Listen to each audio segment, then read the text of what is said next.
Chapter 522. After this incident, Pai Lupi was not in the mood to continue with today's court session. After Mi Tuo went to the imperial city to announce the cancellation of today's court session, he summoned Fang Xianling, Du Ruhui, Zhangsun Wuji, and the others to the Taiji Palace to discuss countermeasures. Just as the big shots were having a headache, the incident had spread through the entire Chang and city at the speed of light. It caused a huge uproar in the Imperial College. Tuoba Xingyang had been working in the Imperial College for most of his life and was well known. When they heard that this Imperial College professor had used his death to prove his loyalty to Pai Lupi because Li Wanyu wanted to repair the female toilet, the entire Imperial College was in an uproar. Tuoba Xingyang will not rest in peace if he does not get rid of the national traitor. Tuoba Xingyang is such an old man, yet he was forced to death by that treacherous official. This is so frustrating. I swear that I will never forgive that traitor. You said that the treacherous official deserved to die, and you were fooled by his poems. What else do you have to say now? Let's go. Let's go to the Vermilion Bird Gate and expose Tuoba Xingyang. We must let the sages know that this traitor deserves to be killed by everyone. Let's go, let's go. Under the leadership of a few professors and teaching assistants, more than half of the 1,300 students in the Imperial College in Noda rushed out of the office and headed to the Vermilion Bird Gate. These students were all filled with grief and indignation. They all knelt behind Tuoba Xingyang's coffin and faced the Vermilion Bird Gate in silence. As time passed, more and more courtiers, especially those from aristocratic families, knelt in front of the Vermilion Bird Gate. The moralists who had been trying to impeach Li Wanyu to no avail seemed to have found their backbone at this moment. They knelt behind Tuoba Xingyang's coffin without hesitation. More and more people knelt in front of the Vermilion Bird Gate in Noda. They even blocked the Golden Light Gate Street. More and more people in Chang and city came to watch after they heard the news. Tuoba Xingyang's family had also rushed over after receiving the news. They knelt before the coffin and wept in grief. Pai Lupi, who was still discussing countermeasures with Fang Xianling and the others in the legislative hall, was even more shocked after hearing Mi Tuo's report. This kind of thing had never been heard of in the 10 years since the establishment of the Tang dynasty. Pai Lupi was also a little flustered. He had never expected things to turn out this way. Master Fang, Master Du, Fuji, what do you think of this matter? What should we do now? Fang Xianling and Du Ruhui didn't know what to say. As for Li Wanyu wanting to build a women's toilet, the two of them didn't comment, neither supporting nor opposing.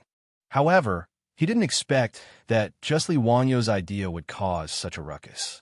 There was even a fifth-rank imperial academician who used his death to prove his sincerity. It was truly absurd. But if they were to say that Li Wanyu was in the wrong, they couldn't say such untrue words. After all, building a toilet was a good thing. Even if building a women's toilet was inappropriate, there was no need to fight to the death, right? Zhangsun Wuji pondered for a while and said, "Your Majesty, the most important thing now is to calm this matter down. We can't let them continue to cause trouble. In my opinion, the initiators just want to take this opportunity to return to the imperial court. Your Majesty, why don't you go with the flow and recall these old officials back to the imperial court? Also, I'll have to ask Master Wei to bring him to the prison of the censorate for a few days. After this matter is settled, he could be released. What do you think, Your Majesty? Isn't this too much for Zio? In my opinion, he didn't do anything wrong. Even if building a women's toilet is inappropriate, why do we have to bring him to the prison?" Pai Lupi naturally didn't want to wrong Li Wanyu and replied unwillingly. Zhangsun Wuji cupped his hands towards Pai Lupi and said, "Your Majesty, we can only sacrifice County Count Who to make him feel wronged. I'm sure that County Count Who will understand Your Majesty's good intentions. Furthermore, having County Count Who stay in Thai prison for a few days is also to protect him." Pai Lupi hesitated and looked towards Fang Xianling and Du Ruhui to ask for their opinions. Although Fang Xianling was unhappy with Zhangsun Wuji's bad idea, there was nothing he could do. After a moment of silence, he finally nodded his head slowly. Seeing his three trusted officials express their opinions, Pai Lupi could only nod his head and agree after some hesitation. Not long later, Mito walked out of the Taiji Palace with a yellow imperial edict in his hand and went straight to the Vermilion Bird Gate. There's a system. Following Mito's words, the originally noisy Vermilion Bird Gate immediately quieted down. Disciples, Palace Grandee, Imperial Scholar, Tuoba Zhenyang, a loyal person, posthumously conferred the title of County Count of Han, bestowed 100,000 gold. Tuoba Zhenyang was posthumously conferred the title of County Baron, so his family naturally kowtowed to express their gratitude. However, the others kneeling on the ground weren't satisfied with this result. Just as they were about to make a ruckus, Mito took out another imperial edict. This imperial edict finally satisfied this group of old officials. Not only did Pai Lupi give in, he also called them all back to the imperial court. He also ordered Imperial Censor Wei Zheng to bring County Count Li Wanyu to the prison for a strict investigation. Outside the Vermilion Bird Gate, there was a burst of cheers. They felt that the matter was settled and that justice had defeated evil. The national traitor Li Wanyu was about to be executed. Under the persuasion of Feng Xianling and the other officials, the crowd gathered outside the Vermilion Bird Gate finally dispersed. Tuoba Zhenyang's coffin was also brought back to the residence by his weeping family members. They were going to set up a mourning hall for his relatives and friends. Wei Zhang shook his head, but there was nothing he could do. He had to personally lead people to Dingzhou village. Li Wanyu naturally knew nothing about this. When he heard the maidservant report that Imperial Censor Wei Zheng had come, he was very puzzled. Although he was good friends with Wei Shuyu and could be considered as brothers, he didn't have much of a friendship with this sheep-nose. When a maidservant came to report, he was playing cards with the foppish lords. "Brother Shuyu, why is your family's lord here? Do you know?" "How would I know? I've lived in your residence for so long. I haven't returned to Chang'an, and I haven't seen my father." Maybe he's looking for you on official business?"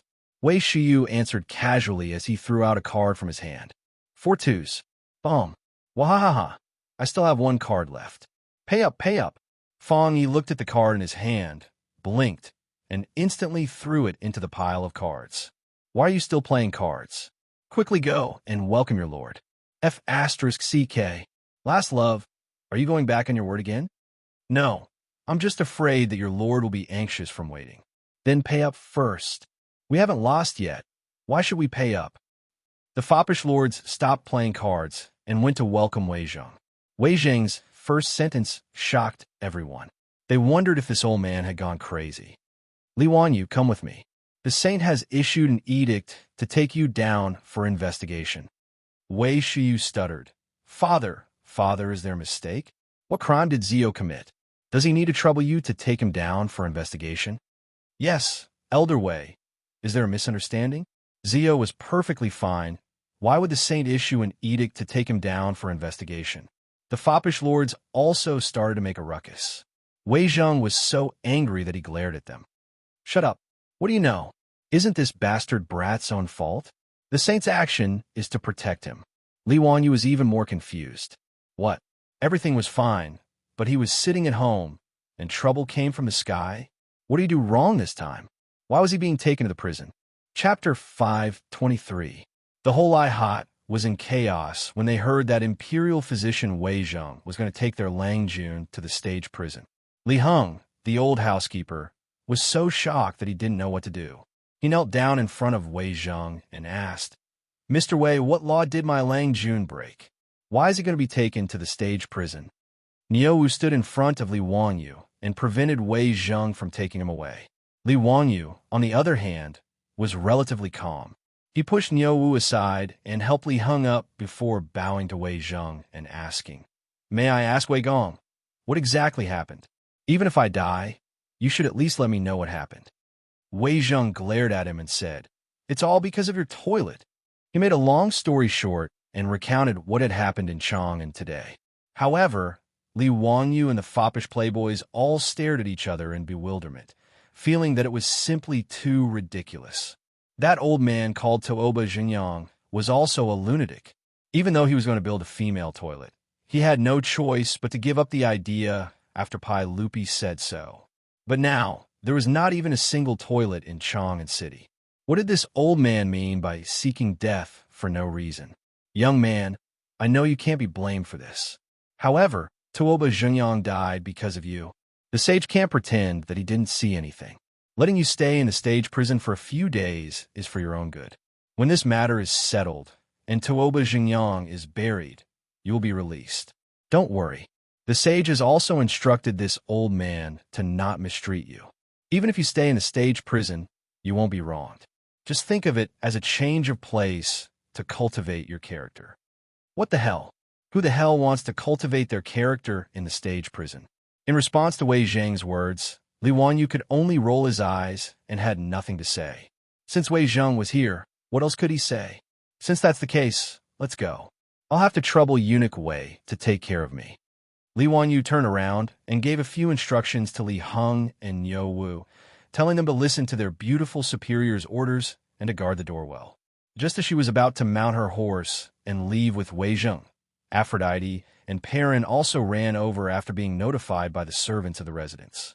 The two girls were weeping like raindrops on pear blossoms, making me feel pity for them. Lang Jun, what happened? Why did Master Wei want to take you out of the prison? Lang Jun, I'll go with you. I'm not afraid of going to jail. I'll go with you. The two women's cries made the other hedonistic young masters wink at Li Wanyu with wretched expressions on their faces. They were now clear that Li Wanyu was fine this time. He had just suffered an unexpected calamity. In order to appease the crowd, the saint let Li Wanyu stay in the stage prison for a few days. Since he couldn't bear the punishment and was fine, they all began to tease Li Wanyu. Li Wanyu hurriedly jumped off his horse and reached out to pull Aphrodite and Perrin into his arms while comforting them softly. At the same time, he didn't forget to raise his middle finger at the hedonistic young masters behind their backs to show his respect for them. Li Wanyu repeatedly assured them that he was fine and that he was only going to stay in the stage prison for a few days. Only then did Aphrodite and Perrin stop crying, though they were still skeptical. Lang Jun, are you really fine?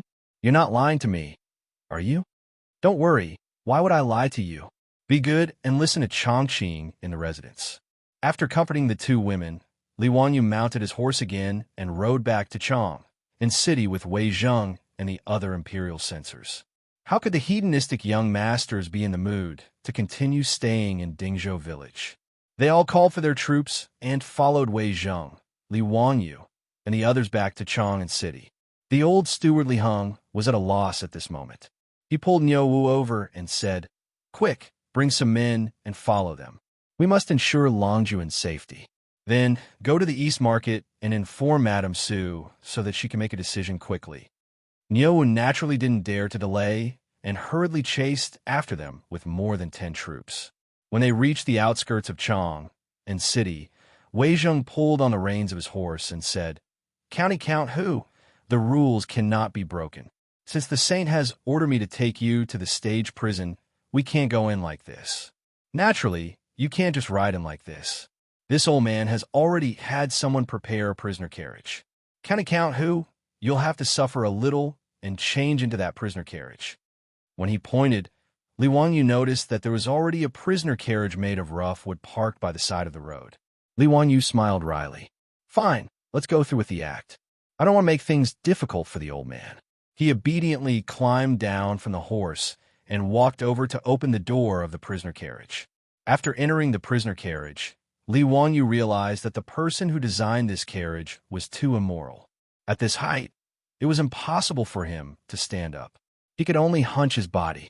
Fortunately, he wasn't a real prisoner and didn't need to be chained up, much less chained up in the prisoner carriage. Otherwise, if he sat in this carriage that was as bumpy as a trampoline all the way, even if he didn't die, he would lose a layer of skin. He sat cross-legged in the prisoner carriage. The group of hedonistic young masters pointed at him and laughed heartily, as if he were a gorilla in the zoo. Li Wanyu was so angry that he closed his eyes and decided to ignore this group of bastards. Wei Zheng waved his hand, and the prisoner carriage, pulled by 2 oxen, slowly moved toward the illustrious Virtue Gate. When the prisoner carriage entered Chang and city, it immediately attracted the attention of many commoners. Fortunately, There were no photos in this era, so very few people recognized Li Wanyu. No one knew that the person locked up in the prisoner carriage was the famous county Count Li Wanyu. After entering the city, the hedonistic young masters stopped fooling around. They rode their horses to guard Li Wanyu's prisoner carriage. The prisoner carriage slowly moved along Vermilion Bird Avenue. Along the way, the commoners of Chang and city pointed at the prisoner carriage and whispered. When it neared Anya Lane, a person suddenly rushed out from the crowd and knelt down beside the prisoner carriage. His actions startled the hedonistic young masters around the prisoner carriage. Xianxia's horse even almost ran into this person. After being interrupted by him, the prison carriage stopped. "Benefactor, is that you? Benefactor, what's wrong with you? Why do they want to capture you?" Li Wanyu looked over. It was a middle-aged man. He looked familiar, but he couldn't remember where he had seen him before. "You know me?" Li Wanyu asked curiously. The middle-aged man nodded. "Benefactor, I'm the manager of Ren's saddle shop who won the lottery. Do you still remember me?" When he said this, Li Wanyu immediately remembered. He couldn't help but laugh. "So it really is Manager Ren. Haha, if you didn't mention it, I would have forgotten. My apologies. Is Manager Ren's business still thriving?" "Thanks to Benefactor, the saddle shop that was burned down has been rebuilt. Business is even better than before. But Benefactor, why are you locked up in this prisoner carriage? Were you harmed by a scoundrel?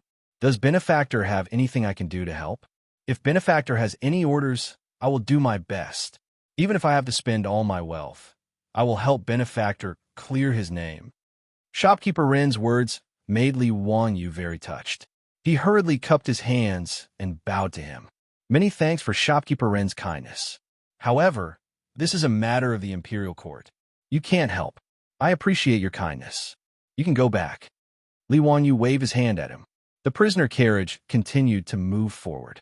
Manager Ren looked at the prisoner carriage and couldn't help but sigh.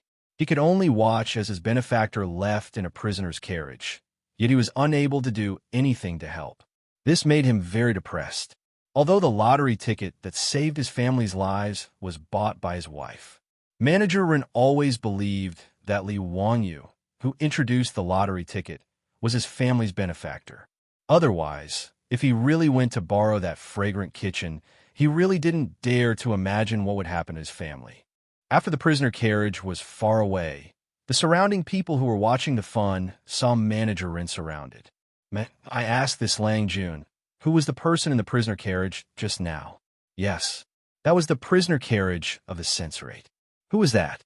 He was actually arrested by the censorate? Was he a corrupt official? When Manager Ren heard this, he was so angry that he stomped his feet. "Bah, don't talk nonsense. Let me tell you, Benefactor is the founding uncle of Hu County. How could he be a corrupt official?" His words immediately caused an uproar among the surrounding people. Chapter 5:24. Li Wanyu felt that ever since he had transmigrated to the Tang dynasty, he had a bit of fate with prison. In more than half a year, this was the second time he had been sent to prison. For a young man with good morals in the future, other than applying for an ID, he rarely even went to the police station. This was very frequent. Although he had been prepared when he went to prison in Chang and last time, even to the point of trapping the Li Clan clansmen, he was not mentally prepared this time. The censorate was also in the Imperial City, and so was the prison. The prisoner carriage slowly drove into the Vermilion Bird Gate. This was the first time he had entered the Vermilion Bird Gate's Imperial City in this way, and it was a very novel experience. However, most of the people in the Imperial City were officials, so they naturally knew Li Wanyu. They also knew that Pai Lupi had ordered him to be sent to the prison. Ever since the prisoner carriage drove into the Imperial City, there were many officials pointing at him in the carriage. Many officials and officials who were supposed to be working in various government offices also ran out to watch the commotion. There were also many moralists and officials from aristocratic families who angrily spat on the ground. They looked as if they wanted Li Wanyu to be sent to the Eastern Market for execution right now. After the prisoner carriage drove into the censorate's prison, the cage was opened. Li Wanyu crawled out and struggled to move his muscles and bones. The short journey made him feel as if his bones were about to break. County Count Wuxia, go. This old man has already arranged a prison for you. I definitely won't let you suffer any hardships. As long as you do not leave the prison, I will not restrict your movements. When this matter is settled, I will let you go. Wei Zheng waved his hand at the prison head, indicating that he should take Li Wanyu to his cell. Hehe. Thank you for your kindness, Duke Wei. Li Wanyu is also open-minded. Since he was already here, he might as well take things as they came. In any case, Pai Lupi had ordered him to be sent to the prison. There was no point in crying. This was the first time the prison head had encountered such a situation. The people locked up in this prison were all officials captured by the censorate. When Li Yuan was in power, the Imperial Censorate's assistant minister and Imperial Censorate each arrested people. Those who were interrogated were all taken to the prison, often causing the prison to be overcrowded. Ever since Wei Zheng became the Imperial Censor of the Censorate, he naturally couldn't tolerate the Censorate acting so recklessly. Inside the stage prison, it was much quieter. There weren't as many criminal officials, but those who were caught and sent to the stage prison were all criminal officials with irrefutable evidence. Since they were criminal officials, there was naturally no need to be polite to them. Even the ordinary prison guards of the stage prison would often insult and reprimand these high and mighty officials. They would even use some private punishment. That was a common occurrence. But today, the head of the prison had received a notice from the Imperial Censor, asking him to find a dry and well-ventilated prison cell and clean it up for a noble to stay in. The jailer almost thought that he had misheard. A noble was staying? This was the prison, not the hostel of Chongren Square. What did he mean by checking in? Shouldn't he be in prison? The head of the prison was baffled. He could only lead a group of prison guards to find a cell in the stage prison and clean it up. Hearing that a criminal had arrived, he hurried out to pick him up. But the scene in front of him scared the jailer so much that his legs trembled. He didn't know Li Wanyu, but he knew Wei Shuyu. He was the eldest son of the big boss of the censorate. No matter how blind he was, he could not recognize him. But just now, he clearly saw that the noble, who was going to be locked in the stage prison, kicked the son of Prime Minister Wei in the butt. But young Master Wei just laughed and didn't care at all. Even Master Wei acted as if he didn't see it. He led a group of Imperial censors away. The head of the stage prison immediately understood that this was a noble who couldn't be offended. He really came to stay in the stage prison. The playboys didn't leave. They clustered around Li Wanyu and walked into the stage prison. The head of the prison hurriedly led the way in front. If someone who didn't know saw this, they wouldn't believe that this was the head of the stage prison. They would treat him like a waiter in a hostel. Wei Shiyu pointed at the head of the prison carelessly and said, "You, come here. This is the founding county earl of Hu County. He will be staying with you for a few days. Take care of him carefully. What needs must be satisfied. Do you understand? If there is any mistake, be careful of your bones." Yes, I understand. County Earl of Hu County. Young dukes, please be careful. The ground is slippery. These lazy bones. I will teach them a lesson when I come back. Let them clean up the moss on the ground. The environment in the stage prison was much better than the prison in Chong, in county where Li Wanyu was last time. After all, the people locked here were all criminal officials. They had to leave some face for them. At least the stage prison didn't have the stench of the prison in Chong and county. There were no rats running around on the ground. However, it was still a dark prison cell. The only source of light was the torches on the wall. Even though the outside world was bright and sunny, this place was still dark and damp. The head of the prison and the jailers had already helped Li Wanyu clean one of the cells and replaced it with fresh, dry straw. However, when Wei Shiyu saw the cell, he couldn't help but become angry. He scolded, "You bastards, is this how you do things? Is this a place for people to live? Don't you know how to set up everything? Bastards, you really are itching for a beating." His words made the head of the prison and the jailers want to cry. The prison cell had been cleaned and the straw had been replaced with new ones. What else did he want? Did he really think the stage prison was a hostel? Was this county earl of Hu County really here for a vacation? Li Wanyu smiled and stopped Wei Shuyu from continuing to be angry. "Brother Shuyu, don't make things difficult for these people. I reckon that my family's troops will be here soon. Just let them handle it." As soon as he finished speaking, a commotion could be heard from the entrance of the stage prison. A jailer jogged over and said to the head of the prison, "Head of the prison, someone is here to visit County Earl of Hu County. Master Wei has already said that anyone who comes to visit County Earl of Hu County is to be let through. If County Earl of Hu County needs anything, just let us do it." The head of the prison felt a headache coming on. Was this still a freaking stage prison? He didn't dare to say anything else, and could only have the jailers invite the visitors in. Before long, his beautiful superior led Aphrodite, Perrin, Niu Yong, and Niu Wu into the stage prison, along with a group of Li family troops. "Changqing, you're here?" Aphrodite, Perrin, didn't I tell you to stay in the residence? Why did you come to Chang'an?" Li Wanyu asked curiously when he saw the two girls. Aphrodite and Perrin looked aggrieved. If it weren't for the fact that there were so many people around, they probably would have burst into tears. "Lang Jun, after you left, the old steward was worried that no one would take care of you, so he had us lead a few maidservants and troops to Chang and on horseback." Li Wanyu nodded and looked at his beautiful superior. "Changqing, please take care of the family during this time."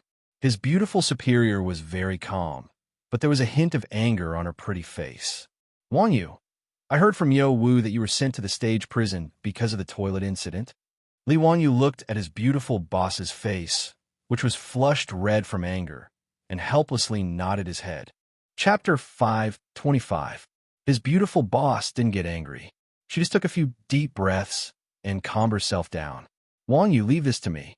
I can't let those people frame you like this." I don't believe it. Did they jump out from the cracks of a rock?" Li Wanyu understood his beautiful boss. Although she wasn't a feminist, how many of the beautiful women in the later generations were easy to get along with? There were all kinds of jokes about men hiding money on the internet. Although it was a joke, it was also reality. His beautiful boss, who could hold up half the sky, now knew that Li Wanyu was framed and sent to prison because he only had the idea of building a female toilet. How could she not be angry? "Changqing, don't be rash. Let's think about this at length. As you can see, I'm fine. Wei Zheng and Li Shimin don't really want to lock me up. They're just putting on an act." Li Wanyu lowered his voice and whispered into his beautiful boss's ear. He was afraid that his beautiful boss would do something impulsive in her anger. His beautiful boss rolled her eyes at him. Do you think I'm that stupid? All right, leave this to me." She looked at the environment of the prison and frowned.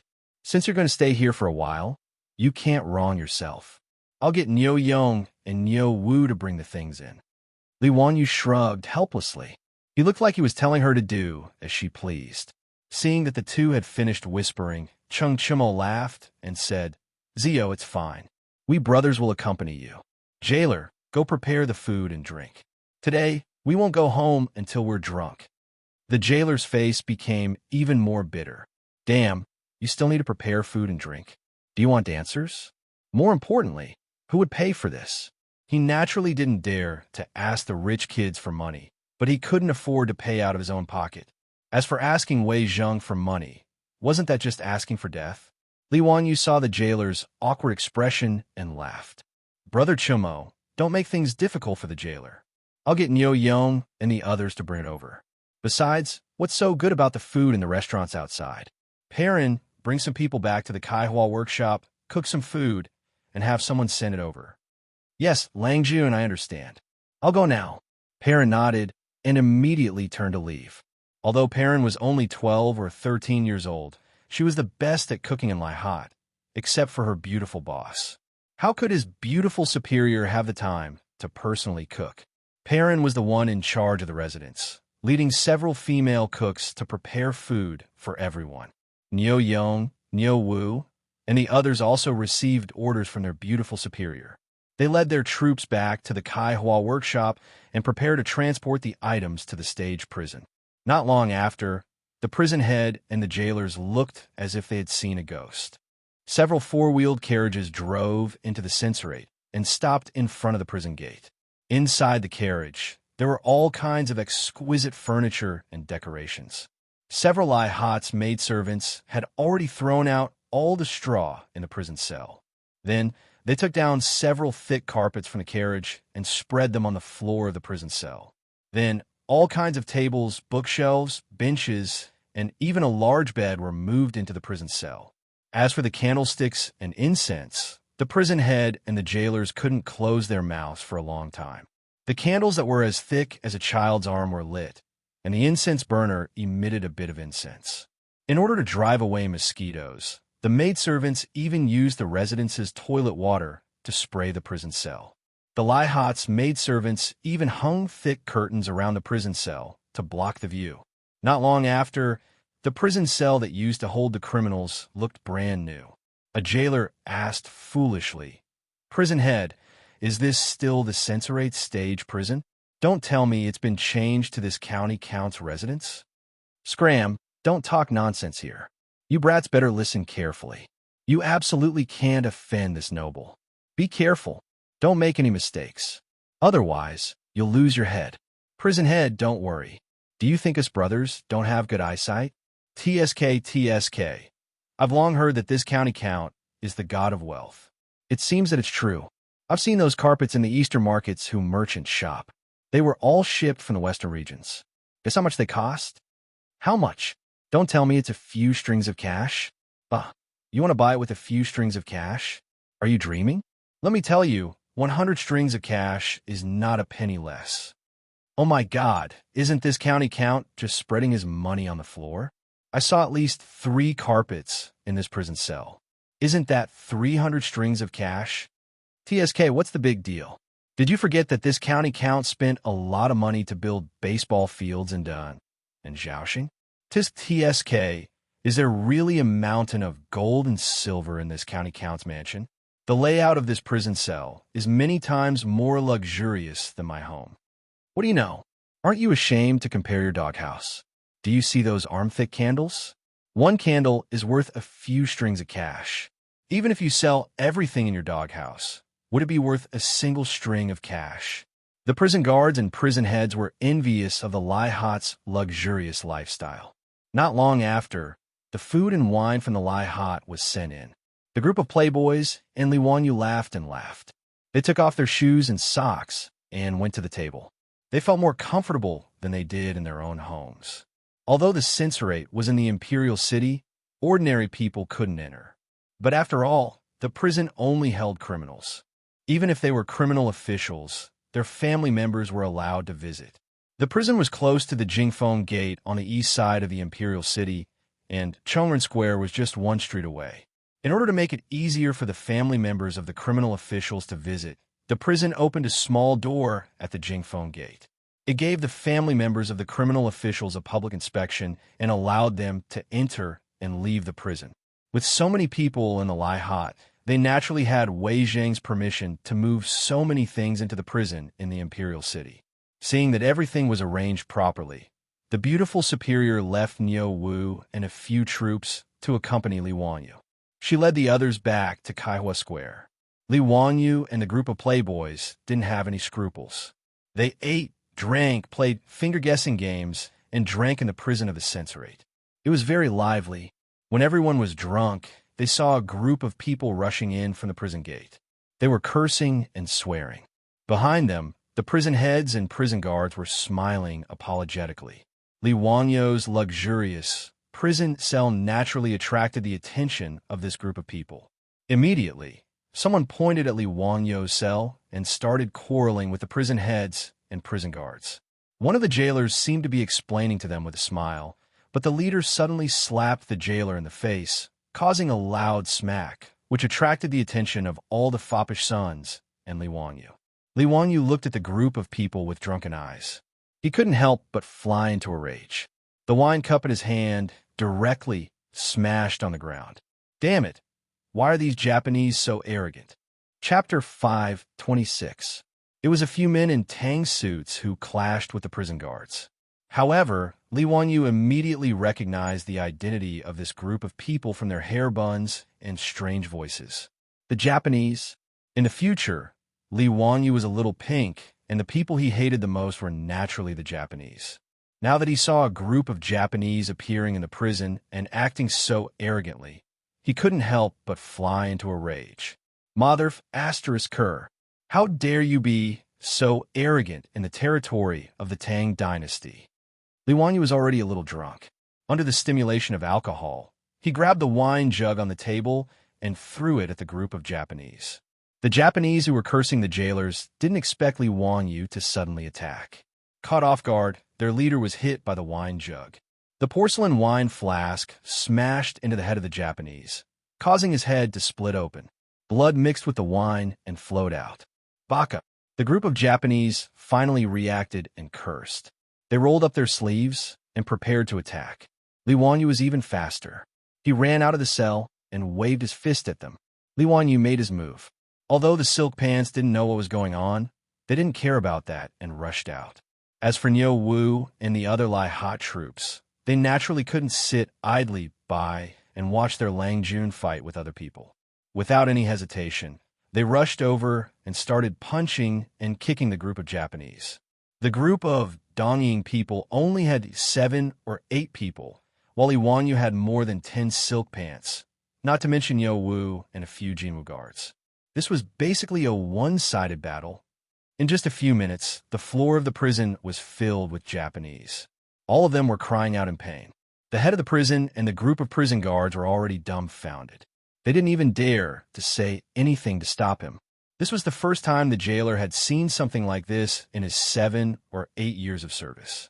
Who County Earl, young Duke, don't hit him. If you hit him again, he'll die. These Dongying people are all envoys. After a long while, the prison head finally came back to his senses and shouted with a trembling voice. Li Wanyu glared at him. Speak clearly. What's up with this bunch of Japanese? Oh no, Japanese? Replying to the prefectural uncle, these are the members of the Japanese diplomatic mission. Members of the diplomatic mission? Why was he locked in this prison? Why do you still dare to beat up the prison guards? The jailer's face was already wrinkled like a bun. Replying to the county head, a few days ago, this group of Japanese envoys had a conflict with the people of Silla country when they were drinking at Ping Kong Fong and started fighting. They were too heavy-handed, and an envoy from Silla was beaten to death. Naturally, the Silla kingdom would not accept it and went to the saint to complain. Enraged, the sage ordered his men to capture the group of Japanese envoys and teach them a lesson. Originally, they should have been locked up in Wanyan County or the Ministry of Justice's prison, but these 2 offices refused to take over. In the end, they could only be locked up in this prison. He sighed again. Although they said that they were locked up, they actually didn't ground them. They were just giving Silla country an explanation so that they wouldn't continue to pester us. We had no choice but to let this group of Japanese do as they pleased. These Japanese are really despicable. My brothers, and I have long been tired of them. However, they are the envoys of Japan after all, so we can't do anything about it. Li Wanyu glared at the Japanese who were lying on the ground and screaming. He was so angry that he went up and kicked them a few more times. These Japanese were not the envoys sent by the Tang Empire. The Japanese had sent envoys to the Tang Empire in the 4th year of Jingguan. The prodigal sons laughed and laughed. They didn't think that beating up the Japanese envoys was a big deal at all. In the eyes of the Tang people, they were just small foreign countries. In the great Tang Empire, where Huji and Kunlun slaves were sold as slaves from thousands of miles away, there was no need to count on these prodigal sons to take the Japanese envoys seriously. Zio, come, let's continue drinking. Don't bother about these Japanese. It's better if they're dead. Chung Chumo and the others only thought that these Japanese had insulted and beaten up the jailers and angered Li Wanyu. They also didn't understand why Li Wanyu called them Japanese. The spoiled brats naturally couldn't imagine what kind of calamity would befall China in the future. They also couldn't imagine that the Japanese, who had been lying on the ground like mud, would charge into China like wolves and tigers 1,000 years later. They would burn, kill, pillage, and commit all kinds of crimes. There was naturally a reason why Li Wanyu hated the Japanese so much. Back then, the 3 million Sichuan soldiers resolutely went out of Sichuan to fight against the Japanese. They suffered more than 640,000 casualties, and the number of casualties was the highest in the country. Li Wanyu's grandfather was a member of the team that went out of Sichuan to fight against the Japanese.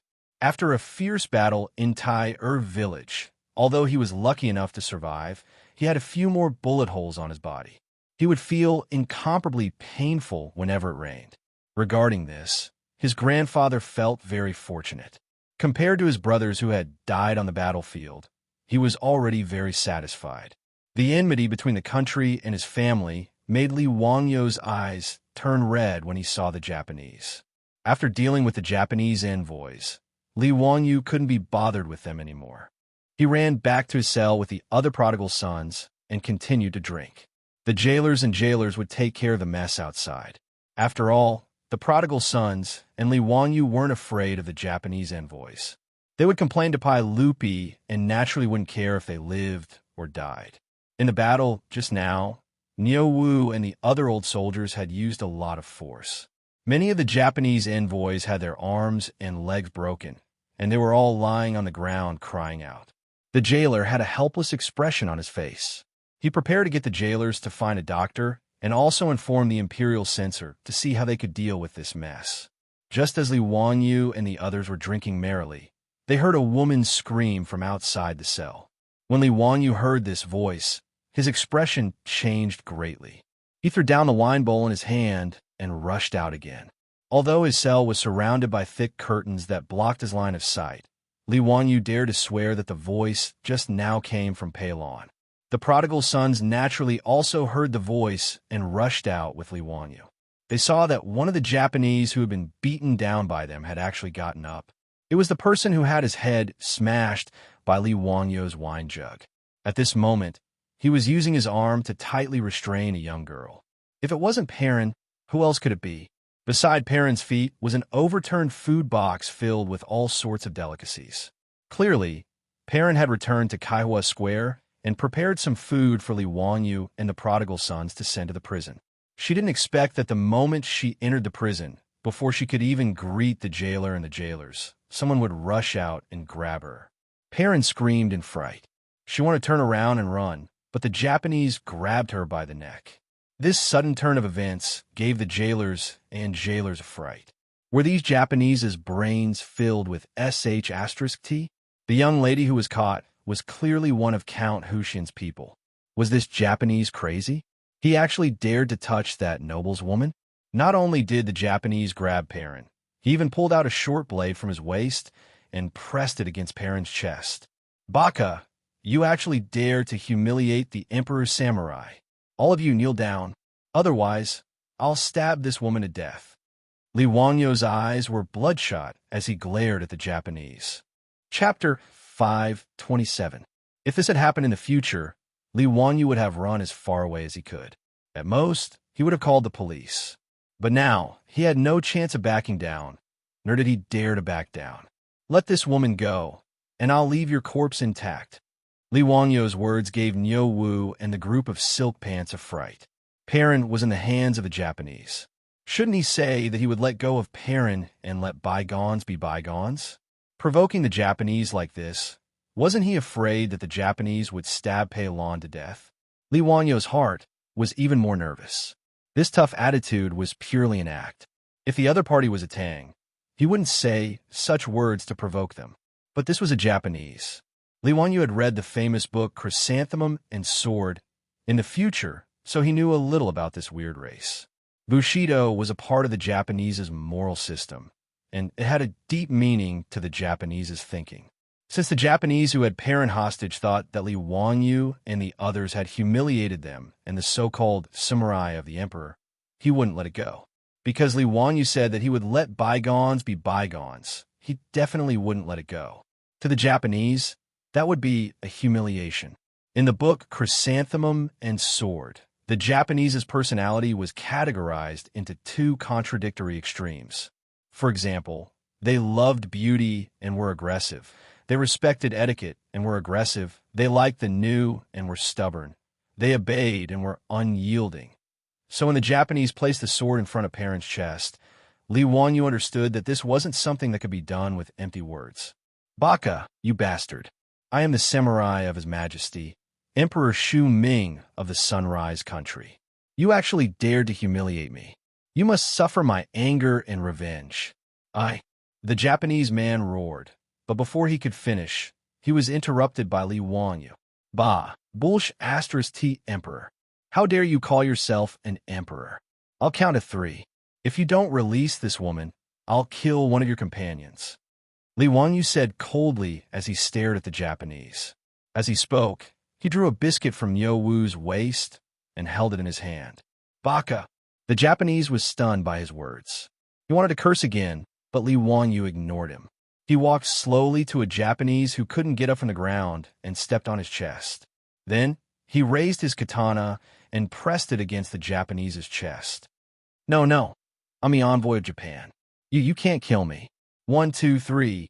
Seeing that the Japanese holding Perrin had no reaction, Li Wanyu clenched his teeth and exerted strength in his hand. That incomparably sharp Bicento directly stabbed into the body of the Japanese under his feet. Fresh blood spurted out. The Japanese who had his chest pierced by the sharp Bicento screamed in agony. His eyes bulged out and his mouth was wide open. He was like a fish that was out of oxygen, desperately trying to breathe. His hands grabbed tightly onto the Bicento that had pierced his chest. This unforeseen event stunned everyone present. No one had expected that Li Wanyu would actually make a move to kill someone. Even though he had pressed the Bicento against the Japanese's chest, the rich kids didn't think that Li Wanyu would really stab someone. They only thought that he was threatening the Japanese. As for Niu Wu and Lai Hat's troops, they naturally didn't think that Xiao Lang would really kill someone. As for the prison head, the jailers, and the others, they were so frightened that they fell to the ground on their butts. The jailer's face was pale with fright. These Japanese were the envoys. Even if they were thrown into the prison, they didn't dare to offend them. Now, one of them was killed by County Count Hu. This matter was going to break the heavens. In the prison, the remaining 6 or 7 Japanese screamed in Japanese. As for the Japanese holding Perrin hostage, his eyes were about to fall out of their sockets. Baka, you! How dare you kill someone? Galactic Whale, you killed the Galactic Whale. In his panic, he almost stabbed the Bicento into Perrin's chest. Li Wanyu wiped the blood off his face and grinned. I said that if you don't let go of that woman, I'll kill all your companions. Now, let's start again. I'll count to 3. If you don't let her go, I'll kill the next one. 1. Zio this. After confirming that Li Wanyu was really going to kill someone, the rich kids came back to their senses. Sheng Chumo wanted to stop him. Although these Japanese deserved to die, they were the envoys after all. The rich kids could beat them up or even break their arms and legs, but killing them would cause trouble. However, the moment Sheng Chumo spoke, Li Wanyu turned his head and glared at him, forcing him to swallow his words. At this moment, Li Wanyu's appearance was terrifying. Not only were his eyes bloodshot, his face was ferocious, and there were spots of blood all over his body. He was like a ferocious beast that chose people to devour. Actually, no one could see that Li Wanyu's body was trembling under his loose robe. He was just pretending to be calm. He had killed fish and chickens before, but this was the first time he had killed someone. When would a good youth of the later generations ever think about personally plunging a sharp knife into someone else's body and being drenched in blood by the blood that spurted out? A strong feeling of nausea kept provoking Li Wanyu. He didn't even dare to lower his head to look at the dying Japanese, fearing that he would vomit the next moment.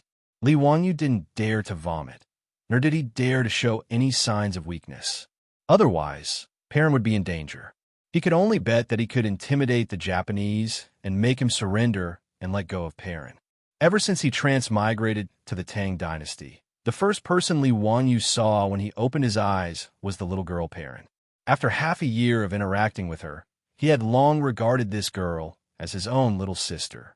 If something bad happened to her because of him, Li Wanyu was afraid that he would really go crazy. Right now, he only hated that he wasn't ruthless enough and didn't break all the Japanese's arms and legs. 3. Seeing that the Japanese was still unmoved, Li Wanyu slowly walked to the other Japanese whose legs were broken and couldn't get up. When the Japanese saw Li Wanyu stab his companion in the chest, he was scared out of his wits. Ignoring the heart-wrenching pain in his injured leg, he tried to crawl out of the prison. Li Wanyu leisurely walked to his side and stepped on his back.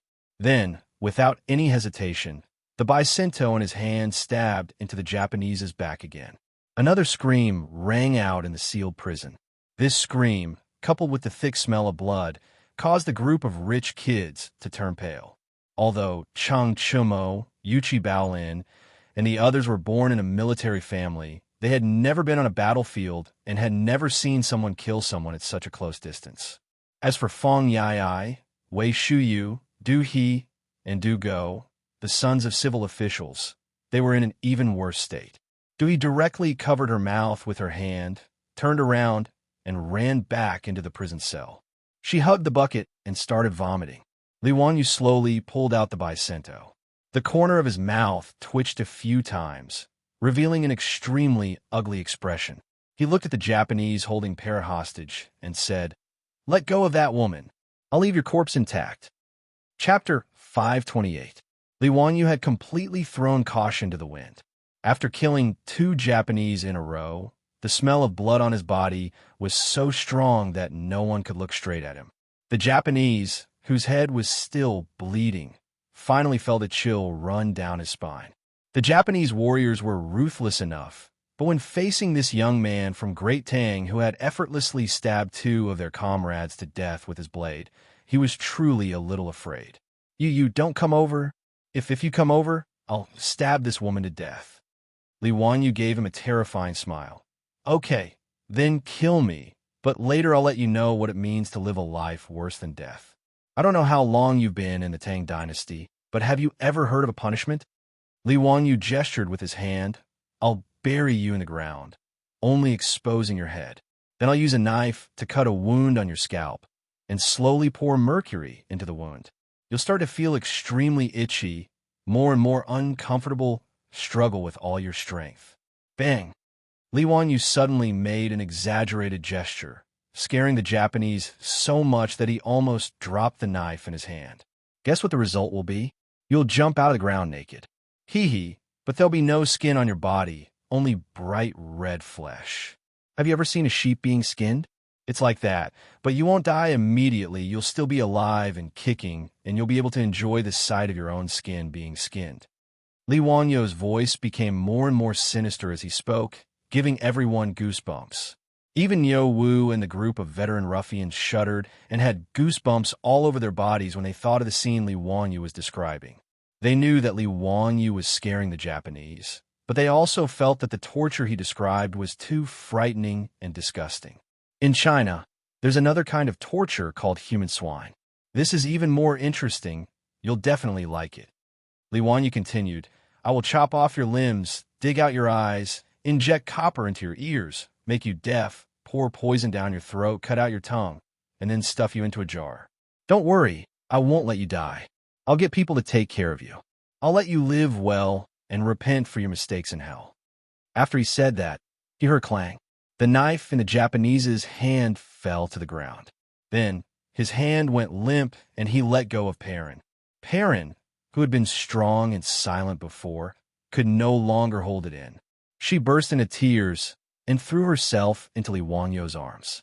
"Lang Jun, I'm scared." Li Wanyu hugged Perrin tightly and stroked her hair. "Perrin, it's okay now. With your Lang Jun here, no one can hurt you. I won't let go of anyone who dares to hurt you." After he said that, he patted Perrin's back gently and asked Niu Wu to take good care of Perrin. Then he walked slowly to the Japanese with the blood-dripping katana. The Japanese was already terrified when Li Wanyu mercilessly killed 2 of his companions. After being frightened by Li Wanyu's extremely terrifying words, he let go of Perrin in a daze. Just like what was written in the book, Chrysanthemum and Katana, the Japanese, who had been fierce just now, bowed to Li Wanyu and showed a flattering smile. Obeying the strong was the habit of their people. In the future, the Japanese were beaten up by the Americans. They even dropped 2 nuclear bombs and killed countless people. However, they immediately submitted and behaved very obediently in the following decades. "Your Excellency, it was a misunderstanding just now. We are all envoys from Japan. We represent Japan to the Tang dynasty to present a letter of credence. Please forgive my rude behavior just now." Seeing that the Japanese lowered his head and admitted his mistake, everyone present heaved a sigh of relief. 2 Japanese envoys had died in a row. This matter was already big enough. If this Japanese did not admit defeat, Li Wanyu would probably continue to kill. No one doubted this point. At this moment, Wei Zheng, who had received the report from the jailer, led a group of officials from the censorate to the prison.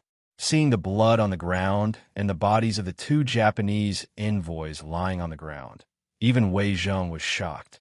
No one had expected things to turn out like this. Just as Wei Zheng was about to speak, Li Wanyu suddenly raised the katana in his hand and directly stabbed it into the back of the Japanese who was still bowing. This stab was quite ruthless. It directly pierced his heart from the back. Blood spurted out again. The Japanese did not expect Li Wanyu to attack him at this time.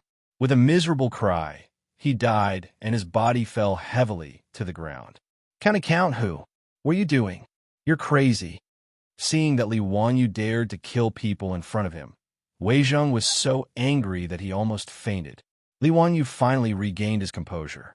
He forced an ugly smile at Wei Zheng and said, "Eunuch Wei, this person kidnapped my family, Xianxia. I said that I would leave him with an intact corpse. One cannot go back on one's word."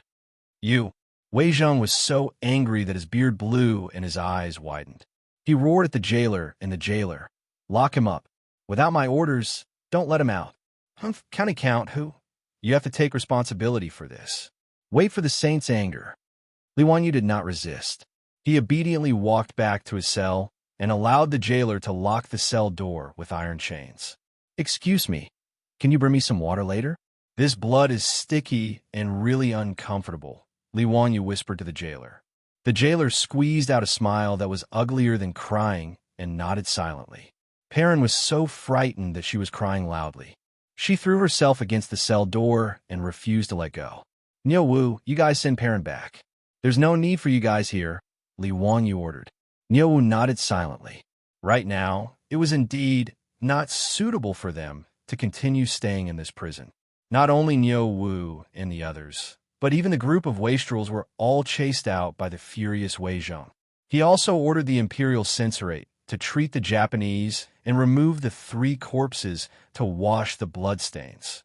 Right now, this matter was no longer something that Wei Zheng could handle. He could only report the truth to Pai Lupi and ask him to make a decision. After hearing Wei Zheng's report, Pai Lupi couldn't help but be stunned. "Duke Wei, are you joking? That brat Zio suddenly killed 3 Japanese envoys in the prison? How could he have such guts?" "Yes, Your Majesty. There was a reason for this matter. Previously, when the Japanese envoys humiliated the prison guards, County Count, who was indignant, together with my son, Chung Chumo, Fong Jun, and the others, he beat up the Japanese envoys. Originally, the matter was over, but who would have thought that one of the Japanese envoys would use a knife to hold the Lai Hot hostage? This caused County Count who to fly into a rage and kill the envoys. Although Wei Zheng was angry, he still explained the facts clearly, causing Pai Lupi to frown. This group of Japanese truly deserved to die. They even dared to hold a woman hostage in the prison. I feel that Zio did well. This group of barbarians who don't know etiquette should all die. Duke Wei, have you heard of Zio's ode to chivalry? Killing one in 10 steps. This brat really wasn't just talking about it. Between the Japanese and Li Wanyu, Pai Lupi chose to side with him without hesitation. Moreover, this matter was clearly instigated by the Japanese. From Pai Lupi's point of view, Li Wanyu's actions weren't wrong at all. Wei Zheng's expression was bitter. "Your Majesty, I'm afraid this matter isn't that simple." Chapter 529. In the prison of the Censorate, Li Wanyu washed off the bloodstains on his body after the jailer brought him clean water.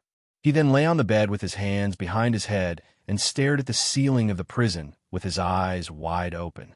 Even now, Li Wanyu still hadn't calmed down. His fingers were still trembling and his eyes were bloodshot.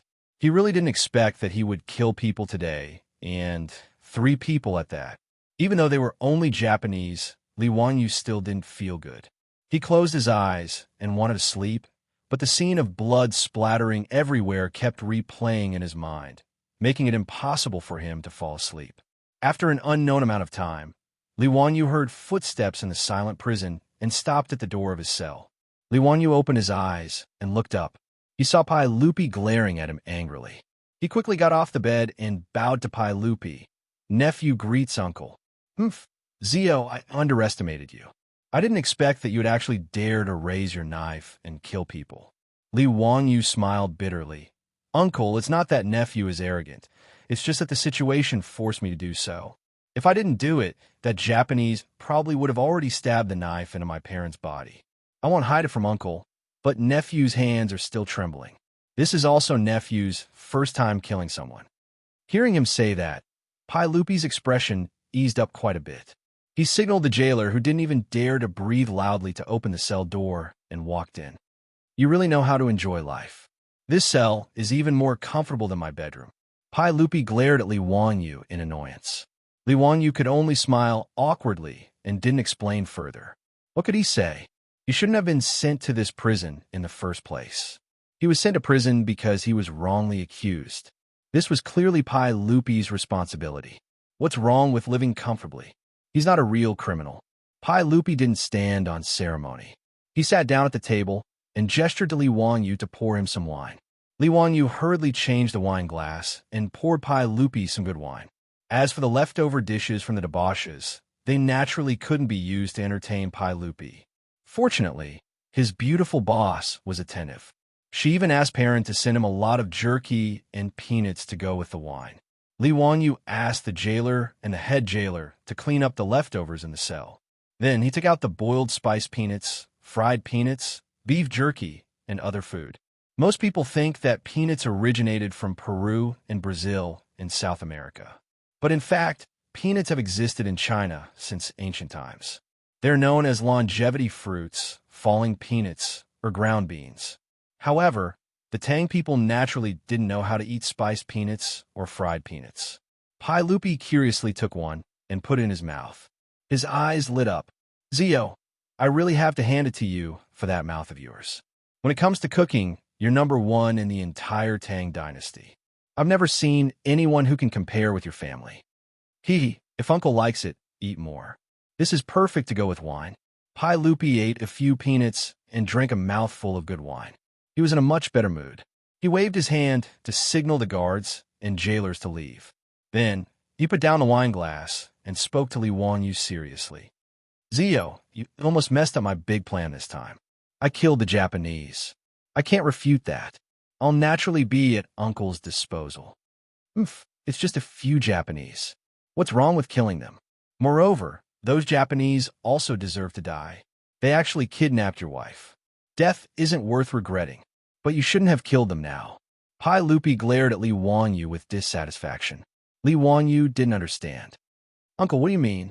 These Japanese are here to submit a letter of credence to me. They hope that I will allow them to send envoys to pay tribute and learn the culture of the Tang dynasty. They're called envoys. This matter concerns the dignity of the Tang dynasty. Since the Japanese are willing to submit, I will naturally allow them to come to the Tang dynasty to learn. However, many people in the imperial court are criticizing this. Zio, aren't you making things difficult for me by killing 3 Japanese envoys?" I'm afraid that Wang Rinyu, Zheng Yuanshou, Cui Exen, and the others are overjoyed. Pai Lupi was very happy to be able to make the Japanese submit to him. As for the Japanese wanting to send a large number of envoys to learn from the Tang dynasty, he naturally wouldn't object. One must know that during the Sui dynasty, the Japanese sent envoys to meet Emperor Yang of Sui. In a letter of credence, it was written, "The Son of Heaven is everywhere. The Son of Heaven is everywhere." The Emperor of Heaven called himself the Son of Heaven, and called Emperor Yang of Sui, "The Son of Heaven is everywhere." This naturally made Emperor Yang of Sui furious. And now, under Pai Lupi's wise and mighty leadership of the Tang dynasty, those barbarians from before had all bowed their heads and submitted to him. How could Pai Lupi not be happy? In fact, there were many officials in the imperial court who supported the Japanese sending envoys to the Tang dynasty.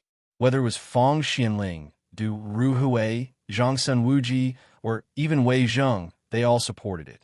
After all, from their point of view, to be able to attract a large number of students from the surrounding vassal states showed the prosperity of the Tang dynasty. It also showed that the Tang dynasties might shook the world. Actually, it wasn't just the Tang dynasty that was like this.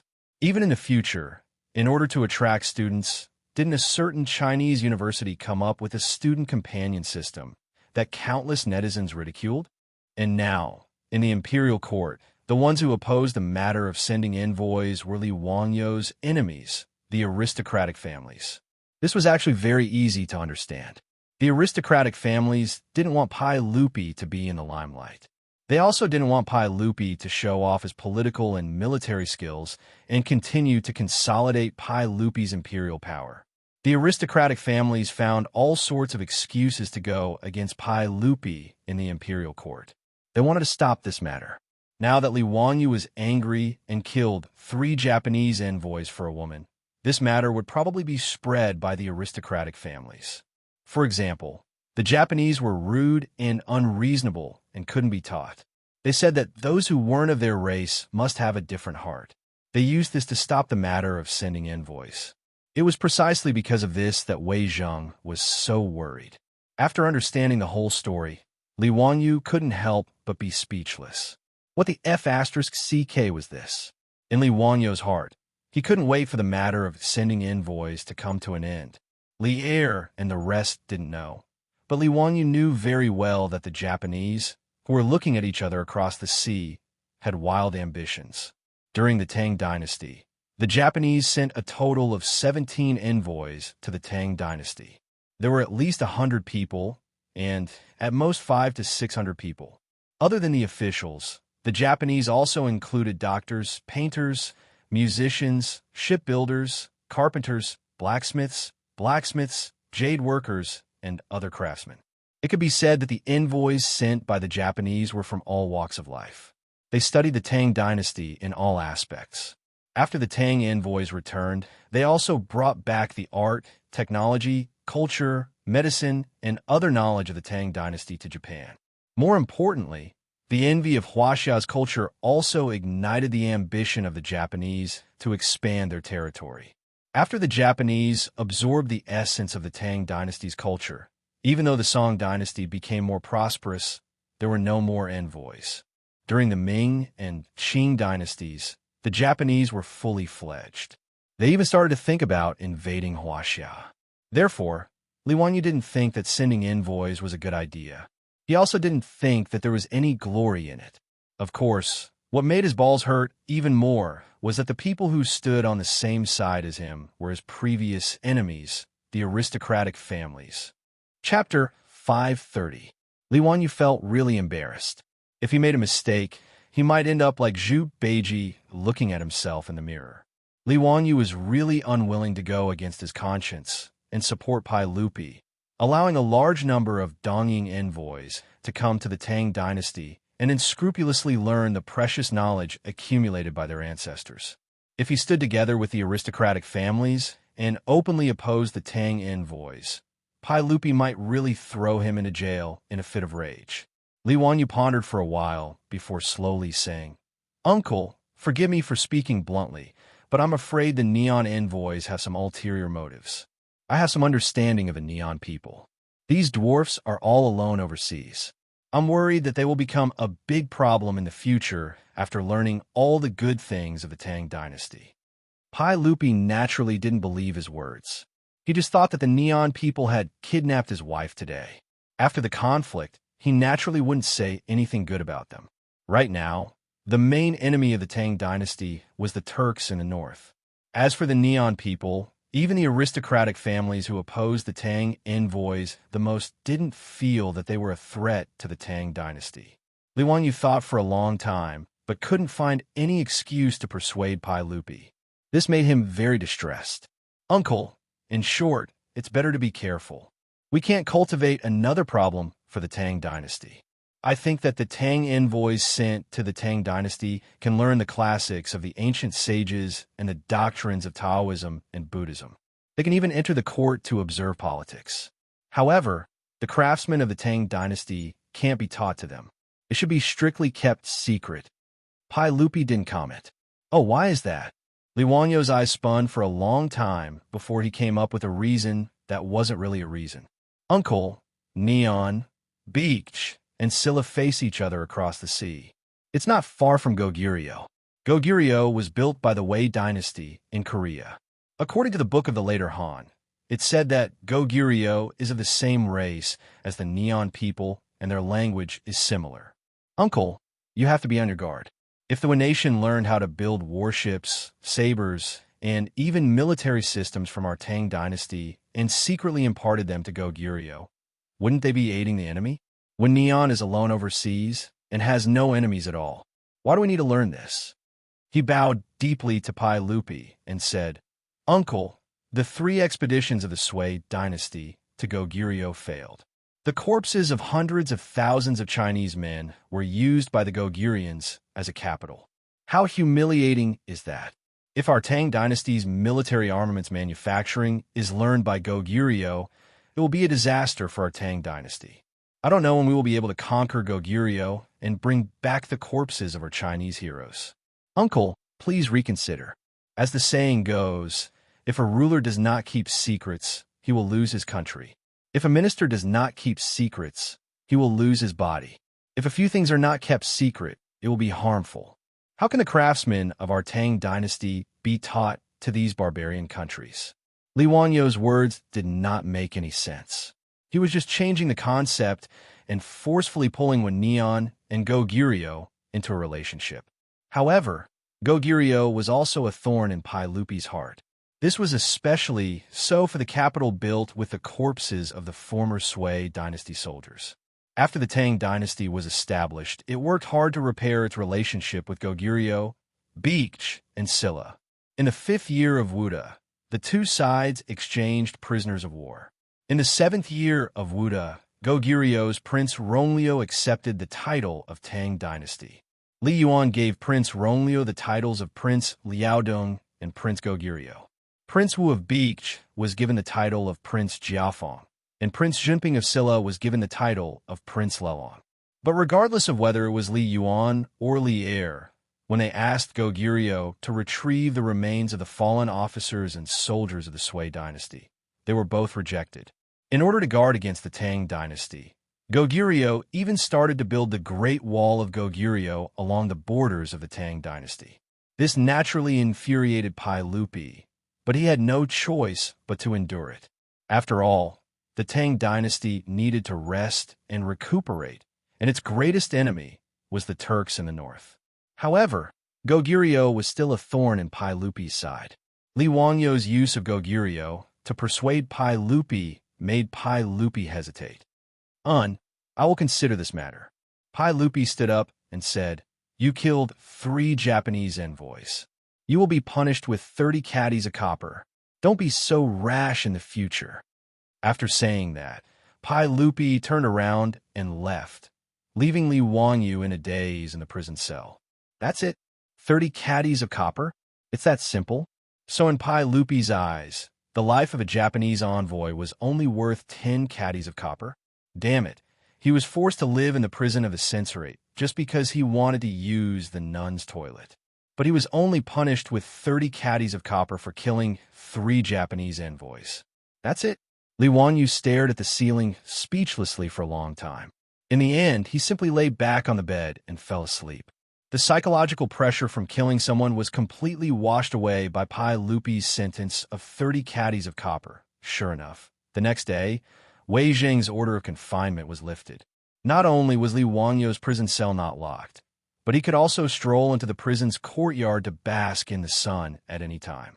The rich playboys and people from Alai Hot could also enter the prison to visit him at any time.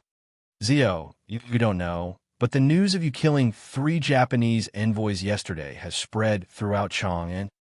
Fang Yai grabbed a steam bun from Perrin and ate it while telling Li Wanyu about the gossip.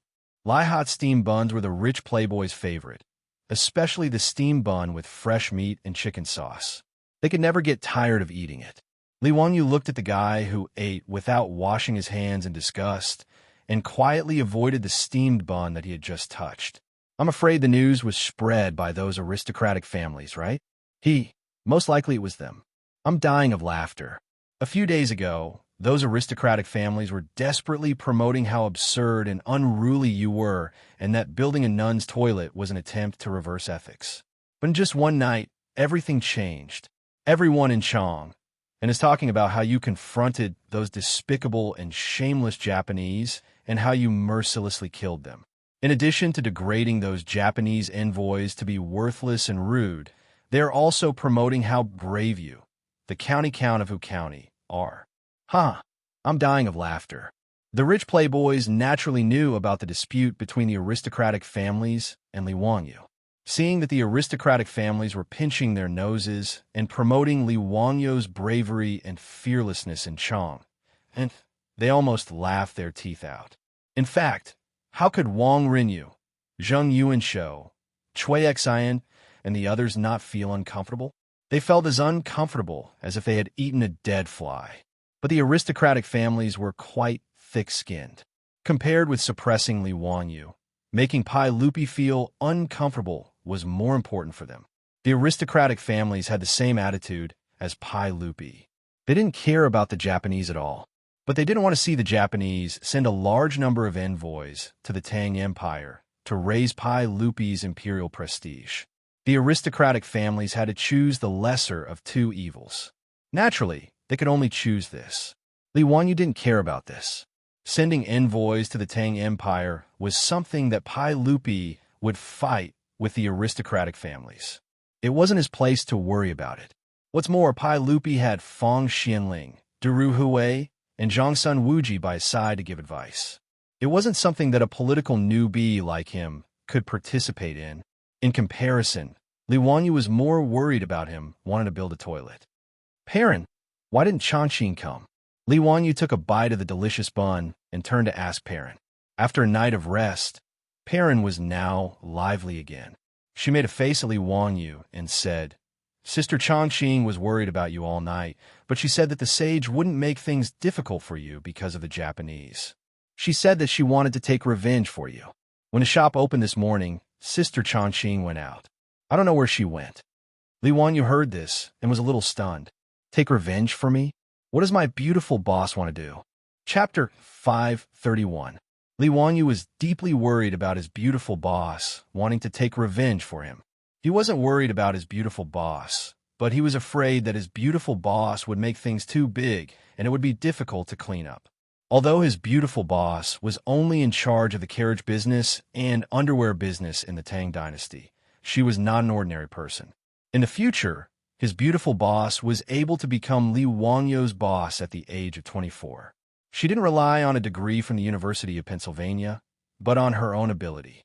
Although after transmigrating to the Tang dynasty, because of her gender and her lack of familiarity with the Tang dynasty, the beautiful boss kept a low profile.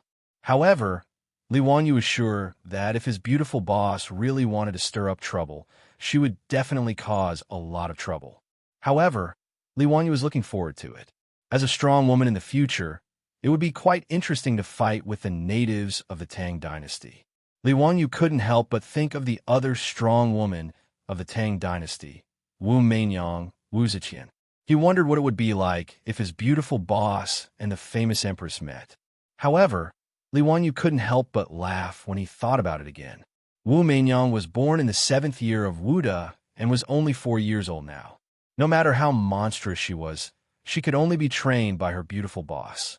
Recalling the history of the Tang dynasty in his mind, it seemed that Wu Ziqian and her family were still living in Jingzhou. Wu Meinyang would only move back to Chang and with her mother in the 9th year of Jingguan when her father, Wu Shiqin, passed away. That year, Wu Meinyang should be 12 years old. Thinking of this, Li Wangyu rubbed his chin and wondered if he should do something at that time. If he could be the teacher of Li Changxian, Li Tai, and the future Li Ji, then be the empress's teacher, it would be a very interesting thing. However, it was still too early to talk about this. As for what his beautiful boss wanted to do, Li Wangyu couldn't stop her. In short, his beautiful boss shouldn't be at a disadvantage. After understanding this, he decided not to care about it anymore. He focused on the meat bun in his hand and ate his breakfast in peace. Just like that, Li Wangyu stayed in the prison of the censorate. Every day, he would play mahjong and fight the landlord with the other rich kids. He also had 3 meals a day delivered by parent. His life was very comfortable. Other than not being able to leave the prison of the censorate, everything else was no different from being in his own residence. Moreover, in the eyes of the prison head and the prison guards, Li Wangyu, the county count of Hu County, had taught the Neon people a lesson for them. Therefore, they were very grateful. In addition, everyone was afraid of Li Wangyu. That day, Li Wangyu killed 3 Neon people without saying a word, which shocked the jailer greatly. And Li Wangyu was also very generous, throwing out a lot of copper coins. This group of prison heads and jailers wished they could worship Li Wangyu as if he was their ancestor. 2-on-2, Fang Yai threw out his cards and asked Wei Shuyu, "Shuyu, did your master say how long it will take for Zio to get out?" "It's been a few days. It's really boring to play mahjong in this prison every day." Fron 3 bomb. Wei Shuyu threw down the bomb proudly. "My master doesn't have the final say in this matter. The saint has to say it. I think it will be soon. Hasn't the old man Tooba's coffin been stopped for 5 days? In 2 days, it will be time to bury him. I think after he is buried, Zio should be able to get out." Li Wangyu looked helpless. "I can't afford it. Pass. This old man, Tooba, really had nothing better to do. He killed himself for no reason, and now he's blaming me. How can you reason with him? Pass. Shuyu, do you know how to play mahjong? Zio is the landlord. Why did you bomb me? If you ask me, this old man Tooba is very powerful. He can hang himself to death. He is very capable." When Li Wangyu heard his words, he stopped playing mahjong. "Brother Yai, what do you mean?" "Hee, I heard it from others. It is said that old man Tooba has been ill since the beginning of spring. After he was sent to Hu County by the saint, his illness worsened.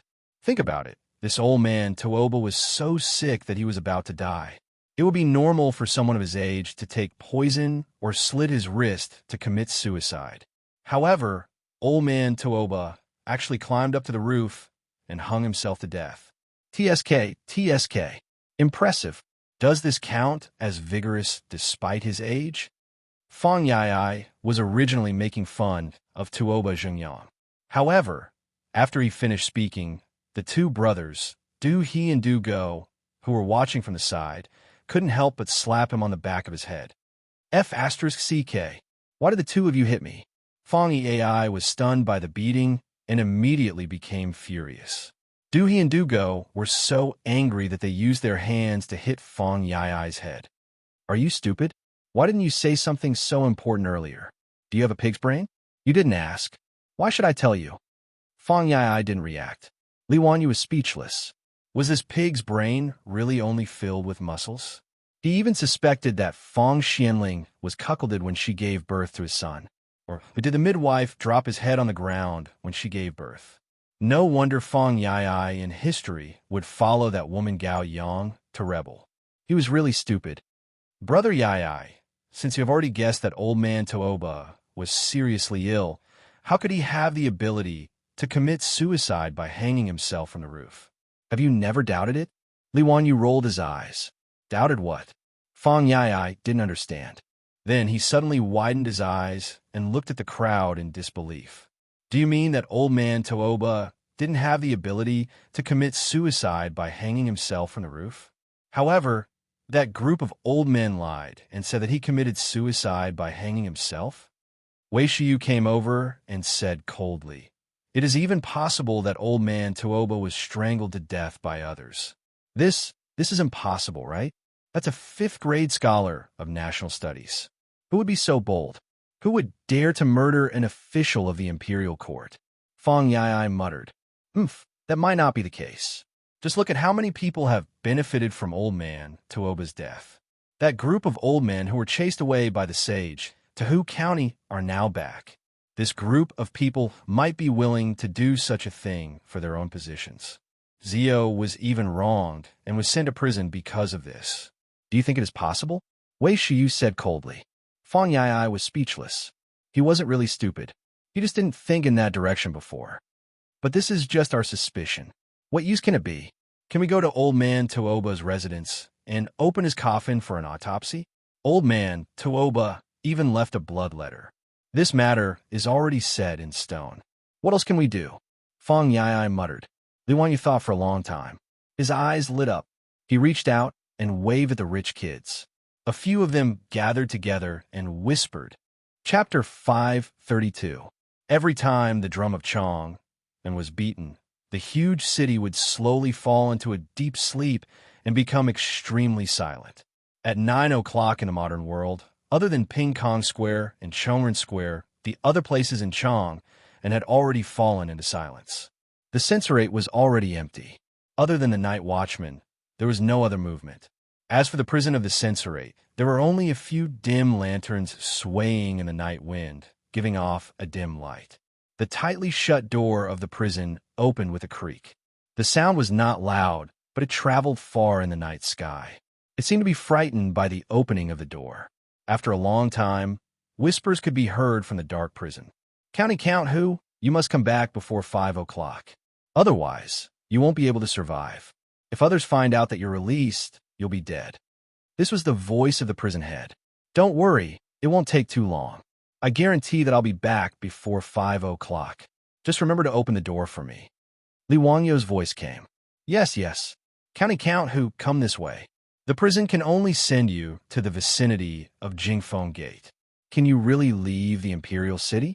The gates of the Imperial City will not be opened unless there are special circumstances. Don't worry, you don't have to worry about this. The two figures carefully avoided the light of the lanterns and sneaked out along the corner of the censorate. Carefully avoiding the patrolling soldiers, they arrived near Jingfeng Gate, and Li Wanyu sent the prison head away. At this time, in a dark alley near Jingfeng Gate, there was already a carriage waiting there. The wind lantern hanging on the carriage had the word Wei written on it. This was not the carriage of Wei Zheng's residence, but that of Duke Wei Fong Xianling. Wei referred to his title. Li Wanyu hid in the darkness and picked up a small stone to throw on the carriage, making a soft sound. A few heads immediately popped out of the carriage. They were Fong Yai, Wei Shuyu, and Du He. Damn, Zio, do you dare to dawdle a little more? By now, Fong Yai and the others had all learned Li Wanyu's catchphrase. Li Wanyu hurriedly got into the carriage. Bullshit. Do I have to wait until now to sneak out? Let's go. I have to be back before 3 in the morning. Otherwise, the jailer will be in trouble. I know. We still have plenty of time. What are you afraid of? You won't be discovered if you use your family's carriage, right? Li Wanyu asked. Fong Ai smiled proudly and said, Don't worry, my father is in charge of guarding the Imperial City today. He won't use a carriage. Moreover, I added seal wort to his tea. My father has already fallen asleep in the office. He won't wake up until dawn. In order to prevent sudden events, the big shots of the palace secretariat, Xianxia, and Minxiao provinces would take turns to stay on duty in the Imperial City in case there were emergency matters that needed to be dealt with at night. After Fong, the AI, finished speaking, he personally ran to drive the carriage. Tonight, in order to keep his secret, he didn't bring the carriage driver with him. The carriage slowly moved and soon arrived in front of the Jingfeng Gate. The colonel guarding the gate naturally recognized Fong Xuanling's carriage and hurriedly came forward to greet him. Greetings, Lord Fong. Are you out of the city for something? Shoo, lower your voice. My lord has finally fallen asleep. Don't wake him up. Today is the 7th day of Duke Tuoba's death. My lord is busy with work during the day and can only take time to pay his respects. Quickly open the door. Don't waste time. I have to come back later. Fong AI lowered his voice and pretended to speak to the colonel. His words naturally didn't arouse any suspicion. The colonel bowed to the carriage and asked the soldiers to open the side door. Although the Imperial City and the gate couldn't be opened at night, it was obvious that people at Fong Xuanling's level were not included. Sometimes, when he dealt with work late, he would often leave the Imperial City and return home in the middle of the night. As for the Golden Guards patrolling the streets of Chong and City, they wouldn't check the carriage of the Duke Wei mansion. Wouldn't they be looking for trouble? Fong AI smoothly drove the carriage out of the Imperial City and toward the Taoist Square in the east of the city.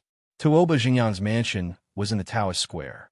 Tuoba Xingyang was a 5th-rank scholar and naturally didn't have a right to open the main gate of his mansion on the street. Fang Ai followed the same pattern and asked the gate of the Taoist Square to open. He smoothly stopped the carriage near the Tuoba mansion.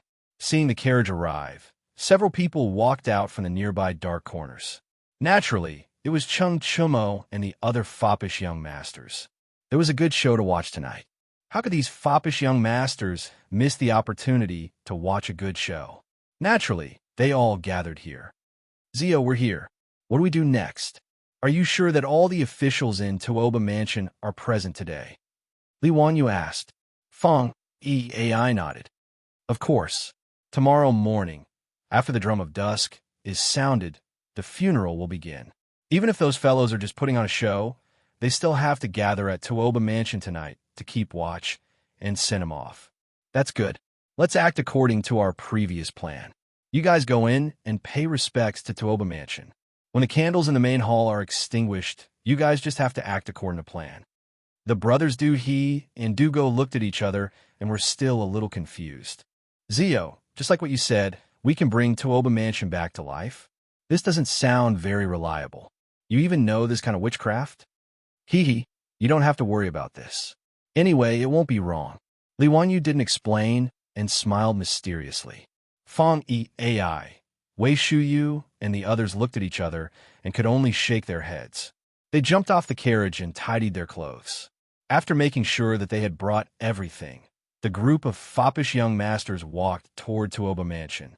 Because of the funeral, the main gate of Tuoba Mansion had been open day and night for the past few days so that the guests who came to pay respects could enter. Tuoba Xingyang's morning hall was located in the central room of the mansion. In the morning hall, his filial son and grandson, dressed in white, were burning paper money. The dozen old officials who carried Tuoba Xingyang's coffin back to Chang and City were also in the main hall. They were chatting softly to pass the time. Other than these old officials, some of Tuoba Xingyang's friends and students were also in the main hall. Even though it was already late at night, Tuoba Mansion was still very lively. Li Wanyu was hiding at the side.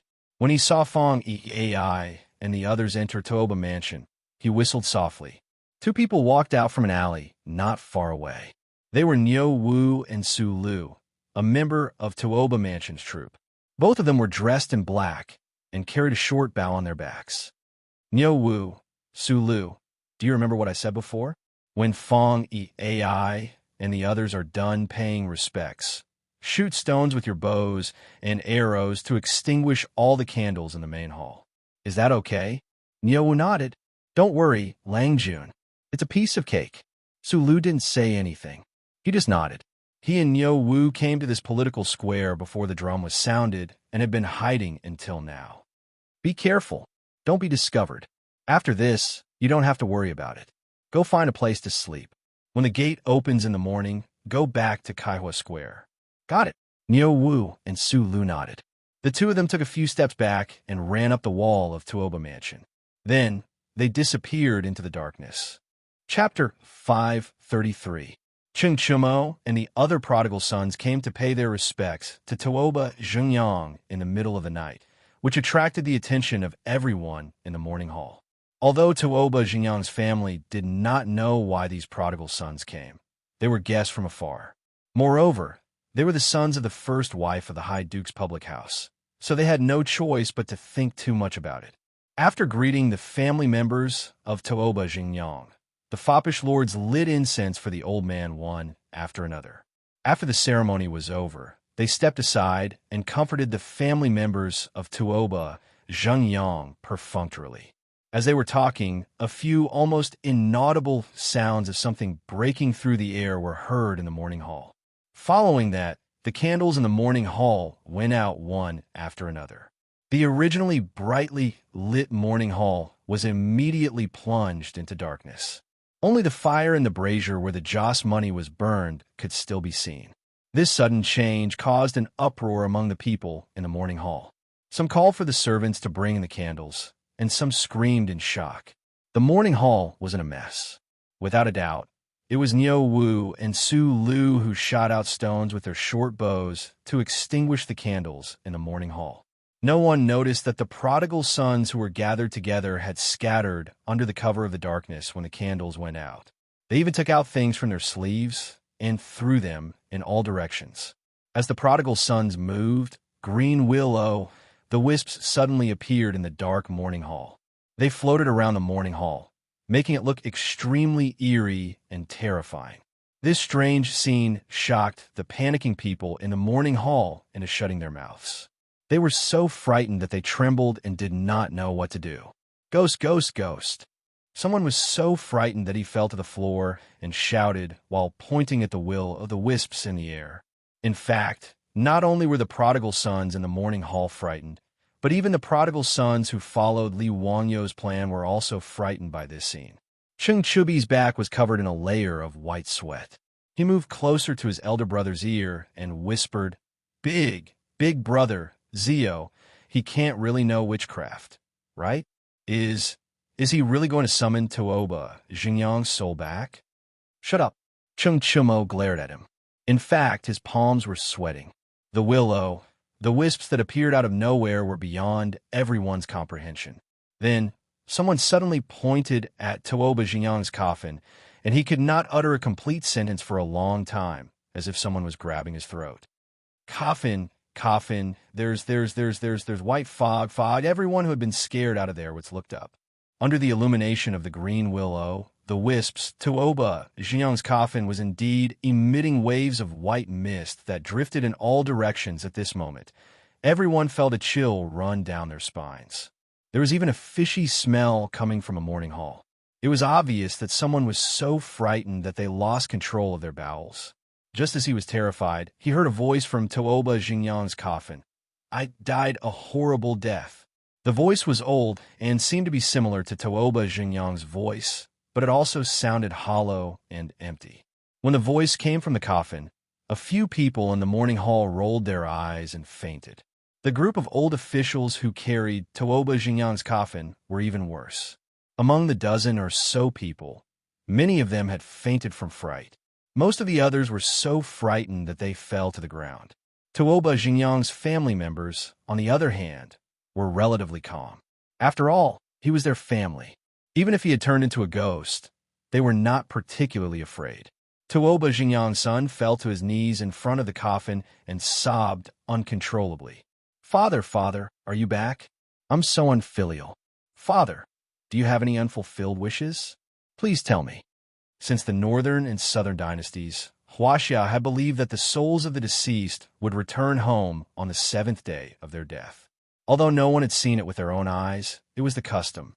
Thus, Tuoba Xinjiang's family naturally thought that Tuoba Xinjiang's soul had returned to his home. The ethereal voice sounded again. "Dalong, my son, I've died a terrible death. Someone killed me in Hu County. My son wants to avenge his father." Tuoba Xinjiang's son heard it clearly this time. The voice had indeed come from his father's coffin.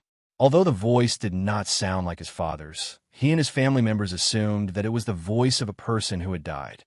The words that came from the coffin made the group of old officials even more terrified. "Lord Tuoba, a person's death is like an extinguished lamp. Let bygones be bygones. Lord Tuoba, don't spout nonsense. You hung yourself. It has nothing to do with us." The old officials were in a mess. Everyone in the morning hall was suspicious. Tuoba Xinjiang's son turned to look at them. He asked the coffin, "Father, who killed you? I won't let him go."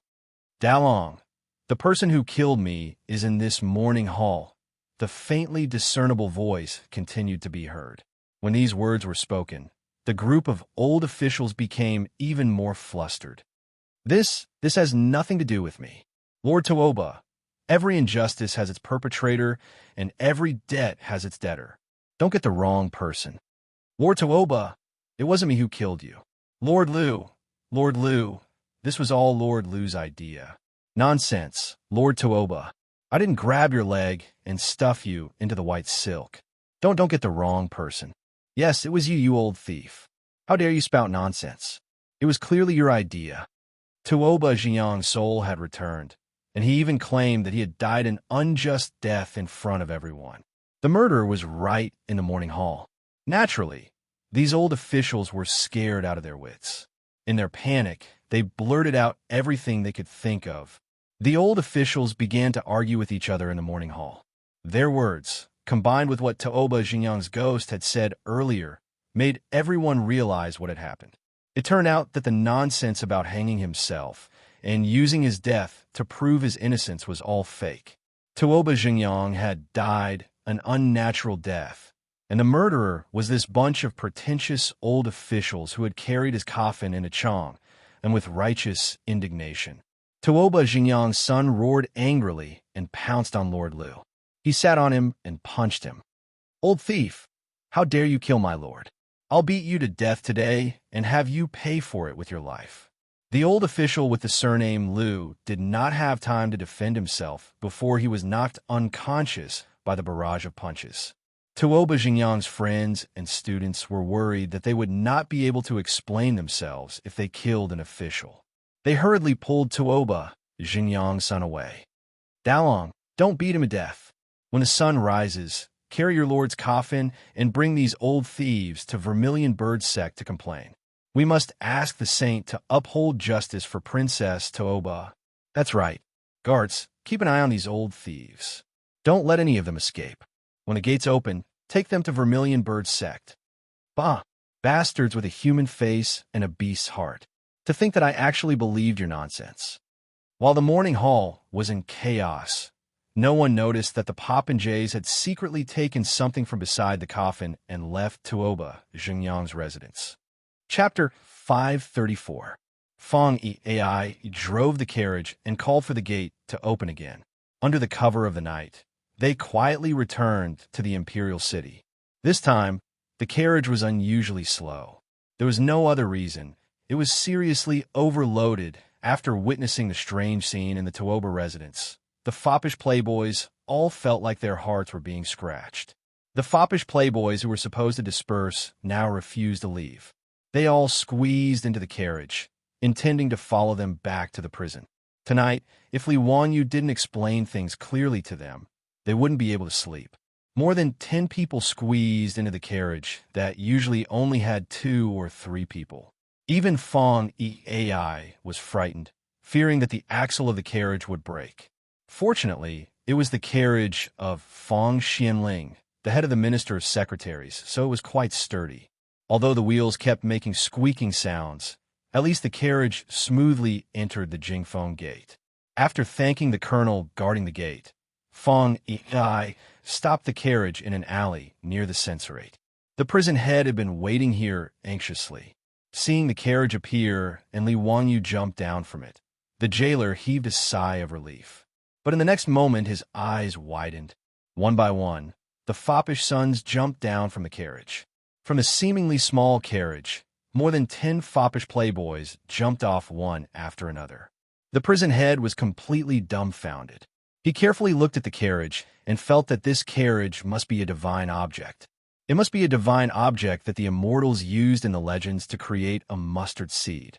Otherwise, how could it fit so many people? If Li Wanyu knew the prison head's thoughts, he would definitely snort. What was this? In the future, there were even more amazing things. There was once a traffic police officer who caught a van that was seriously overloaded. In a van that was supposed to carry 6 people, 35 people were stuffed into the Guinness Book of Records. That was magical. The crowd followed the prison head and quietly slipped into the prison like thieves. After the prison door was locked again, the crowd burst into unbridled laughter. Chung Chumo threw a gold ingot to the prison head. "You did well today. This is your reward. Keep your mouth shut. Don't go out and talk nonsense. If I hear some rumors, be careful of your bones." Yes. Young Duke, don't worry. I won't know anything after I leave."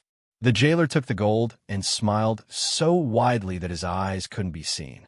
Everybody returned to Li Wanyu's luxurious prison cell. They lit the candles, brought wine and food, and drank to their heart's content. After 3 rounds of wine, Fang Yi finally couldn't take it anymore. He put down his wine glass and asked, "Zio, explain to your brothers what happened tonight." These words were naturally what all the silk pants wanted to know. They all looked at Li Wanyu, hoping for an explanation. In this regard, Li Wanyu chuckled. "Actually, it's nothing much. I just wanted to trick them. I didn't expect that group of old thieves to have such poor mental fortitude and confess without being pressed. After hearing Feng Yai's words 2 days ago, Li Wanyu took it to heart. He had Niuwu go to Hu County and find Yang Quan, asking him to help investigate Tuoba Zhengyang. Yang Quan naturally knew that Tuoba Zhengyang had hanged himself. When the news spread that day, he was the one who led the Yamen runners to Tuoba Zhengyang's room and untied the old man from the white silk hanging from the ceiling. After hearing Niu Wu's words, Yang Quan couldn't help but have some doubts. He found the county magistrate, Fong Chun, and went to investigate again. When the group of old officials arrived in Hu County, they just happened to live in the Lai Hot. After Li Wanyu paid off the debt to the county yamen, he didn't sell it and left it empty. After the group of old officials arrived in Hu County, Yang Quan arranged for them to live in the residence. He also arranged for a few servants to serve them and didn't bother with them anymore. Yang Quan and Fong Chun summoned the servants who served the old officials in the residence to the county yamen's main hall and asked them about what happened that day. However, the servants didn't know anything. They only said that on the night Tuoba Zhengyang hanged himself, the old officials chased all of them to the front yard. As such, no one knew what happened. However, they confirmed that Tuoba Zhengyang was seriously ill a few days ago. The servants even invited the county's doctor to take a look at him. Yang Quan naturally ordered the Yamen runners to summon the doctor for questioning. He learned that Tuoba Zhengyang was old and weak and had caught a cold. He also asked the doctor if Tuoba Zhengyang could get out of bed and if he had the ability to climb to higher places. In response, the doctor shook his head and said that Tuoba Zhengyang was bedridden and didn't have much time left. It was difficult for him to even walk on the ground, let alone climb to higher places. Yang Quan couldn't help but feel angry when he heard some of the servants' and doctors' testimonies. However, these testimonies weren't enough to refute the old officials' claims. After all, they could say that Tuoba Zhengyang had a momentary recovery of consciousness before his death. It wasn't impossible for him to hang himself because he was indignant. After Niu Wu reported the results of Yang Quan's investigation to Li Wanyu, he naturally guessed the cause of the incident. He sighed in his heart. This group of old thieves was really ruthless. They didn't hesitate to kill their own colleagues for their own positions and even used it to smear their reputation. They were really shameless. However, Li Wanyu didn't have any evidence to accuse this group of old thieves. Therefore, he came up with the idea of pretending to be mysterious.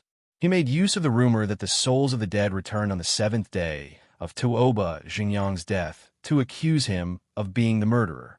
However, he didn't expect the effect to be so good. After a series of operations, the group of old thieves was scared witless and revealed many flaws. Zio, tell me clearly, what was in those small porcelain bottles that you asked us to scatter in the morning hall? Did you create those terrifying will-o'-the-wisps? Chung Chumo asked. Li Wanyu laughed. That's right, brothers. Those porcelain bottles contained phosphorus powder. When this powder was scattered, it would emit a green light in the dark. This is the so-called will-o'-the-wisps. Those who had some scientific knowledge in the later generations knew that the so-called will-o'-the wisps were the spontaneous combustion of phosphine produced when human bodies or animal remains decomposed. In fact, the wisps were spontaneous combustion of phosphine. This had been known in Wuxia since ancient times. In the Jin dynasty's natural history, it was written, where a battle dies, its blood accumulates over the years and turns into phosphorus. When the phosphorus touches the ground and the plants are dew-like, it is slightly invisible. When pedestrians or people touch it, the human body will emit light. However, very few people knew about this. Most people still firmly believed that it was will-o'-the-wisps. As for the method Li Wanyu used to collect the phosphorus powder, it wasn't enough to mention. It was a really smelly process. In fact, it was very simple. It was to distill human urine. The white powder obtained in the end was sodium phosphate. In order to create this thing, Niu Wu, Niu Yong, and the others complained for a long time. It was really disgusting. Li Wanyu asked Niu Wu and the others to distill a few small bottles of phosphorus powder. He put them in small porcelain bottles and gave them to the debauches. After the candles in the morning hall were extinguished, they were to scatter the contents of the porcelain bottles. Naturally, the wisps were formed. To put it bluntly, it was not even worth mentioning. The debauches finally understood that what they scattered was actually extracted from human urine. Each and every one of them was extremely disgusting. F***CK. Zio, you're too disgusting. You actually let us scatter such a filthy thing in our hands. Deal with this bastard. Following Fong Ai's shout, the debauches swarmed forward and ravaged Li Wanyu. Chapter 535. Under the threat of the silk pants, Li Wanyu had no choice but to confess everything. The smoke coming out of the coffin was naturally the result of dry ice meeting water. Making dry ice was introduced in the science textbook of the 4th grade. The reaction of vinegar and baking soda produced carbon dioxide. A bottle filled with carbon dioxide could be cooled in the refrigerator. There were no refrigerators in the Tang dynasty, but there were ice cubes made from saltpeter. Dry ice could also be obtained by cooling them. When dry ice met water, it would turn into gas and sublimate rapidly. The temperature of the surrounding air would drop, and the water vapor in the air would condense into countless water droplets, producing fog. This was actually very simple physical and chemical knowledge. As for the matter of Tuoba Zhengyang's resurrection, Li Wanyu refused to say anything. He only said that it was an ancestral technique that could not be taught to outsiders. The fops could only give up. The reason why Li Wanyu did not say anything was because he could not say anything. The method he used was the same as the one he used in front of the Taiji Palace. He used a phone and a Bluetooth speaker. Originally, because there was no electricity, the Bluetooth speaker had become useless. It had been hidden in the Dao ancestor statue and was consecrated by Li Er in the Taiji Palace. Later, Li Wanyu created a hand-cranked generator. Naturally, he did not want to leave the speaker in the Taiji Palace. He had already found an opportunity to secretly take the Bluetooth mini speaker from the statue in Taiji Palace. He brought it back to his residence and charged it. He used it often and listened to music with his beautiful boss in the room. In order to keep the secret, Li Wanyu asked the craftsman to make a small wooden box that could not be opened. He put the Bluetooth speaker in it and gave it to Cheng Chimo. He asked him to place it next to Tuoba Zhengyang's coffin during the chaos. On the other hand, he was outside the Tuoba residence, using his phone to create a good show. Of course, he could not tell these details to the fops. Not only could he not explain the phone and the Bluetooth speaker, but he also did not dare to let this matter spread. Otherwise, if Pai Lupi knew, he would skin him alive. The small wooden box containing the Bluetooth speaker was also secretly brought back by the rich kids and returned to Li Wanyu. Unbeknownst to anyone, the foppish lords cooperated with Li Wanyu and created a great show where Tuoba Zhengyang came back to life. The silk pants drank and celebrated in the prison until dawn. The group of people were too lazy to return to their residences. They slept soundly in Li Wanyu's prison cell. At this time, the morning drum of Chang and city had been beaten, and the gates of the city were opened. The city of Noda began to recover from the darkness. At Vermilion Bird Gate, the imperial army guarding the gate, as well as the officials preparing to attend court, couldn't help but widen their eyes. A few days ago, Tuoba Zhengyang's coffin was brought here, and it was already an eye-opener for everyone. Why was it happening again today? Because of Tuoba Zhengyang's death, Li Wanyu, the county count of Huxian, was ordered by the saint to take over the prison. Could it be that these people were still not satisfied? Why did they bring Tuoba Zhengyang's coffin to Vermilion Bird Gate? What surprised the imperial army and the officials even more was that the group of old officials who carried the coffin a few days ago looked as if they had lost their parents. Their clothes were disheveled, and their hair was messy. Some of the old officials even had nosebleeds and bruises on their faces. They were in a sorry state. "Everyone, may I ask where you are going?" The colonel guarding Vermilion Bird Gate didn't dare to be negligent. He hurriedly ordered the imperial army to stop the group of people. He didn't dare to let this group of people into the imperial city. "We are going to the censorate to complain." Tuoba Zhengyang's son was wearing mourning clothes. He knelt down while holding the coffin. "My lord was murdered by these old bastards." We're going to the censorate to report these old bastards. Colonel, please help us pass the message. Tuoba Xingyang's son was also an official in the imperial court. Although his rank wasn't high, he was only a rank 8 East Market deputy. However, many of the officials outside Vermilion Bird Gate knew him. When they heard what he said, they were all shocked. An official who was familiar with him immediately asked, Dalong, what nonsense are you talking about? Didn't your lord commit suicide by hanging himself because that county count wanted to build a female toilet? He used his death to show his sincerity. How did it become Eunuch Lu and the others who murdered your lord? Dalong, why are you saying this? Tuoba Xingyang's son was waiting for someone to ask. He immediately stood up and pointed at the dozens of old officials. He raised his voice and said with righteous indignation, I dare to tell everyone that last night was the 7th day of my lord's death. He came back to his senses and told everyone about this. Last night, there were dozens of people in the mansion who witnessed it. Moreover, these old bastards blamed each other in panic and admitted that they murdered my lord. His words immediately caused an uproar among the surrounding officials. The group of people who had witnessed this in Tuoba's palace last night also spoke out to testify. The group of old officials lowered their heads and didn't say anything. They didn't defend themselves at all. It was obvious that they agreed with Tuoba Xingyang's son's accusation. This caused the officials to discuss even more. What? Tuoba Xingyang came back to his senses? Last night was the 7th day of Tuoba Xingyang's death. That's when he came back to his senses. So Tuoba Xingyang was killed by someone. No wonder he came back to his senses and pointed out the culprit.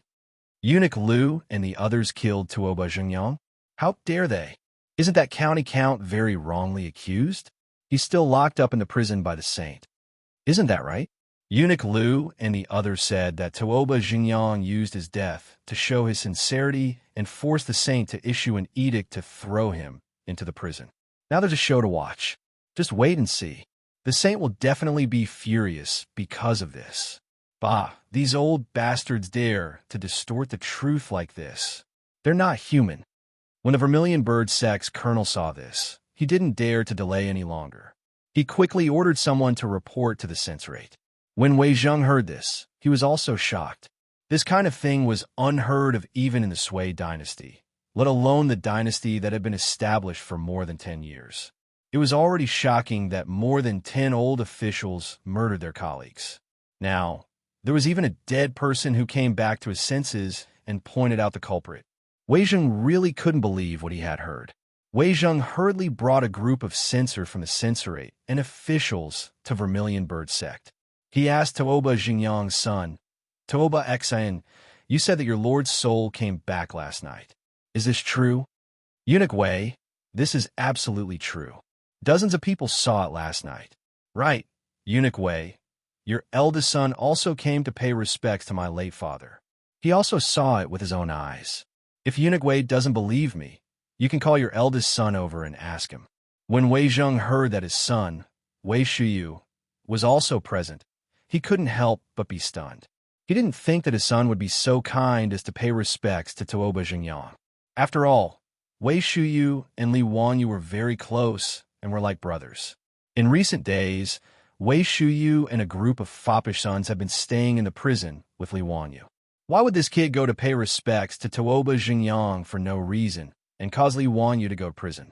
Wei Zheng subconsciously felt that this matter was fishy.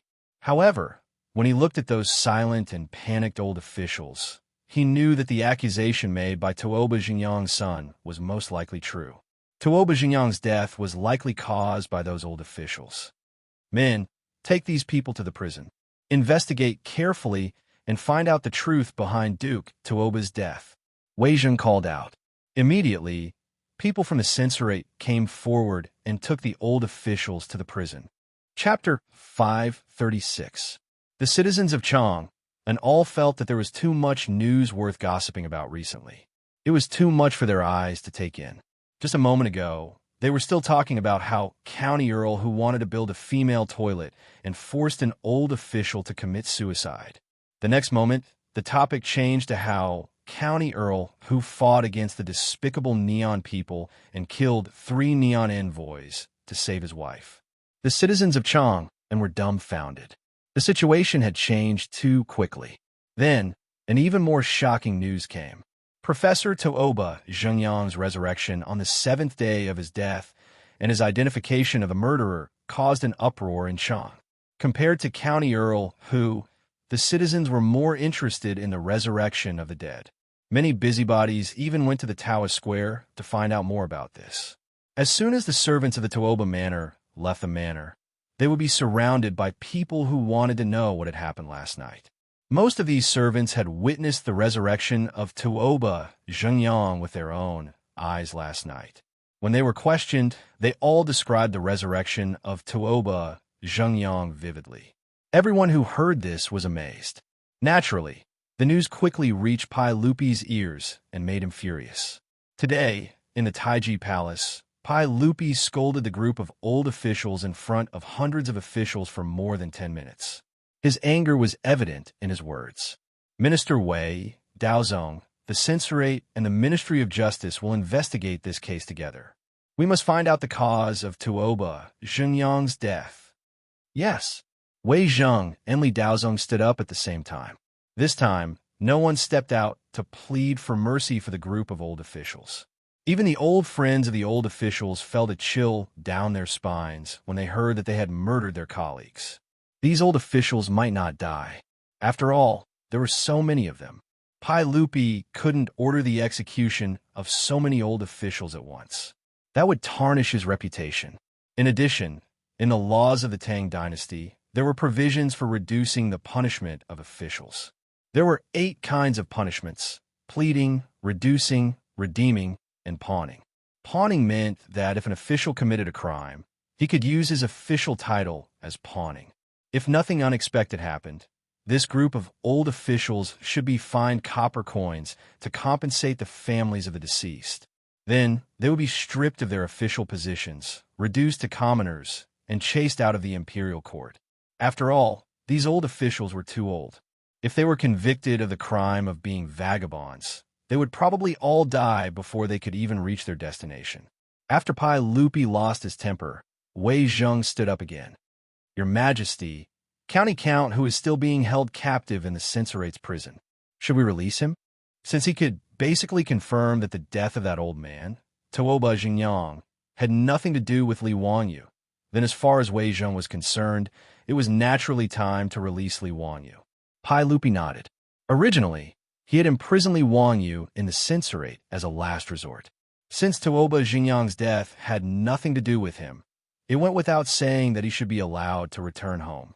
But before Pai Lupi could say anything, dozens of officials came out from the hall and knelt on the ground.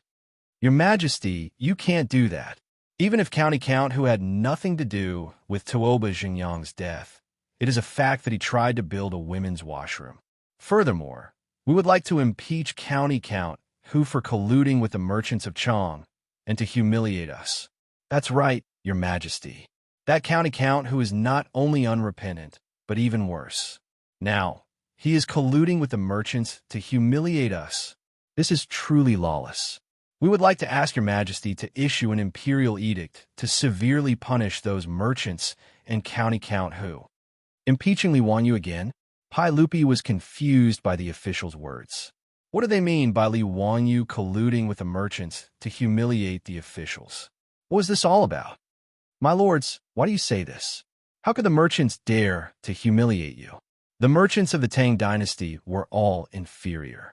Even if they were wealthy, their status was lowly. How could the merchants dare to humiliate the officials? Pai Lupi didn't believe it himself. Not only did he not believe it, but the officials in the hall also didn't believe it. Your Majesty, what we have said is true. The merchants of the eastern and western markets, including those barbarian merchants, all refused to sell when they heard that we were going to buy goods from them. Your Majesty, isn't this deliberately humiliating us? Your Majesty, how could those lowly merchants dare to humiliate us like this? They are really disloyal. Your Majesty, please issue an imperial edict to arrest all these rebellious merchants and put them in prison as a warning to others.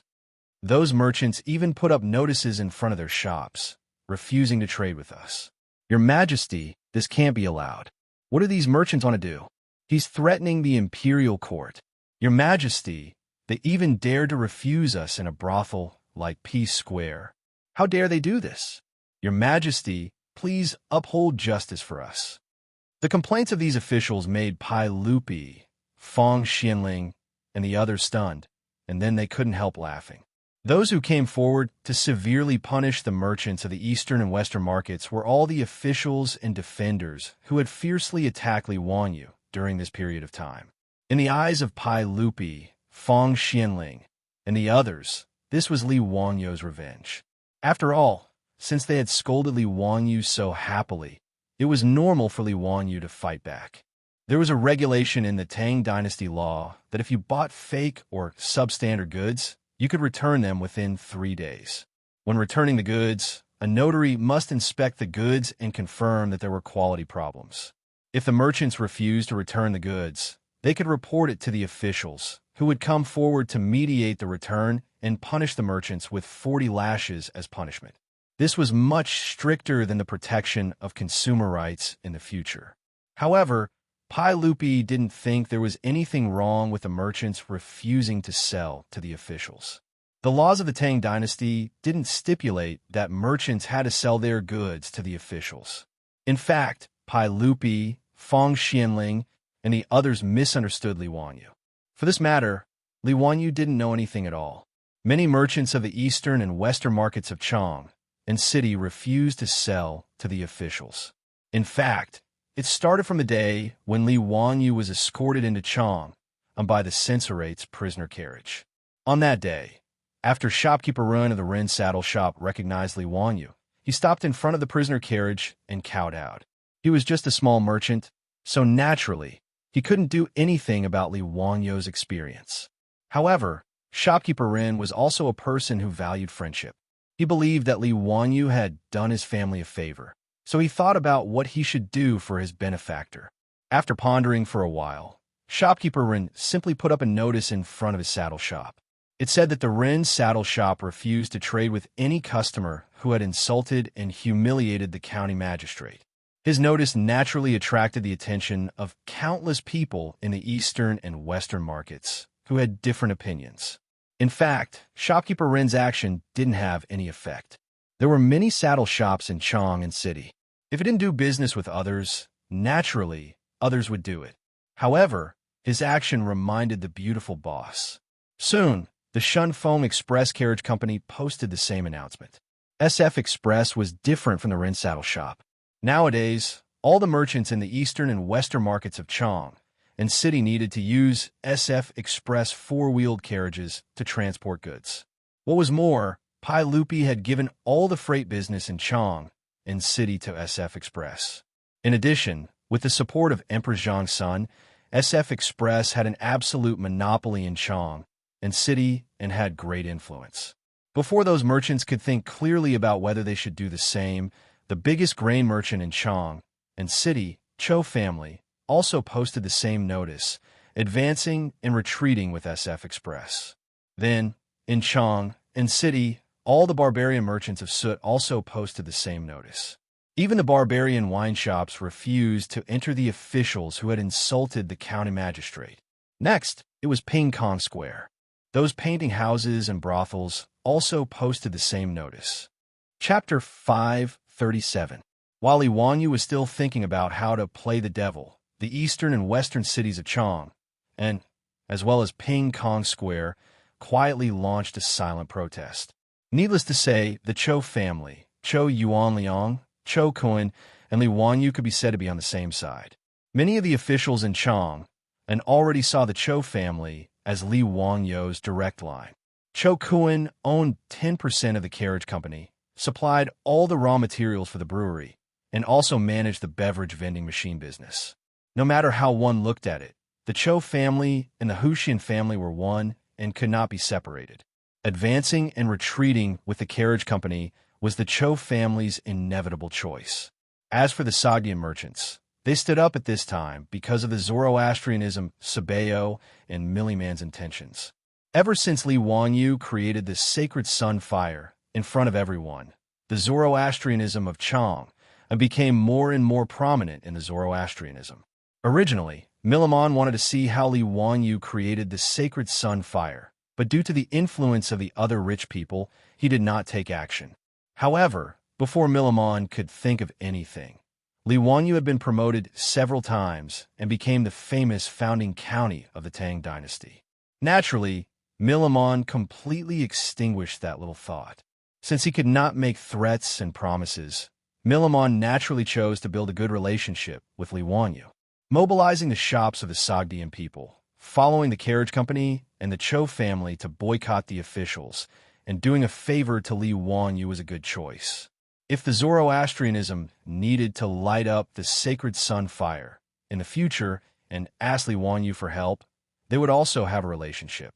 As for the brothels in Ping Kong Square, it was even simpler. Firstly, those brothels were attracted to Li Wanyu's talent and were willing to cheer for him.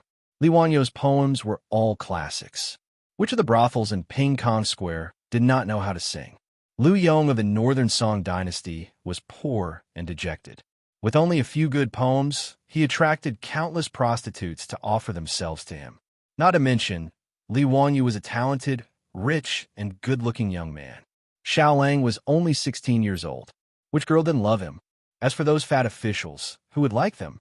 At most, they had no choice but to receive these guests for the sake of Kai Yuan Tong Bao and the gold ingots. Now that there was a conflict between the two, the prostitutes of Peace Lane did not even need to think to know who they would support. Furthermore, although these prostitutes had fallen into the secular world, they were still women. Li Wanyu was impeached and sent to prison by these old Taoist defenders for building a female toilet in Chang'an. Although these prostitutes could not do anything, they could express their attitude by refusing to receive customers. With the precedents set by Shun Feng Carriage Company, the Cho family, the Soot people, and Ping Kong Square, the other tens of thousands of merchants in the other two cities simply followed and posted notices, refusing to do business with those officials who slandered Li Wanyu.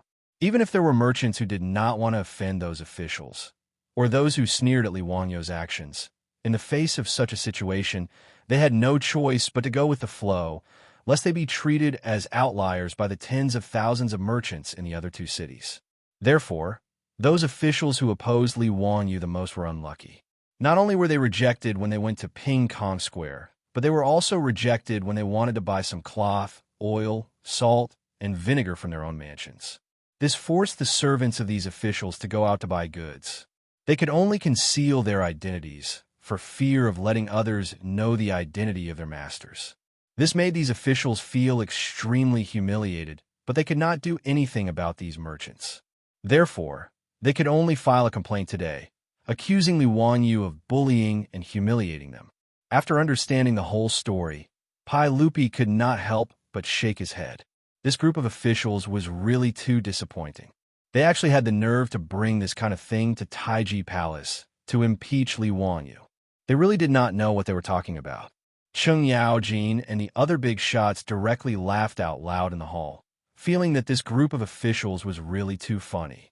Originally, everyone could not hold back their laughter, but when they saw Cheng Yaojin and the others laugh out loud, they could not help but roar with laughter. They actually had the nerve to bring this kind of shameful thing to the main hall. It was really the shame of hundreds of officials. And the group of officials who had complained tearfully before were now all red in the face from the ridicule of their colleagues. They wished that a crack would open in Taiji Palace for them to hide in. Pai Lupi naturally would not punish Li Wanyu or those merchants because of this group of officials' impeachment. To be treated like this by the merchants, other than showing that this group of people was incompetent and did not have the support of the people, what else could be explained?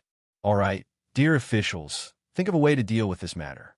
Don't bring it up in court again. Official way, since Tooba Gong's death has nothing to do with Li Wanyu, then let him go. Pai Lupi was too lazy to continue arguing with this group of people and directly ordered Wei Zheng. Wei Zheng naturally accepted the order.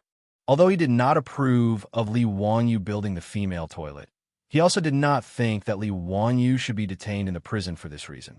It was really a bit absurd. The officials who had impeached Li Wanyu did not dare to say anything. They could only bow their heads and retreat among the hundreds of officials like ostriches. This matter was considered to be over. Just as Pai Lupi was about to discuss court politics with the officials, he saw Mi Tuo hastily come in from the back of Taiji Palace and whisper in Pai Lupi's ear. Everyone, Her Highness the Empress and Consort Yang, led all the concubines out of the palace. They said they were going to ding Zhou village in Hu County for a short stay. Hearing this, Pai Lupi couldn't help but furrow his brow. His wives had all left the palace at this time without even notifying him. This made Pai Lupi very surprised. Do you know what this is about? Why do I not know about this? Everyone, this servant does not know either. When the morning drum sounded and the palace gates opened, Her Highness the Empress led all the concubines out of the palace in a carriage. This servant did not dare to ask. Pai Lupi was very unhappy about this, but he could not say anything at this time. However, he was willing to bet that it definitely had something to do with Li Wanyu. His wives had all gone to Ding Zhou village. No matter what, he had to find Li Wanyu and ask him about this matter. He turned his head and ordered Mi Tuo, go to the censorate and take that bastard Li Wanyu to the legislative hall. I will deal with him after court. Mi Tuo made a sound of agreement, but did not move.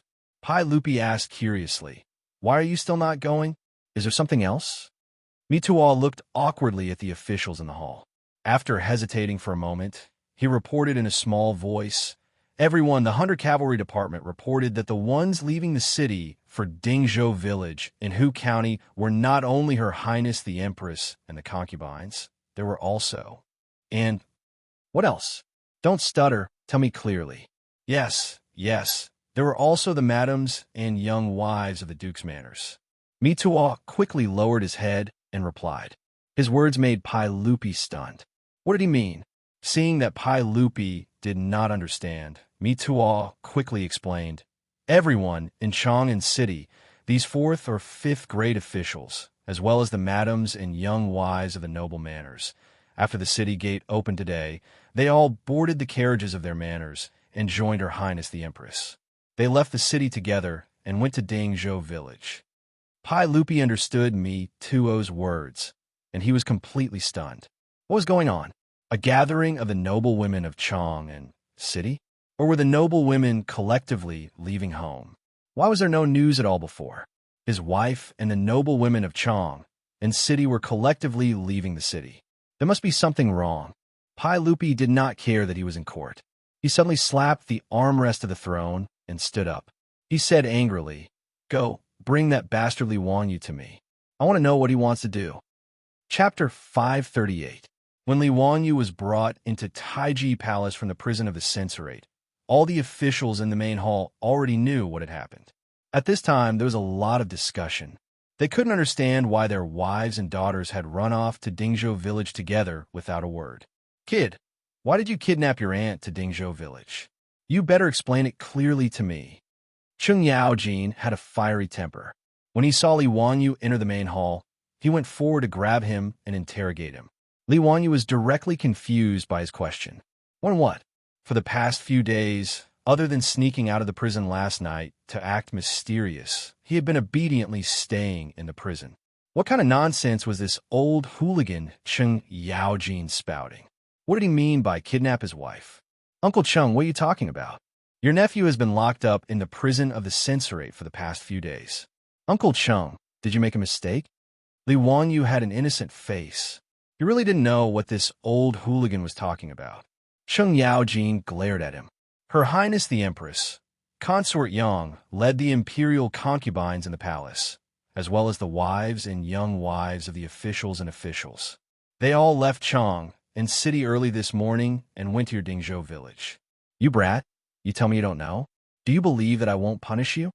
What? Li Wanyu looked at the surrounding officials in confusion. He saw that everyone was nodding their heads, agreeing with Cheng Yaojin's words. He turned his head stiffly and looked at Pai Lupi on the throne. However, he saw that Pai Lupi was also glaring at him with an angry face. It was actually Pai Lupi's wife who had led the wives of the officials and officials in the main hall to escape. But why the hell did they go to Dingzhou village? Li Wanyu suddenly quivered.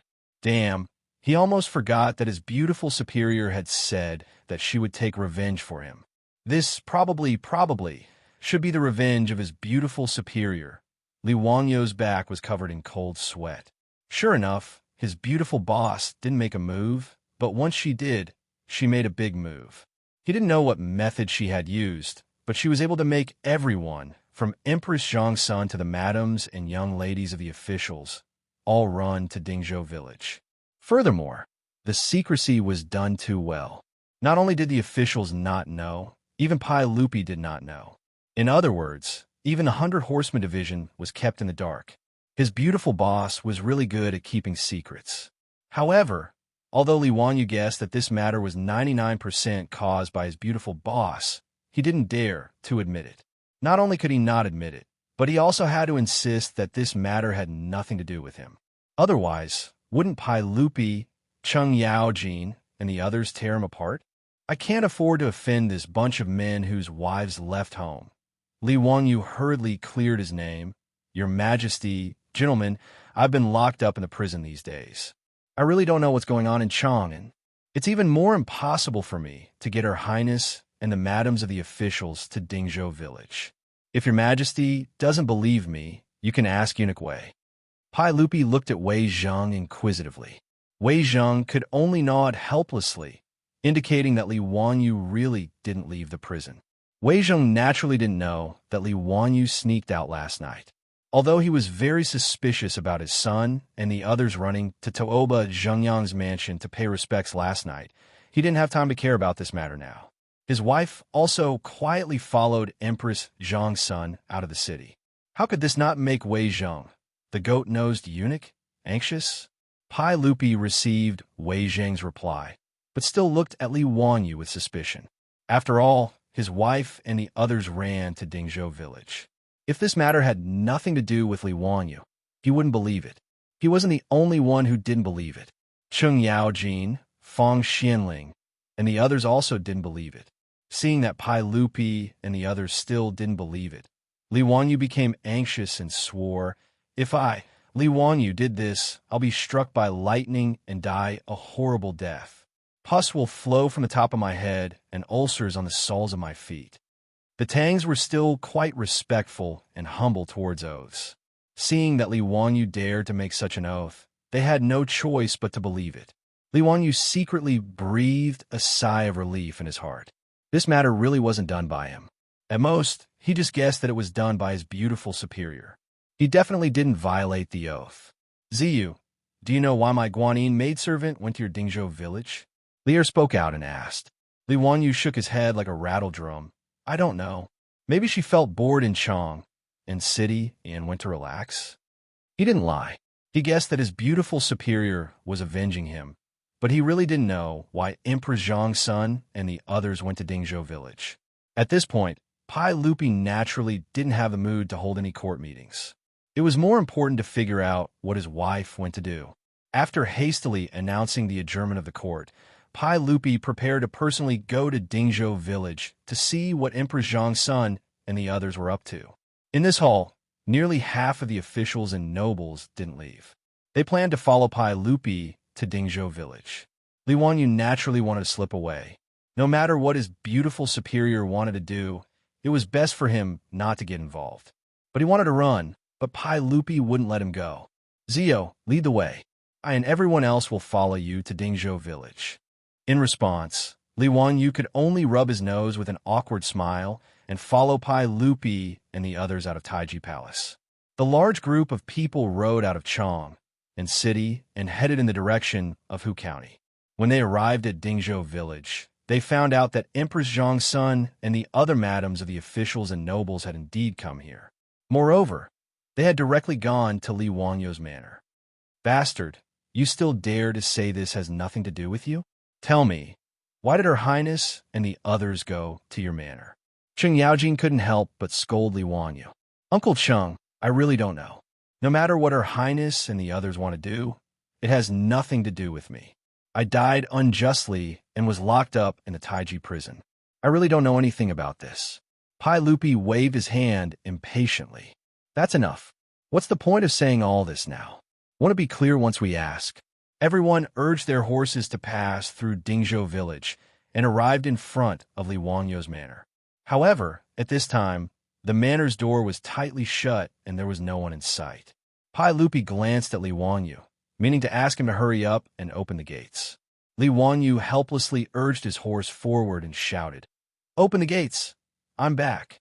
Hurry and open the gates!" He shouted a few times before the tightly shut door slowly opened. After the door was open a crack, two heads popped out. They were none other than Aphrodite and Perrin. "Langjun, you're back? Langjun, did the sage let you go back?" As soon as the two girls finished speaking, they immediately noticed the large group of people behind Li Wanyu. When they saw Li Air riding on the horse, they couldn't help but playfully stick out their tongues. "Perrin, Aphrodite, it's broad daylight. Why are the gates closed? Hurry up and open the gates to welcome His Majesty in." Aphrodite and Perrin curtsied to Pai Lupi. "Greetings, Your Majesty. Greetings, Your Majesty. However, it's inconvenient for His Majesty to enter the manor today." Chapter 539. Li Wanyu was stunned by the two girls' words. What do they mean? They actually refused to let Pai Lupi in? When did these two girls of his become so bold? Pai Lupi looked displeased, and the officials and nobles were also in an uproar.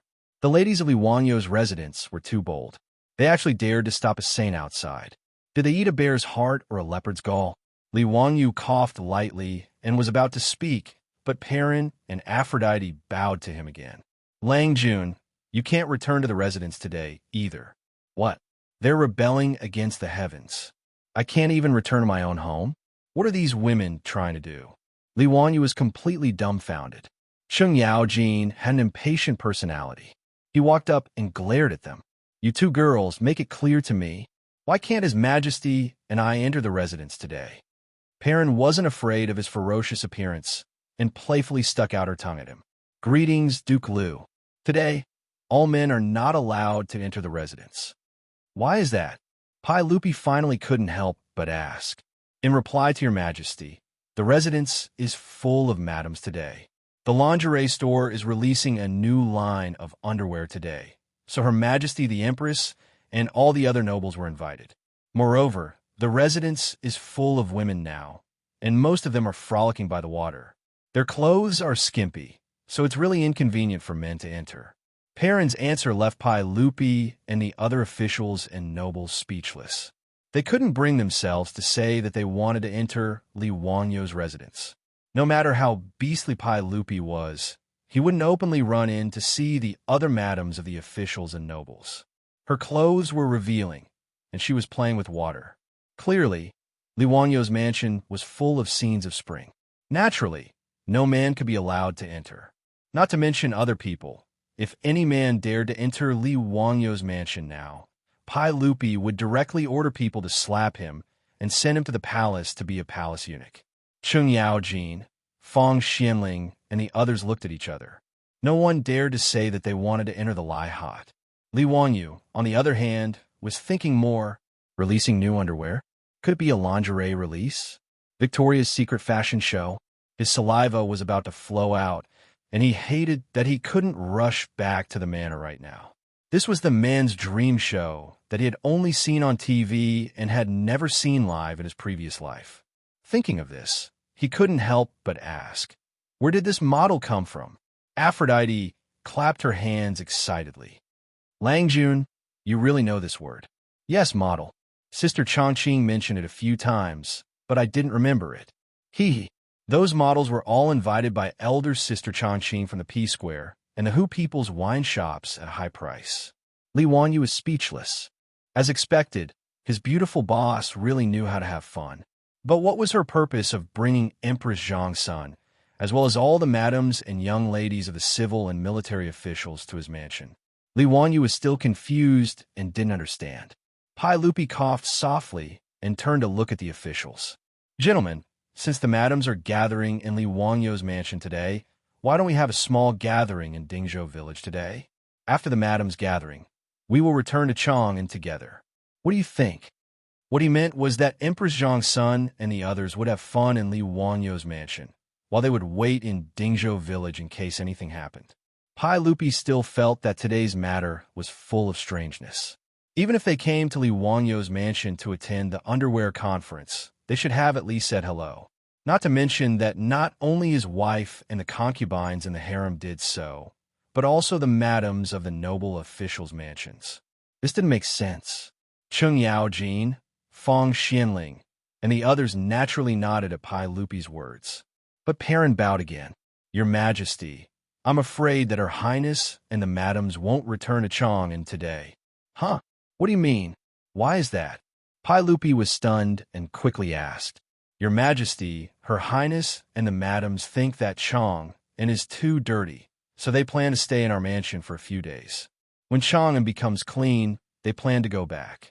Perrin's words immediately silenced Pai Lupi and the other officials. What did she mean? She thought that Chang'an was dirty?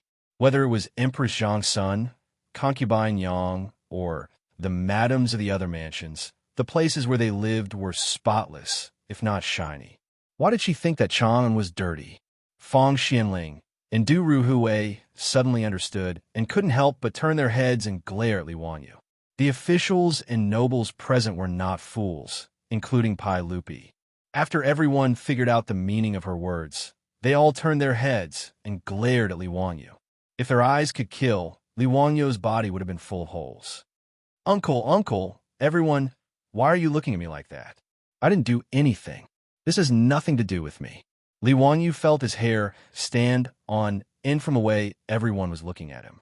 He quickly waved his hand, trying to clear his name. Cheng Yaojin snorted and slapped him on the shoulder. Humph, it has nothing to do with you. Tell me, what did Her Highness and the others mean when they said that Chang'an was dirty? I don't know. Li Wangyu naturally knew, but he could only play dumb at this time. If it weren't for you, bastard, who wanted to build toilets, how could there be so many troubles? Humph, what do you mean by Chang'an is dirty? Aren't you talking about those yellow and white things?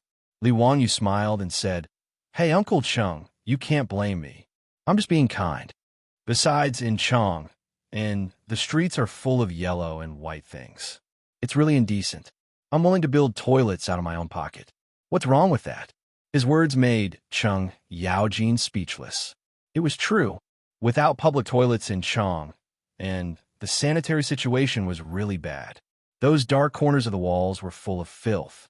In summer, there were swarms of flies. Even the drainage ditches on both sides of the streets were not much better. The cities in this era all had such a smell. Okay, Jijia, don't say anymore. Zio, let me ask you, how long will it take to build those toilets? Pai Lupi waved his hand impatiently at Cheng Yaojin and asked Li Wangyu. Uncle, as long as I give enough money, I can hire thousands of craftsmen to build 300 toilets at the same time with the mirage mud, bricks, and tiles provided by the Ministry of Works. It's very easy to build toilets. It can be completed in 3 days at most. Li Wangyu already had a plan in mind. He had consulted the craftsmen of the Ministry of Works and the General Works Bureau on how to build toilets. He knew what to do and immediately answered. Pai Lupi nodded helplessly. Okay, that's it. You can return to Chang'an and start recruiting craftsmen to build toilets. The mirage mud, bricks, and tiles are easy to deal with. Duan Qing, is there a problem with this? The wife of Duan Lun, the Minister of Works, was also in Lai Hot. He naturally stepped forward without hesitation. No problem. Today, I will arrange for the Ministry of Works to prepare the mirage mud, bricks, and tiles needed by County Count Hu. That's good. The feng shui of Dingzhou village is good. It's quiet and elegant. Let the madams and my empress rest here for a few days. When the toilets are finished in 3 days, everyone can come with me to pick them up. The officials nodded in agreement at Pai Lupi's words. Since their madams were fine, staying in Li Wangyu's mansion for 2 or 3 days wasn't a big problem. As for Li Wangyu building toilets, they didn't object. Of course, this was a good thing. When everyone smiled and nodded, Perrin shook her head. Your Majesty, I'm afraid that the Empress and the madams will not return to Chang'an in 3 days. Chapter 540. Perrin's words made Pai Lupi and the other officials dumbfounded again. What did she mean? She didn't want to go back to Chang'an after the toilet was fixed? Li Wanyu looked at the most honorable officials of the Tang dynasty looking at each other and almost couldn't hold back his laughter. In his mind, the lyrics of a song kept echoing, falling in love with someone who doesn't come home, waiting for a door that doesn't open, fickle eyes, tightly shut lips. Why bother to force it? Why bother to ask for it? Your Majesty, I'm afraid that Her Highness and the other madams won't return to Chang, and in 3 days. They said that there are many inconveniences in Chang, and so they don't plan to go back for the time being, Perrin continued. Inconveniences? Was this a joke? Not to mention Emperor Zhang's son and the imperial concubines, who live in luxury in Taiji Palace. Even the madams of the officials and officials had everything they needed. Where did the inconveniences come from? Pai Lupi and the other officials were puzzled, but Li Wanyu understood. Damn it! Did my beautiful boss fool Emperor Zhang's son and the other madams into a women's rights movement, with the purpose of building a women's toilet in Chang'an? The more Li Wanyu thought about it, the more certain he was that it should be so. Otherwise, it couldn't explain the reaction of Emperor Zhang's son and the others. After guessing the truth, Li Wanyu didn't dare to say anything for fear of getting into trouble. He wanted to build a women's toilet, but it was just a habit of his later life. He didn't think so much. If he knew that there would be so many troubles, Li Wanyu wouldn't ask for trouble. After all, he wasn't a staunch supporter of feminism. He even had the idea of having multiple wives. How could he offend so many people in order to build a women's toilet? But anyway, in the eyes of the officials in Pai Lupi, Li Wanyu was the first to propose to build a women's toilet. Once everyone figured out the true purpose of his wife, Li Wanyu would be in deep trouble. Thinking of this, Li Wanyu's footsteps quietly moved a few steps away from Cheng Yaojin, Li Er, and the others, so as not to get into trouble. If his beautiful boss could really persuade Empress Zhang's son and a group of officials and noble ladies in Chang and to carry out the so-called toilet revolution, Li Wanyu would really give her a thumbs up. She was really awesome. This reminded him of the Bollywood movie Toilet Hero that he had seen in his previous life. The plot was exactly the same. To put it simply, the movie Toilet Hero was about a single man from an Indian village who fell in love with a well-educated female lead. On the night of their wedding, the female lead discovered that there was no toilet in her house. In order to build a toilet in her house, she divorced the male lead. Religious beliefs, backward ideas, old-fashioned customs, and sexism were all presented in the movie. Now, Li Wanyu wanted to build a women's toilet in the Tang dynasty, but the resistance he encountered was no less than that of the Indian village in the movie. If Pai Lupi didn't think highly of him, he probably wouldn't have just stayed in the prison for a few days. After Li Wanyu figured out his beautiful boss's thoughts, he obediently closed his mouth and didn't say a word. Little girl, make it clear. What do you mean by inconvenient life in Chang'an? Cheng Yaojin glared at her again. Perrin smiled sweetly and said, Haiduk Lu, I don't know what it means. The nobles asked me to pass on the message like this. Pai Lupi couldn't help but glare at her and said, In that case, you go and ask the Empress to come out and talk to me.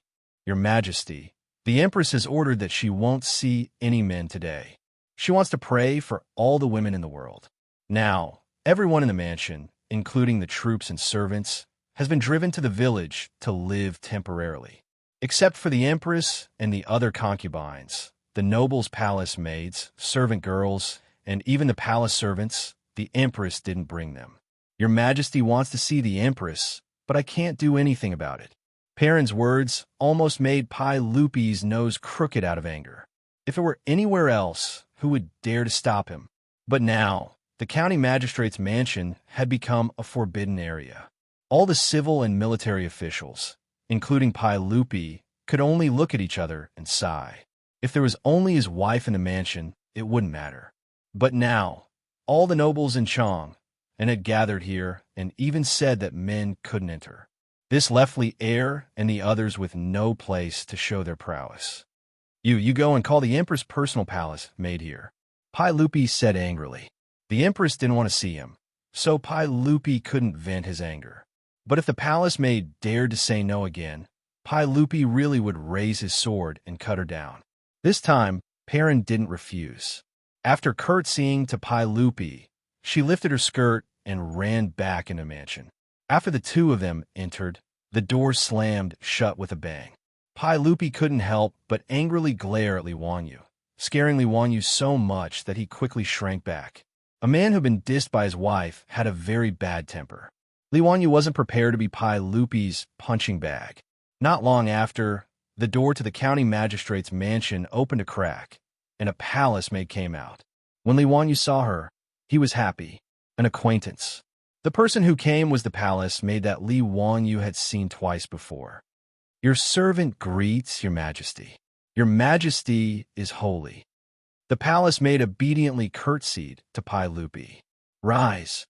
Let me ask you, why is the empress unwilling to return to the palace?"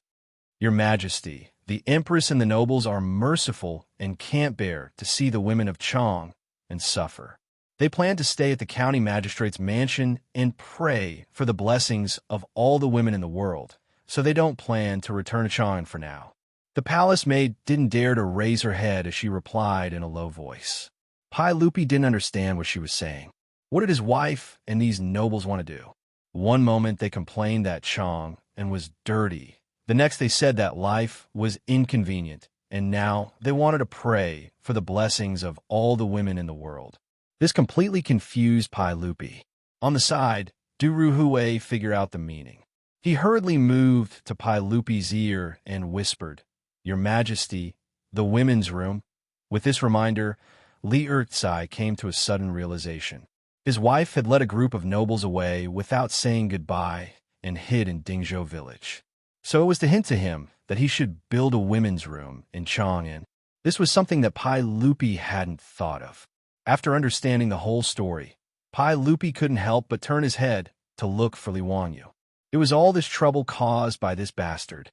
Li Wanyu tried his best to shrink his body into the crowd and avoid Pai Lupi's gaze. He really admired his beautiful superior. To build a women's room, she was willing to spend so much money. He couldn't help but admire her. "Men, have the Imperial Guard surround the county magistrate's mansion and protect the Empress's safety. Don't let a single male fly in." Pai Lupi shouted loudly. Then he didn't want to waste any more words and turned to leave. The group of officials and nobles could only helplessly shake their heads and follow Pai Lupi. His wife wanted to cause trouble with the Empress in order to force the Emperor and the officials to agree to build a women's room in Chang'an. This matter left the officials speechless. There were even some old officials who couldn't help but spit in Li Wanyu's direction before angrily leaving. Li Wanyu could only awkwardly rub his nose and pretend he didn't see these angry officials. After all, in order to build this women's room, he had even spent time in prison. Now, Emperor Xianxia was leading a group of nobles in an uprising. Let's see how Pai Lupi and the officials would deal with it. Chapter 541.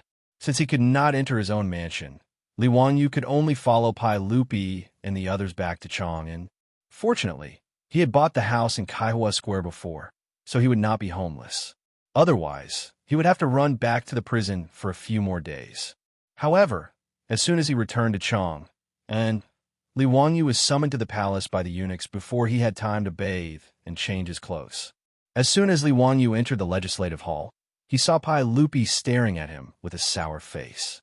In the hall, Fang Xianling, Du Ruhui, Zhang Sun Wuji, and a few other big shots were also present. Everyone looked at him with an unfriendly face. Li Wanyu naturally knew this and began to cry out for justice without hesitation. "Uncle, everyone, I am innocent. I really don't know why Her Highness the Empress and the madams of the other big shots wanted to go to my mansion. This is really a great injustice. I have been obediently staying in the prison of the censorate for the past few days, but I have not gone anywhere. If you don't believe me, you can find Cheng Chumo, Fang Jun, Du He, and Du Go to confront them and ask them if I know anything about this matter. Besides, whether I have gone to the palace to seek an audience with Her Highness the Empress these days, you can ask me to." Li Wanyu's words made the faces of Pai Lupi and the others soften a little. Pai Lupi naturally knew that Li Wanyu had not gone to see the Empress these days. He did not believe that Li Wanyu had the ability to abduct all the noble ladies in Chang'an. But no matter what, it was Li Wanyu who had proposed to build the women's toilet, so Pai Lupi naturally wanted to settle the score with him. "Don't talk nonsense. You were the one who started this. So how are you going to end this? You tell me. Pai Lupi threw the question to Li Wanyu. Li Wanyu scratched his head and looked at Pai Lupi and the other big shots. He said carefully, Uncle, everyone, for what I see, why don't we fix the women's toilet? It's not a big deal. This nephew promises that within 3 days, no, 2 days, all 300 toilets will be completed. Wouldn't that be a happy ending for everyone? Bullshit. Do I need you to tell me how simple it is? Pai Lupi's saliva almost sprayed onto Li Wanyu's face. Didn't you see what happened just now? You only brought up an idea, and what happened? If you would really fix it, who knew how big of a disturbance it would cause? If you don't think of a way to invite my Guanyin maid back to the palace, do you believe that I will really let you live in the prison? This nephew can't do anything about it. How can I change the Empress's mind? Uncle, aren't you forcing me to death? Li Wanyu said with a sad face. He really had no other way. Now that Empress Xianxia had led the noble women of Chang and away, if Pai Lupi and the officials still didn't compromise, then there was nothing he could do. Seeing this, Fang Xianling could only stand up and mediate. Your Majesty, what Zio said is also reasonable. Since the Empress has already spoken, if the women's toilet still can't be fixed, where will she put her face?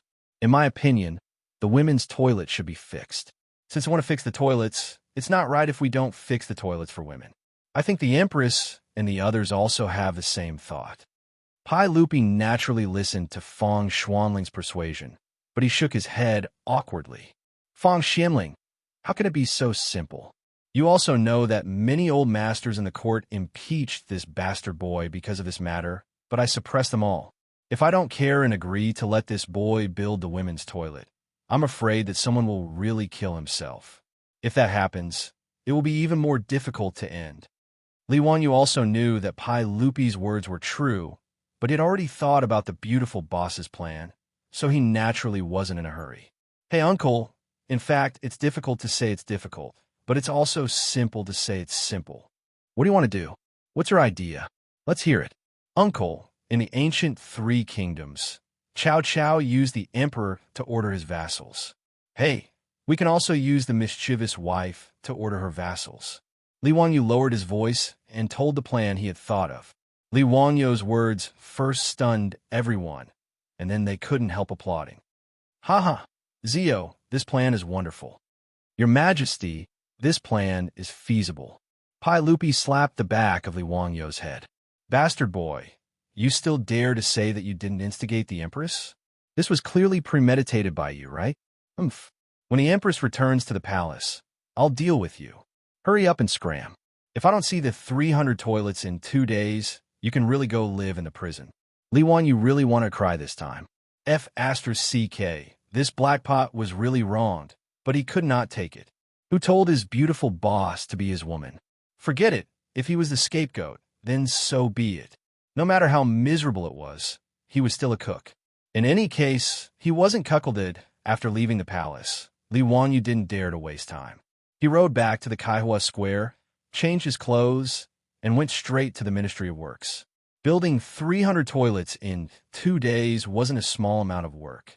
However, Li Wanyu didn't plan to save money. He planned to hire 3,000 craftsmen.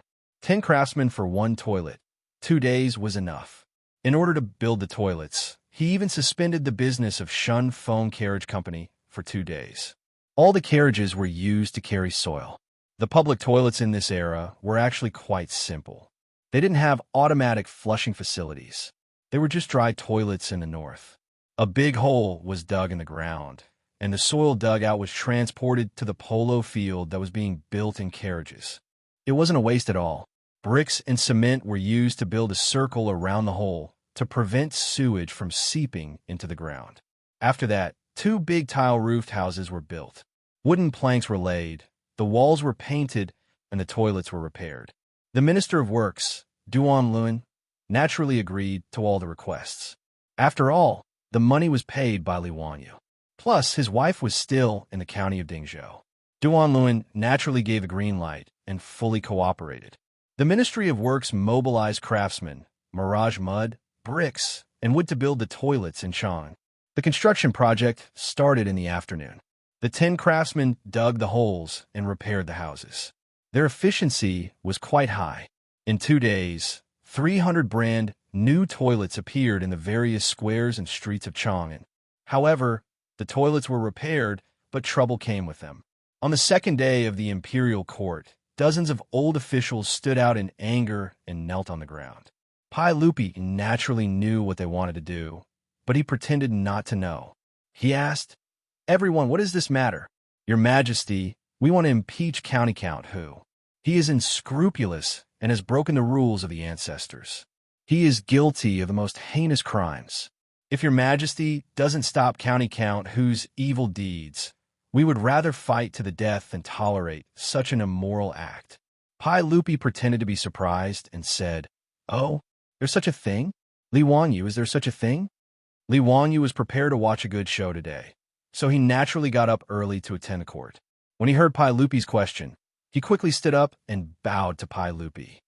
"Your Majesty, I don't know what you are talking about. However, I admit that I have not done what you're talking about."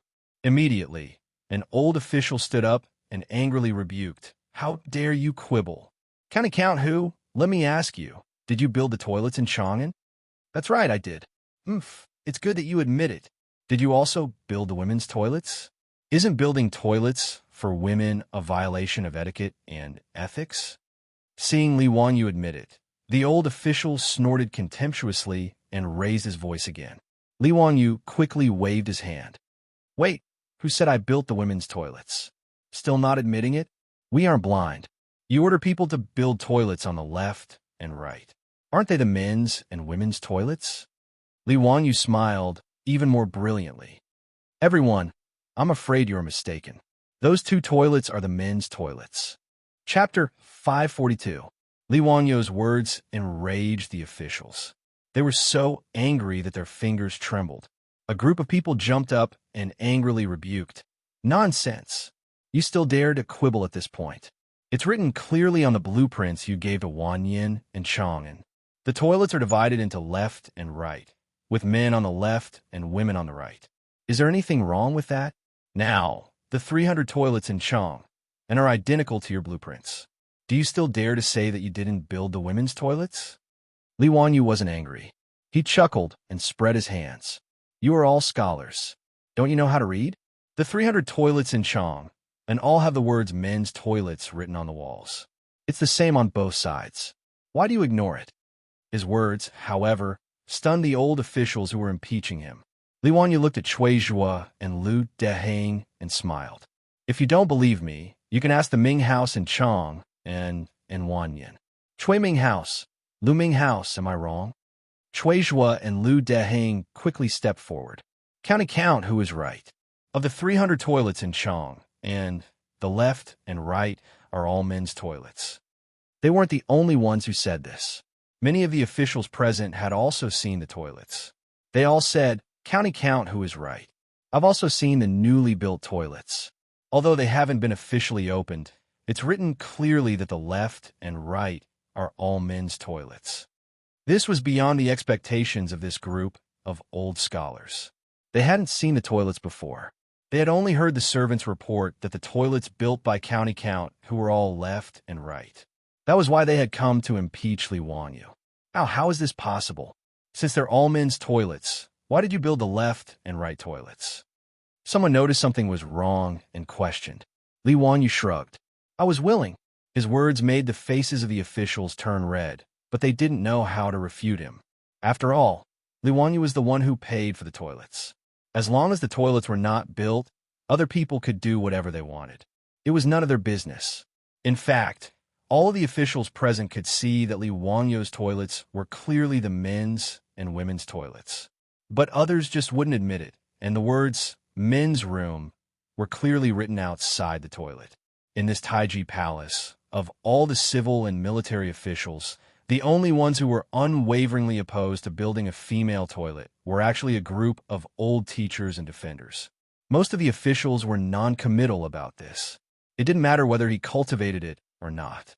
However, ever since 2 days ago, their wives and daughters had silently followed the Empress to the Count of Hu County's manor, and they had an attitude of not coming back until the women's toilets were repaired, the officials naturally began to favor Li Wanyu. However, no one was willing to come out and clarify this matter, so they all pretended to be confused. Pai Lupi saw that Li Wanyu had made the group of old teachers speechless, so he chuckled and said, "All right, since this is a misunderstanding, let's not talk about it anymore. Everyone, let's start discussing state affairs." He wanted to dismiss the old officials with a few words, and it made the old teachers even more depressed.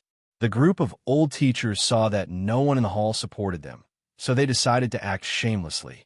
They didn't argue with Li Wanyu, and they all once again knelt before Pai Lupi. "Your Majesty, this is clearly Count Hu County's scheme. His Majesty can't be deceived by him. Your Majesty, we can't make an exception like this. Since ancient times, men have always been superior to women. This is the way of the heavens. How can women go out to use the toilet? Your Majesty, if Count Hu County insists on building the women's toilets, I can only use my death to show my sincerity and complain to the people of the world about this inversion of ethics." There are even some old teachers who pointed their spears at Empress Xianxia. "I heard that Her Majesty and the other dukes' wives are staying at Count Hu County's manor because they were instigated by Count Hu County. They want to support Count Hu County in building the women's toilets. Your Majesty, Her Majesty should be the mother of the world. How could she support Count Hu County in doing such a thing? This isn't a hen taking charge of the morning sun. This is the downfall of ethics, and this is a disaster." Pai Lupi saw that these old teachers were becoming more and more unreasonable, and his brows furrowed. Li Wanyu naturally didn't want to take the blame. He refuted, "Shut up. Is Her Majesty the Empress someone you can humiliate? Her Majesty the Empress and the other dukes are in my manor praying for the people of the world. Ruin dares to distort black and white like this and spout nonsense? Your Majesty, I want to impeach these people for harboring unfathomable motives. They even said something like a hen taking charge of the morning sun. This is comparing Her Majesty the Empress to Daji. Could Your Majesty be the tyrant King Zhou?" The earliest allusion to a hen taking charge of the morning sun came from Daji and King Zhou of Shang. It meant that once an old hen crowed, the family situation would decline. Hearing Li Wanyu say this, the old teachers immediately realized that they had misspoken and hurriedly kowtowed to Pai Lupi. "Your Majesty, this old subject didn't mean that. This old subject was saying..." Without waiting for him to explain himself, Pai Lupi slapped the armrest of the throne. "Enough. The Empress is in Count Hu County's manor with the other dukes' wives praying for the people of the world. This matter has nothing to do with the construction of the women's toilets. I said that since there are no women's toilets in the toilets built by Count Hu County, this matter will end here and do not mention it again." Seeing that Pai Lupi was angry, the group of old teachers reluctantly closed their mouths. After bowing, they retreated among the officials. However, it was clear that this group of old teachers didn't intend to let the matter rest. After the Chang court, Li Wanyu acted as if he had nothing to do with himself. Every day, he would play with the rich playboys. His days were quite leisurely. However, the nobles and officials of Chang and gradually became restless. The officials and nobles didn't feel anything when their wives and daughters didn't return for a day or two. On the contrary, the business of the Peace Square and the Hu people's wine shops in Chang and had become unusually good these days. Without the restrictions of their wives, many of the officials and nobles were happy to be at ease. Every day, after the court was closed, they would call their friends to drink wine. Their days were very comfortable. However, like the middle-aged men in the future, when their wives went on a business trip or returned to their parents' home, they would definitely feel very comfortable at first. They would play as much as they wanted every day. They would stay up all night drinking and playing online games. Just like the song, "The Wife is Not at Home" sang, "Tonight my wife is not at home. I can waha." However, after a few days, there was no one to wash the dirty clothes at home. When sleeping at night was lonely and cold, and if there was no one to talk to at home, they would anxiously call their wives to ask when they would be back. Today, the officials and nobles of Chang and were the same. After 2 or 3 days of fun, They found that the empress and their wives still had no intention of returning to Chang'an. They couldn't help but feel a little flustered. These officials and nobles naturally didn't lack people to warm their beds in their mansions. However, how could they understand the various internal affairs of this big family? How many things needed to be purchased? How much the businesses in their mansions had lost? Which mansions needed gifts for their weddings and funerals? What mistakes the maids in their mansions had made? When the housekeepers of the mansions reported these matters to their Langjuns, they finally began to have headaches. Compared to their own troubles, whether or not to repair the women's toilets was still a problem. Chapter 543. Li Wangyou's guess was right. Inviting Empress Zhang's son and the noble women in Chang and to Dingzhou village was the revenge planned by the beautiful boss. For Li Wangyou, it didn't matter whether he could repair the women's toilet or not. But for the beautiful boss, it was absolutely intolerable. Although she was not a feminist, as a white-bone fairy of later generations, she naturally couldn't tolerate this obvious gender discrimination. For the beautiful boss, she just wanted fairness. But even this request, which seemed very common in later generations, was as difficult as climbing to the sky in the Tang dynasty. Li Wangyou, a nobleman with a title, was forced to go to prison because he wanted to build a women's toilet. What could the beautiful boss, a weak woman with no power and influence, do? But the beautiful boss didn't intend to give up. She was going to take the route of a noble lady. Whether it was Empress Zhang's son or the noble women, they were all women. Naturally, they should speak up for the women of the Tang dynasty. It was very easy for the beautiful boss to go in and out of Lizhen Palace. Now she often went to the palace to teach Empress Zhang's son and concubine Yang yoga. In addition, she cooperated with Empress Zhang's son in several industries, so they got along very well. When the beautiful boss came to see her, Empress Zhang's son, who was still teasing her youngest son Li Ji, immediately asked the palace maids to bring tea and snacks. Changqing, how come you have time to see me today? Greetings, Your Highness. My Lang Jun is in prison. Do you know about this? The beautiful boss directly asked. Empress Zhang's son nodded. I know about this. Changqing, don't worry. Erlang won't let Zio suffer. It's also good for him to stay in prison for a few days to avoid trouble. Besides, Erlang doesn't forbid you to send things to the mansion. If necessary, the maids can also go in to serve Zio. Your Highness, I'm not worried about Wanyu suffering, but I feel unreconciled. What did Wanyu do wrong? Didn't he just want to build the women's toilet? What's wrong with this? Don't we women need to go to the toilet? Those old masters are really ignorant. The beautiful boss complained. Empress Zhang's son nodded and then sighed. How can I not know this? We women are inherently weak in this world. I've heard that when commoner women go out, they have to hide and avoid people when they need to relieve themselves. It's so embarrassing. Even so, she was still reprimanded by those people for not maintaining proper etiquette.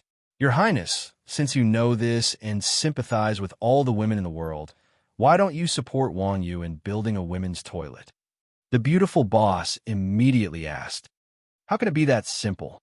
Even though I'm the empress, my every move is watched by countless pairs of eyes in the imperial court.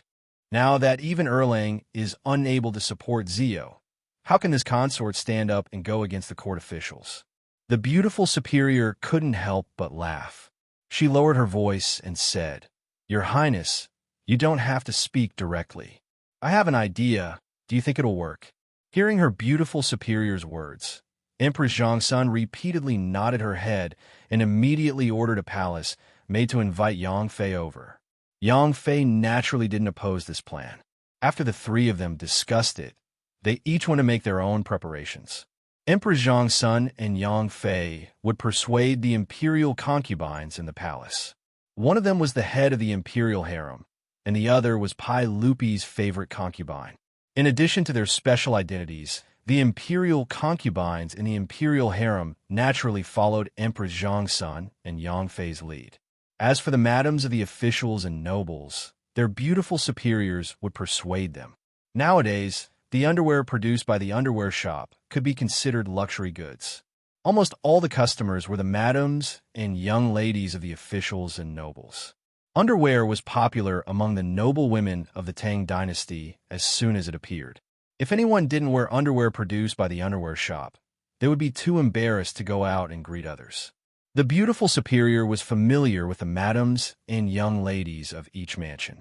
She often went in and out of each mansion and participated in various gatherings of the noble women. With the support of Empress Xianxia and the persuasion of the beautiful superior, she easily obtained the agreement of the madams. They didn't necessarily value the well-being of the women of the common family. With their status, it was even more impossible for them to use those toilets. But to be able to do such a big thing with Her Highness the Empress made these bored noble women very excited. So they hit it off and kept it a secret from their Langjun. They didn't reveal anything at all. And these secret plans all happened in the boudoirs of each mansion. No matter how powerful the Hunter Horseman department was, they didn't know anything about it. This group of top noble women and young ladies of the Tang dynasty were as excited as if they were going on an outing when they left Chang and City. And the beautiful superior was worried that they would be bored in the mansion, so she specially arranged all kinds of entertainment. From mahjong competitions to board games, singing and dancing, cruising boats and rocking bridges, singing and dancing girls invited from Chang and City with a lot of money, and performing tricks and acrobatics. There was no shortage of anything in the mansion of County Count Who, and it was full of women. There was no need to worry. All the concubines and noble women in the harem had so much fun that they forgot about home. The hot springs and saunas in the mansion were loved by Empress Xianxia and the others to the bone. And the washroom in Li Wangyo's mansion was an eye-opener for Empress Xianxia and the other noble women. The washroom was covered with shiny tiles, and the ceramic toilet could flush automatically. Not only did it not have any smell, but it even smelled of incense. It should be known that even the top noble women of the Tang dynasty were not very high-end when it came to going to the washroom. There was an anecdote in history that the princess of Xianxia in the West Jin dynasty married Wang Dun, her husband. After they got married, Wang Dun had to go to the washroom of the princess's mansion to go to the washroom. He saw a box in the washroom and opened it curiously. There were many dried dates in it. Wang Dun thought that they were snacks for going to the washroom, so he ate them all. At that time, Wang Dun knew that he had made a big joke. Those dried dates were used to block the nostrils when going to the washroom to isolate the smell. It was like that in the West Jin dynasty and in the Tang dynasty. So it was conceivable that the quasi-modern washrooms in Li Wangyo's mansion had shocked Empress Xianxia and the other noble women. All the noble women of the Tang dynasty, including Empress Xianxia, were secretly thinking about how to renovate the washrooms when they returned to Chang'an. In this way, from the concubines of Pai Lupi to the madams and young ladies of the other mansions, none of them clamored to return to Chang'an. They all relaxed and lived in Li Wangyo's mansion as if they were on vacation. Empress Xianxia and the others were happy, but the officials and nobles were depressed. In the past few days, those old masters were surprised to find that their colleagues, who were usually respectful to them, looked at them with resentment in their eyes. Not to mention talking to them and greeting them. Everyone avoided them as if they were the plague. This group of old masters, whether it was their age, their official qualifications, or their influence in the scholarly circles, were the reasons why they were usually respected. Even the officials and nobles, who were higher than them, were polite and respectfully called them Lord Lu, Lord Du, and Lord Xianyuan after meeting them. And they were used to it. They even flaunted their seniority and didn't take the other officials seriously. But in the past few days, when those officials saw them, they didn't even greet them, let alone greet them. What's more, some even glared at them and spat a mouthful of thick phlegm on the ground before turning away with disdain. What was even more unexpected was that they were impeached in the Chang dynasty today. Chapter 544. In the Taiji Palace, the first official could not take it anymore and stood up to impeach the group of old teachers. Like a signal gun, almost 100 court officials stood up to impeach the group of old teachers. They finally understood that if they did not overthrow the group of old teachers, the female toilets in Chang would not be able to be built. And if the female toilets were not built, their wives would not return to Chang'an. In this way, the choice was simple. What about the difference between men and women? The reversal of ethics, disrespect of etiquette and etiquette, these were all nonsense. Was it considered etiquette to have yellow and white things all over the street? Could it be that it was ethical to make young ladies and young wives act like thieves and hide everywhere to relieve themselves? The court officials went all out in order to drive the group of old teachers out of the court. They came up with all sorts of reasons to impeach them. Speaking of which, the group of old teachers, although their official ranks were not low, most of them did not have any real power. They were all officials in noble positions. If one were to say that they had taken bribes and perverted the law, that was true. Even when Pai Lupi asked the Hunter Horseman Department to investigate them, they did not find anything. But this was not a problem for the court officials. In order to bring back their wives, they racked their brains and began to find faults with the old teachers. There were typos in official documents, improper words and actions, and undamaged clothes. These were all child's play. Even the dogs of the old teachers who urinated and defecated on the road were grounds for impeachment. Pai Lupi was not surprised by this farce of impeachment. Instead, he sat on the throne and smiled as he watched the crowd perform. The group of old teachers was completely dumbfounded. Usually, they were the ones who impeached others from a moral high ground. When had they ever been treated like this? They were so angry that their faces turned pale. Their bodies trembled as if they had Parkinson's disease. Your Majesty, I am innocent. Are these people crazy? How dare they humiliate me like this? Your Majesty, I have been humiliated by the court officials like this. How can I still stand in the court? I beg to be buried. Your Majesty, since you don't need me, I will return. I beg to retire and return to my hometown. The group of old masters was too lazy to say anything more. They could clearly see Pai Lupi's attitude. Thus, they all knelt down and took off their official hats with trembling hands. Naturally, they were unwilling to resign. However, in this great hall, they were being pushed down by so many officials. Even if they were attached to their positions, what could they do? If he didn't know what was good for him, he might end up like those old officials who had been taken down from the prison. That would be a fate worse than death. Pai Lupi pretentiously stood up from the throne and walked down the steps to help the old masters up. You are all my trusted subordinates. How can you leave like this? Don't say such things again. However, even though he said that, he pretended not to see the official hats that were placed on the floor. He had no intention of picking it up and putting it back on for these old teachers. Pai Lupi's actions chilled the hearts of these old masters even more. Originally, they were just going through the motions of resigning. Now, they could only follow this path to the end. Disheartened, the old masters once again asked to resign. Their attitudes and tones were much more resolute. Pai Lupi was still unwilling. The old masters asked to be buried again.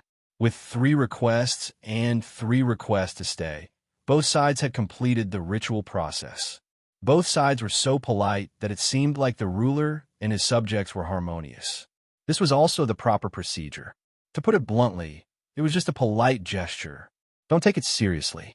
If Pai Lupi urged them to stay, the old masters would take it seriously and continue to wear their official hats with a clear conscience. Then, they would have lived their lives in vain. Pai Lupi pretended to be regretful and sighed. Since you have already made up your mind, I can't force you. Although I am distressed, I can only follow your wishes. Pai Lupi pretended to wipe away tears that did not exist. I will grant each of you 100,000 gold for your return home. I will give you a full salary to comfort you for your many years of hard work. The full salary that Pai Lupi was talking about was the retirement salary of these old masters after they retired. It was not reduced by half, but full salary. After an official of the Tang dynasty retired, the salary was only half of what it was when they were still in office. Bai Juyi once wrote a poem like this. 70 years of age, the full crown is hung up. Half salary and half carriage are hung up. The cook tells the court that he has run out of salt and rice. Wife and children are unhappy. Niece and nephew are bored. First, I will sell 10 mu of land in Nanfang. Next, I will sell 5 mu of land in Dongdu.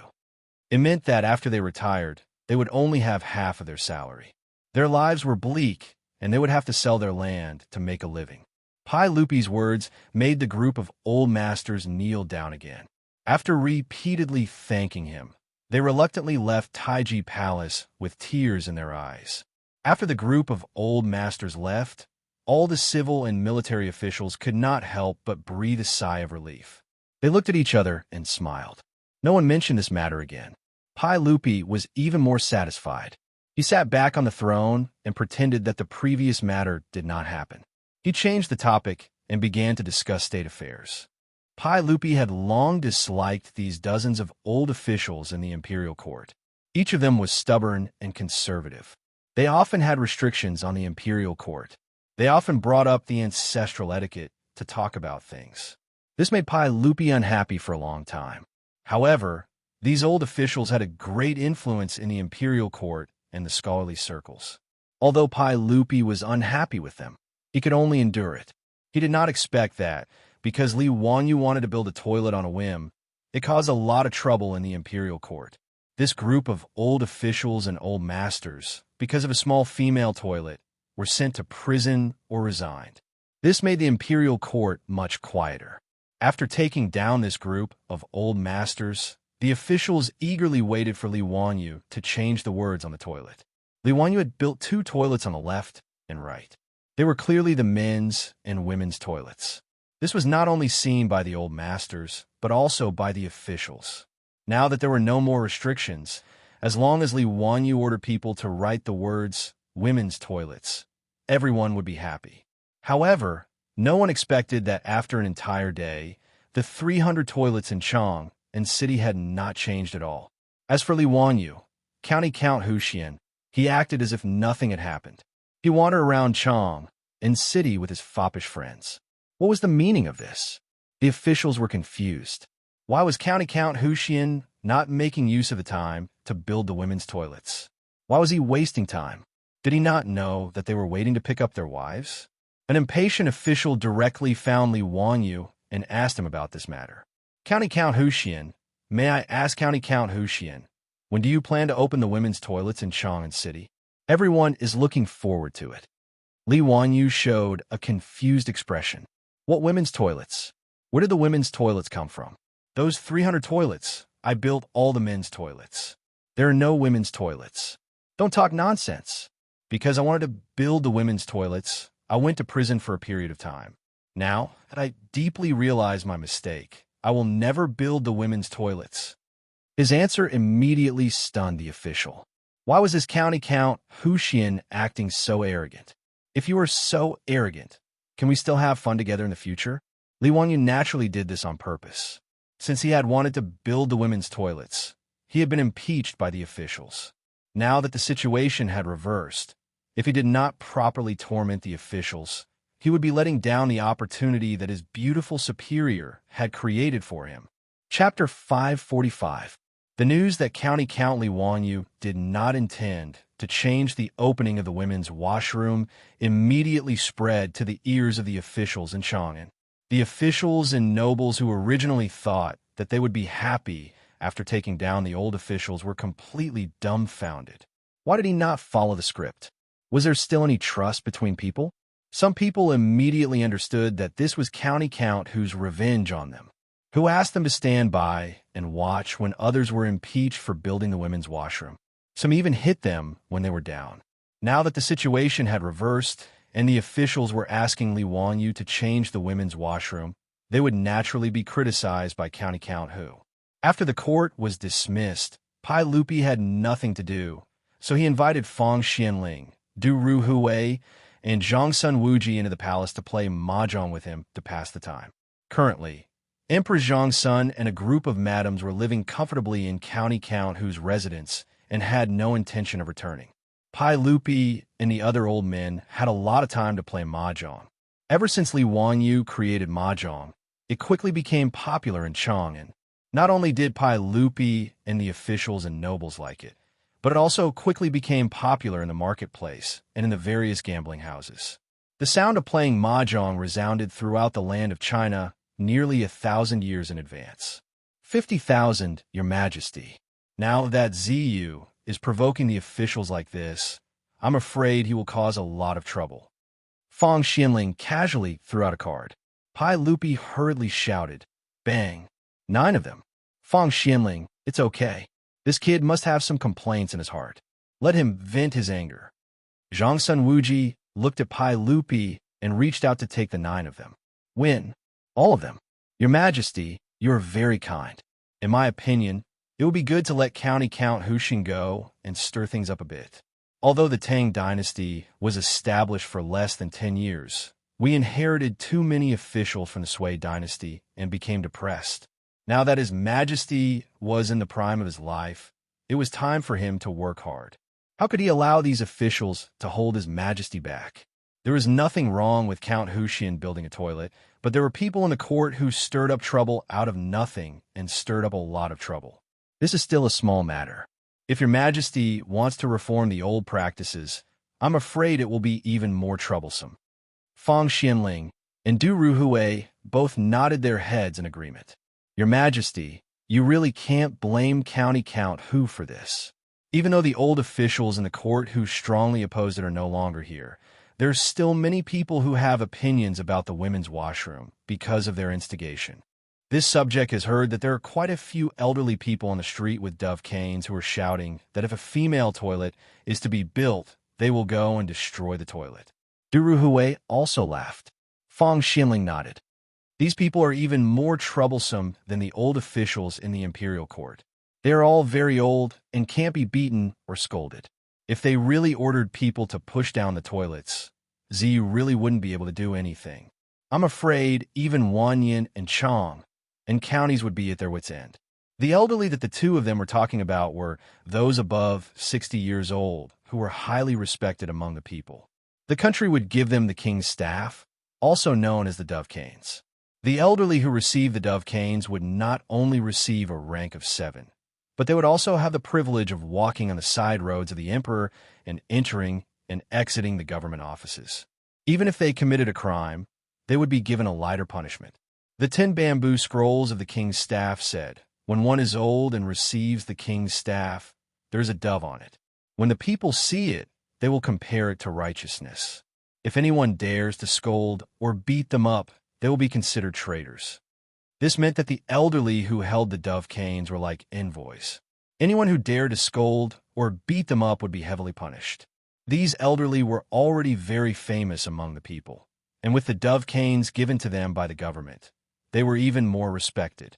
These elderly also had the duty to help the government educate the people and promote filial piety. As for the construction of the women's washroom, apart from the old officials in the imperial court, the ones who opposed it the most were the elderly. Zhang Sun Wuji also smiled. I think that County Earl who knows about this matter, which is why he didn't make a move.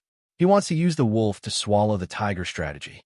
Haha, I'm really curious what the situation will be like when the officials and generals of the imperial court face off against these elderly.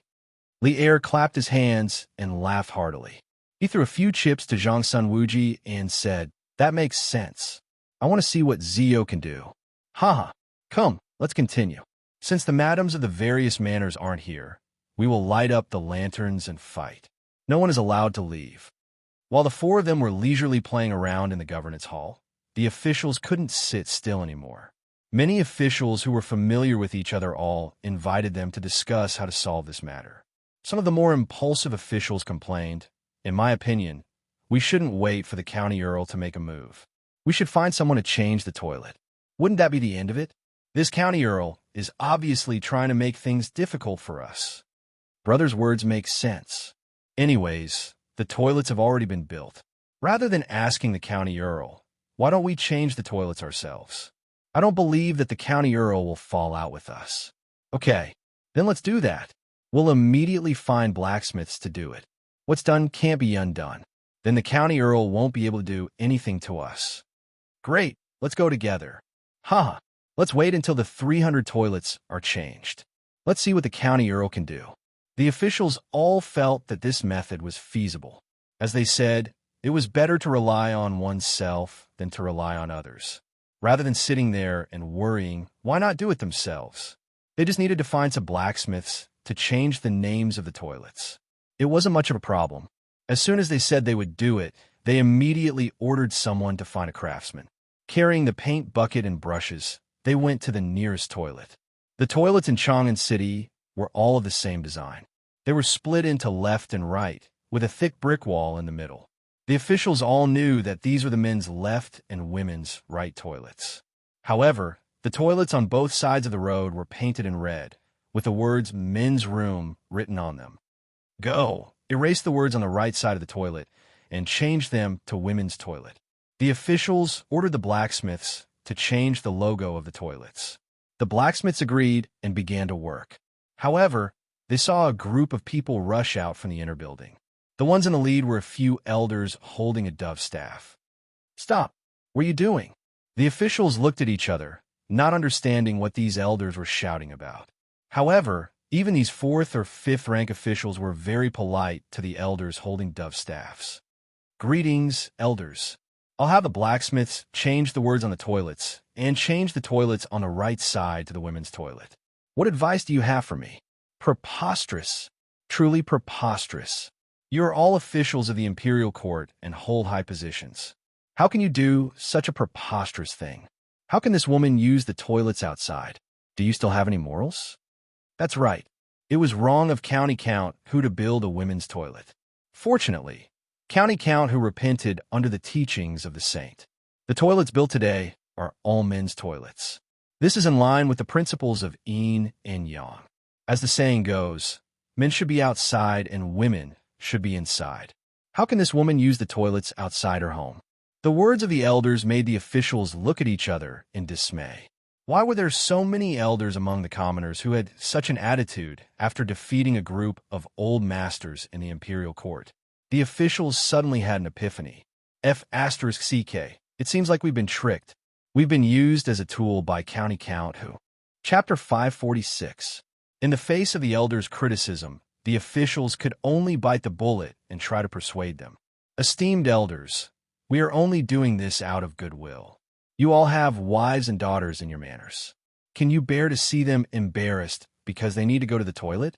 As the saying goes, don't do unto others what you don't want done unto you. Why can't a woman go to the toilet?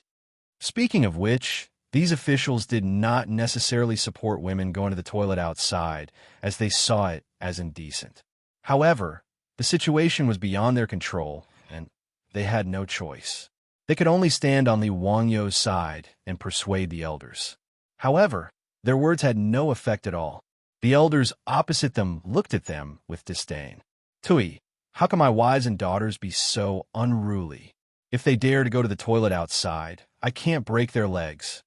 No matter what, this toilet can't be changed to a female toilet. Otherwise, don't blame me for getting someone to push it down. One of the officials was unhappy and reprimanded. Nonsense! You are all elders with a dove's cane. How can you be so insensible? The construction of the female toilets is also a major matter of the country. How can we allow you all to pester us endlessly? If you dare to spout nonsense again, I'll throw you all in jail. It would have been better if he had not said that. Once he said that, it was as if he had poked a hornet's nest. The group of elders immediately jumped up and down. All right, if you want to arrest me, then arrest me. I want to see which law I've broken. Yes, this Lang Jun has such great authority. Just take us away. I want to see who dares to change this toilet today. If you want to change it, then kill me first. After that, you could do whatever you want. The elders' words put the officials in a difficult position. These elders with dove's cane were not to be trifled with. As long as they did not commit any crimes, even Pai Lupi would have to be polite to them to show his respect for the elders and respect for filial piety. Everyone looked at each other, not knowing what to do. For a moment, no one said anything. The craftsman at the side did not understand and asked softly, Lang Juns, do you still want to change the words? Change my ass. The official, who was already angry, became even angrier after being questioned by the craftsman. He kicked over the paint bucket and turned to leave. The others shook their heads helplessly. They were truly at a loss when encountering this group of venerable elders. Everyone turned around and left, leaving behind the blacksmiths who were at a loss. In fact, the reason why Li Wangyu refused to show himself, other than deliberately making things difficult for those officials, was also because of this group of elders. After he came out of the prison, he found out that the merchants of the east and west cities, in order to support him, actually held a strike against those officials who slandered him. This made him very moved. No matter what the other party's intentions were, Li Wanyu should express his gratitude. After visiting Chou Yuanliang, shopkeeper Run, Milamon, and the others one by one, Li Wanyu suddenly realized that the biggest resistance to the construction of the female toilet was not only in the imperial court, but also among the people. Whether it was the Chou family or shopkeeper Run, these merchants were the clearest about all kinds of things in Chang. After figuring out why this group of elders was difficult to deal with, Li Wanyu immediately dispelled the idea of going head-to-head with them. He knew how difficult it was to deal with these elders. They could not be beaten or scolded. They were stubborn and stubborn. In the future, there were many conflicts caused by the noise caused by the square dancing aunts and uncles. However, even if the police were called to persuade them, these aunts and uncles were not afraid and did their own thing. The Tang dynasty advocated filial piety and respect for the elders. These elders with dove sticks were even more difficult to deal with. If something went wrong and there was a mass uprising, he would be in serious trouble. Li Wanyu was unwilling to do such a stupid thing. Therefore, when the officials asked him about the female toilet, he deliberately pretended to be ignorant and wanted to use the officials as tools. After the officials were rebuffed in front of the elders, they thought about it and could not think of any other way. So they simply brought this matter to the imperial court. The officials reported to Pai Lupi, hoping to issue an imperial edict to renovate the toilets. Of course, Pai Lupi would not agree. How could he be willing to be the bad guy? Although these elders had no power or influence, they had a lot of influence in Chang'an. Even if he issued an imperial edict to separate the toilets into male and female toilets, he was afraid that these elders would really dare to push down the female toilets. In this way, it would not be good. Seeing that Pai Lupi was not willing to give in and that the elders among the people were against it, this group of officials who were crazy about their wives had no choice but to act shamelessly. After discussing with each other, they all ran to Kaihua Square to block Li Wanyu's mansion. The old housekeeper, Li Heng, was scared out of his wits when he saw nearly 100 court officials wearing dark red and light red official robes blocking the entrance to his house. The old man had never seen such a scene. He could only invite the officials into the mansion and ask Niu Yong and Niu Wu to invite Li Wanyu out to meet the guests. The mansion Li Wanyu bought was only for temporary accommodation. The area was not big. After 20 to 30 officials squeezed into the main room of the front yard, there was no place to stay. The others simply stood in the front yard.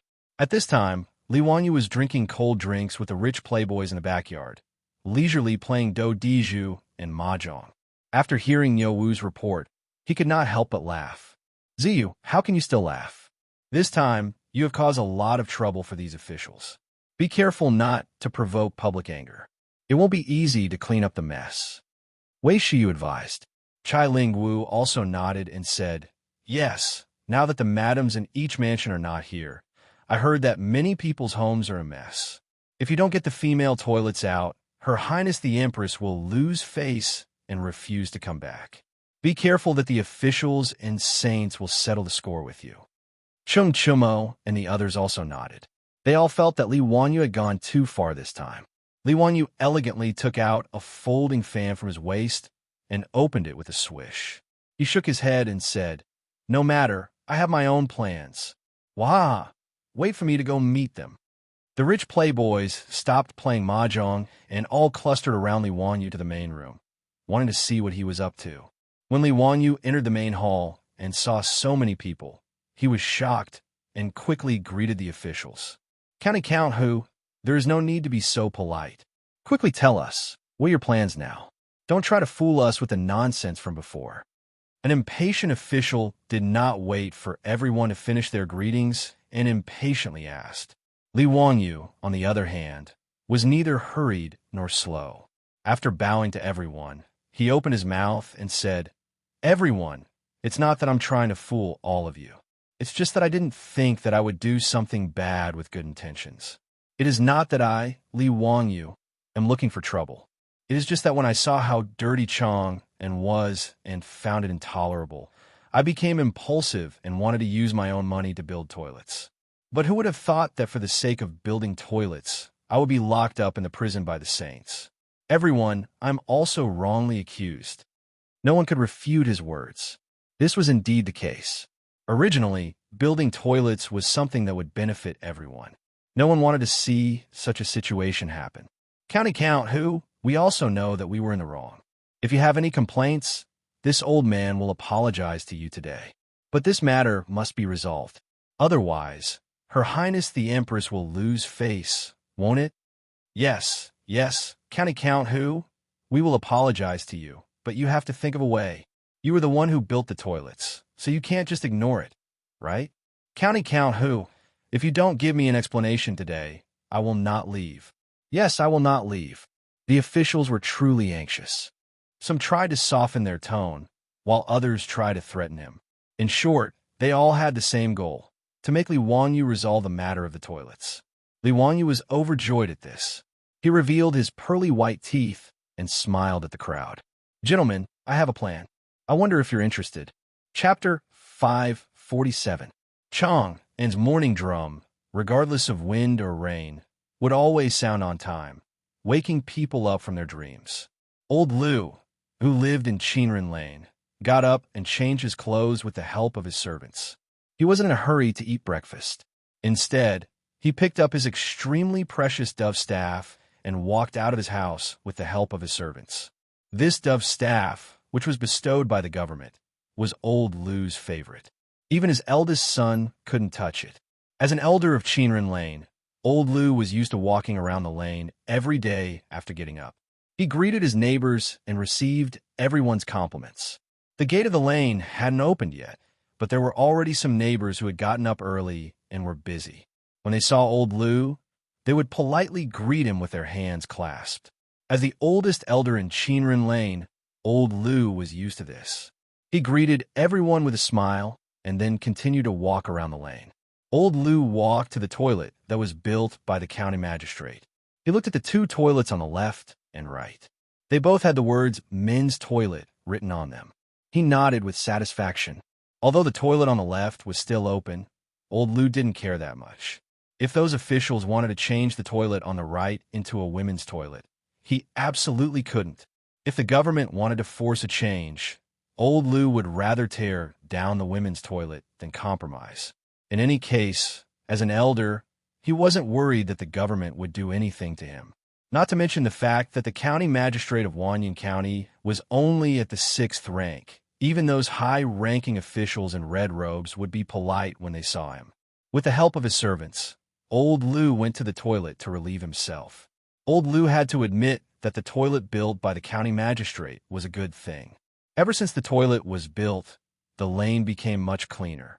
The filth in the corners and alleyways of the past was gone. Originally, there were some people who were too lazy to walk to the toilet and wanted to relieve themselves as they did before. However, after these people were caught by the Marquis of the Lane or the bailiffs of Wanyan County, they were severely punished 60 times. After a few times, the situation of urinating and defecating in the lane stopped. Since there were toilets, many people in the district were no longer willing to use the toilets in their own houses. After all, he had to find someone to clean his own toilet after using it. It was really troublesome. It was far more convenient to walk 2 steps to the toilet. Old man Lu walked out of the toilet in a relaxed manner and prepared to return to his mansion with the help of a servant. He habitually cleared his throat and spat out a mouthful of thick phlegm. Just as this spit landed on the ground, 2 martial marquises from the Qinren Square martial marquis shop appeared out of nowhere. "Stop! Elder Lu, why are you spitting this filthy thing everywhere?" Old Lu was stunned when he heard this. He thought to himself, I just spat a mouthful of phlegm. How did it become something filthy? 2 martial marquis, did you see wrongly? Only spat out some phlegm. The 2 martial marquis nodded their heads. Since you admit it, then that's good. The Tang dynasty law clearly states that those who pass through the walls with filth will be flogged 60 times. Was this phlegm not filthy? Elder Lu, you are an elder.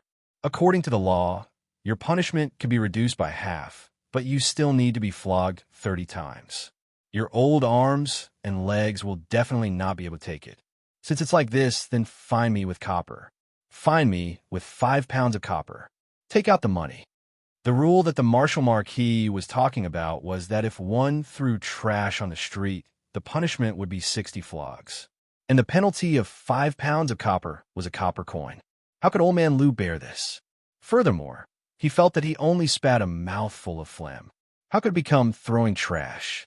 He immediately started arguing with the two Marshal Marquis. Nonsense! Olmi only spat a mouthful of phlegm. How can it be filthy? The Marshal Marquis grinned. How can it not be counted? This is naturally filthy. Elder Lu, we respect you as an elder, so we are being polite. If you are so stubborn, then we will go to Wanyan County to talk. Let's go. Olmi does not believe that the Lu Ming house can sit by and watch you act so recklessly. Old Man Lu said angrily.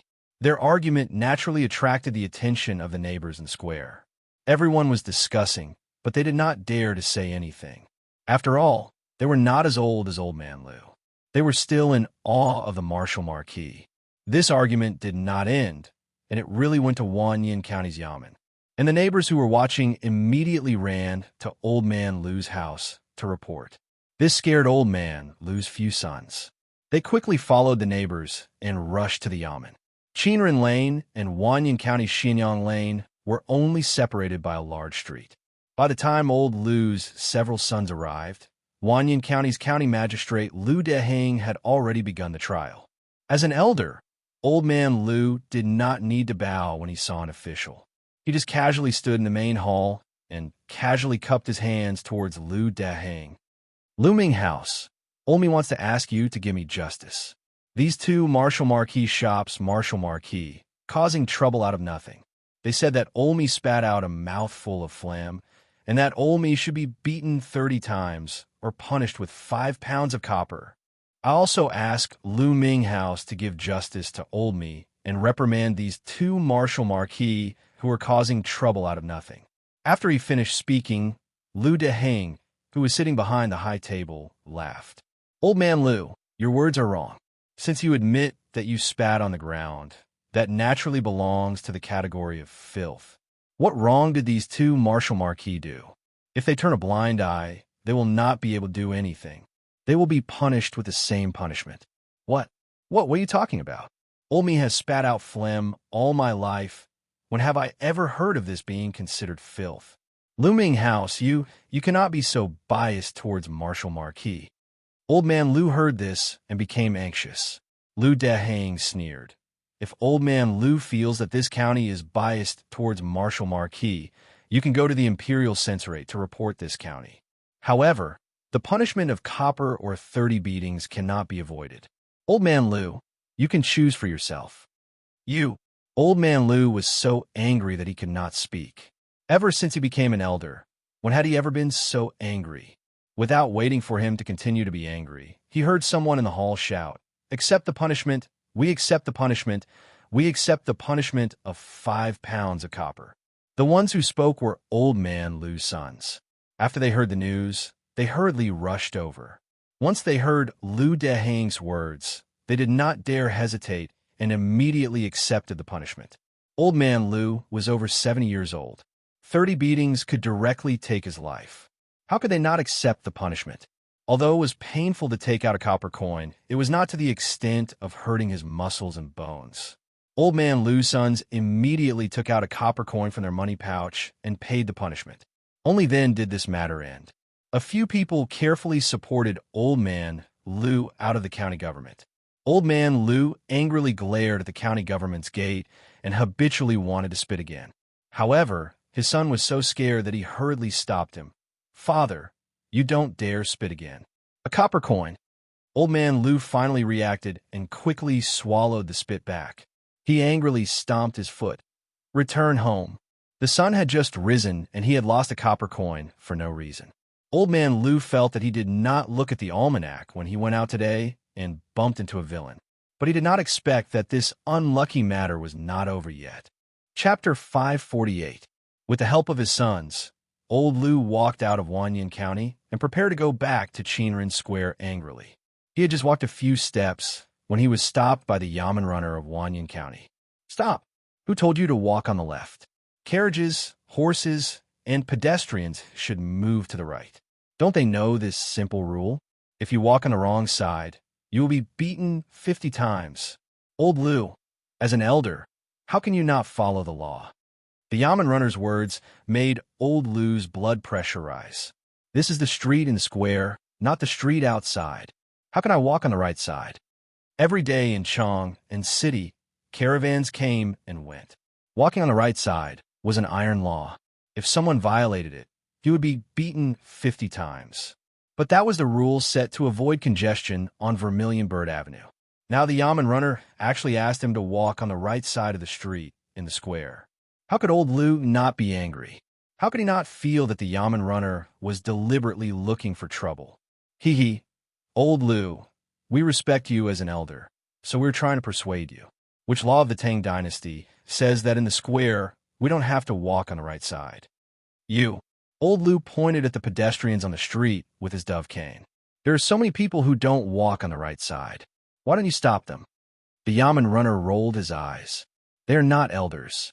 Old Lu, you are an elder with a dove cane. Naturally, you have to set an example and educate the people. How can you be the same as these people? The Yamen runner's words made Old Lu lose his temper. The status of an elder and the dove cane in his hand were what he valued the most. An elder indeed had the obligation to help the government educate the people. He could only be silent. Supported by his sons, he walked to the right side of the street and slowly walked to his own mansion. When he arrived at the gate of his mansion, he found that a group of people had gathered. Seeing that Old Lu had returned, they hurriedly made way. What's the commotion now? Old Lu was already fuming with anger and questioned in an unfriendly tone. Blocking his door were a few martial marquises from Qinren Square. After seeing Elder Lu, the few martial marquises did not lack etiquette. After bowing to him, they replied, Elder Lu, the horses and mules in your residence defecated on the street, producing filth. And the dog in your residence, peeing at the corner of the wall and spitting filth. Just now, when he spat out a mouthful of phlegm, he caused a ruckus in the county magistrate's office for 10,000 years. In the end, he was fined 1 copper coin, which made Old Lu extremely depressed. Now that he heard that even his own family's horses and dogs would be caught and punished by Wu Ho for peeing outside, he immediately exploded. What do you want? Weren't all the dogs and horses in Chang the same? Are you blind? Why are you pestering the old me? The Marshal Marquis were not angry and laughed. Elder Lu, how can others compare to you? You are an elder, holding the dove staff in your hand to educate the common people, to be a role model for the common people. Before he could finish, Old Lu felt a little dizzy, and his body couldn't help but sway a little. If it weren't for the support of his sons, he would have fallen to the ground. Old Lu struggled to stand up straight. Old me accepts the punishment. Return to the residence. Today, no one is allowed to take a step out of the residence. His sons were in a flurry, supporting their father back to the residence, and with a bang, they closed the door. This movement caused the surrounding neighbors to discuss spiritedly. No one knew what was wrong with the Marshal Marquis and the bailiffs of 10,000 Years County. Even a small matter like this was related to Old Lu. They didn't know that the same thing as Old Lu was happening all over Chang and city today. Those elders, as long as they left their own residences, their every move would be closely watched by the Marshal Marquis and bailiffs. As long as there was the slightest mistake, someone would come forward to stop them. If it wasn't a copper penalty, it would be a beating, causing these elders to be furious, but they couldn't do anything about it. Not to mention spitting or to the residence's dog peeing outside. Even if they walked on the road and saw a pit on the side of the road and ignored it, there would immediately be Marshal Marquis who would come forward and point at the pit, asking the elders to fill it up. Elder, the officials have already given strict orders. No one is allowed to go through the pits in the streets. The streets and markets were fixed and repaired. How can you turn a blind eye to these pits? What if someone falls? Hurry up and flatten these pits. Nonsense. How can this be done by old me? Why not? You are an elder, holding a dove staff. You should educate the people. Seeing these pits, why is it unfair? These words made the elders speechless, and they could only obediently lower their heads. In less than half a day, the elders who usually liked to walk around with their dove staffs, pointing and pointing, were all gone. They all retreated back to their residences, afraid that the marshal marquis and bailiffs would find trouble. This was actually the bad idea that Li Wanyu gave to the officials. Weren't those elders willing to stand on the moral high ground and criticize others? Then let's mold them into moral saints. Not only can they not make the slightest mistake, but they also have to immediately fix the road when they see injustice. They have to help the poor, comfort the crying children, and help the women when they are in trouble. In short, in Li Wanyu's words, he wanted these venerable elders to have the highest moral cultivation and perfect character. They should become people who know everything and do everything well. After listening to Li Wanyu's words, Cheng Chumo couldn't help but click his tongue. My mother, if anyone can do this, I will cut off my head and let him kick it like a ball. This is a fucking saint in the world. Li Wanyu laughed and said, since these elders keep talking about rules, then let them become the most rule-abiding people in the Tang dynasty. Hee, this is also the virtue that they should have as elders. Li Wanyu didn't have the slightest sympathy for these moral saints. Just like Tolstoy, after he found an older and cheaper woman and ended his virginity, he cursed in his diary and cursed women. Who is the source of our licentiousness and indulgence? Isn't it women? Li Wanyu despised this method of attributing all the mistakes to others. These elders could go to the toilet themselves, but they couldn't bear to see women use it. Forcing some bullshit morality on people was also shameless. After listening to Li Wanyu's words, the officials were also a little stunned. This county count who was really too sinister. He didn't beat or scold people, but he could drive people crazy. The officials thought to themselves that if this matter were to fall on their heads, it would be a fate worse than death. Regarding this county count who, everyone was secretly vigilant. If there was no need in the future, they must not offend this person. He was too ruthless. This way of killing people with a soft knife was really sinister. However, the officials didn't object. Regarding this group of stubborn elders, they thought that perhaps this was the only way to deal with them. Therefore, with the cooperation of the officials, a vigorous God creation movement was carried out in every square in Chang'an City. Chapter 549. It wasn't hard for a person to do good deeds. What was hard was to do good deed for the rest of their lives and never do bad deeds. They had always benefited the masses. Currently, all the marquises and bailiffs in Chang were keeping an eye on the elders and supervising them to do good deeds. How could the elders stand being targeted by the government? As a result, they all closed their doors in fear of trouble. The elders could stay inside, but their children and grandchildren couldn't stay inside, right? Moreover, they had to go out to buy daily necessities like oil, salt, soy sauce, vinegar, and tea. In short, if they couldn't find fault with the elders, then they would find fault with their families. It was said that the elders had to educate the people, and their families had to set an example. After a day, the elders in Chang then were all complaining incessantly. Naturally, there were smart people among the elders. Being targeted by the government like this, anyone with half a brain would know that it had something to do with the women's washroom. They didn't give the officials any face before, so this was probably their revenge. All of a sudden, the opinions of these elders were divided. Some people started to feel regret. Whether or not the women's washroom was built had nothing to do with them. Morals and ethics didn't seem important compared to their own troubles. The smart elders, such as Old Man Lu, immediately went to the county office. He reported to Lu Deheng seriously and requested that one of the toilets in their area be changed into a women's washroom.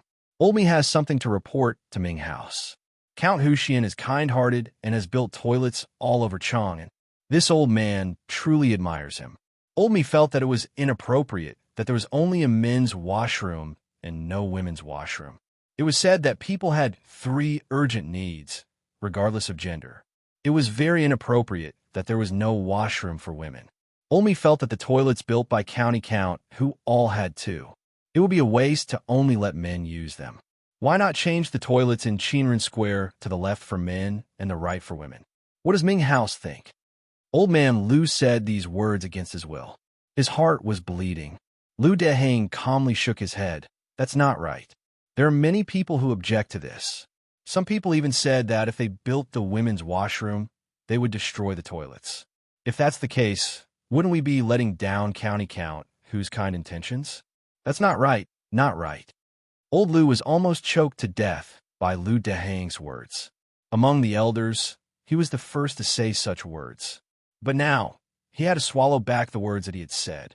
This caused him to blush uncontrollably. Don't worry, Ming House. When Old Me goes back, I won't let anyone destroy the toilet.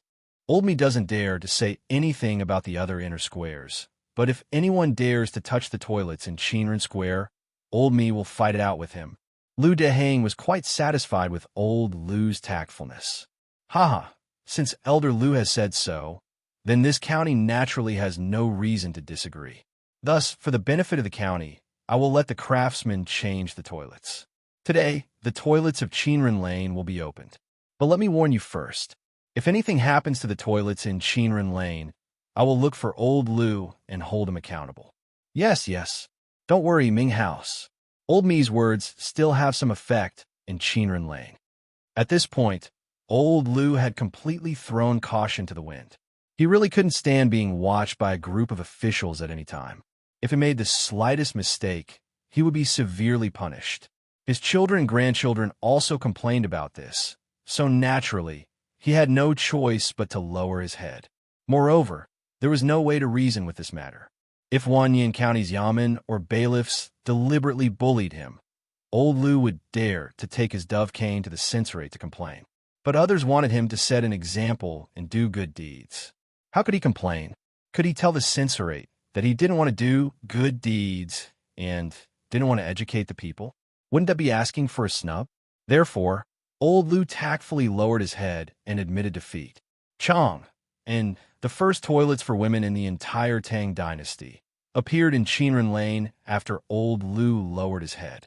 Seeing the craftsman erase the words men's on the right side of the toilet and write the words women's in big letters, Old Lu felt very uncomfortable. But not only could he not show it, but he also had to rack his brains for the sake of the officials. Old Lu cupped his hands toward Lu Dehang, who came to watch, and said, "In Lu Ming House, most of the people are illiterate. I'm afraid it's not appropriate to just write men's and women's. If they go the wrong way, wouldn't it be a disgrace to the women's reputation? Old Me thinks that it's better to let the craftsmen draw the portraits of men and women next to the doors of the men's and women's toilets to avoid mistakes." Lu Dehang nodded repeatedly. Old Lu's words are very good. This is the words of an old man. Come, immediately let the craftsmen draw the portraits on both sides of the toilets according to Old Lu's words to show the difference. After he finished speaking, he thought for a moment and stretched out his hand to summon the Wu Ho of Qinren Lane. He instructed, "Your Wu Ho shop, pay attention to the toilets. You must not let those debauches disturb the women's toilets. But if there are any peepers, catch all of them and bring them to the county office. When the time comes, I will personally judge them and will not let them off easily." Yes, the Wu Ho naturally agreed. After the craftsmen on both sides of the toilets drew the large portraits of men and women, and then opened the closed door of the women's toilets, the first women's toilets in the Tang dynasty were officially opened. Outside the toilets, many neighbors of Qinren Lane had already gathered. Many young women and aunts were pointing at the toilets, but no one dared to be the first to eat crabs. Even if they had long wanted to go in and take a look, with so many people looking at them, naturally no one had the nerve to enter the women's toilets. What Old Lu wanted to see was exactly this effect.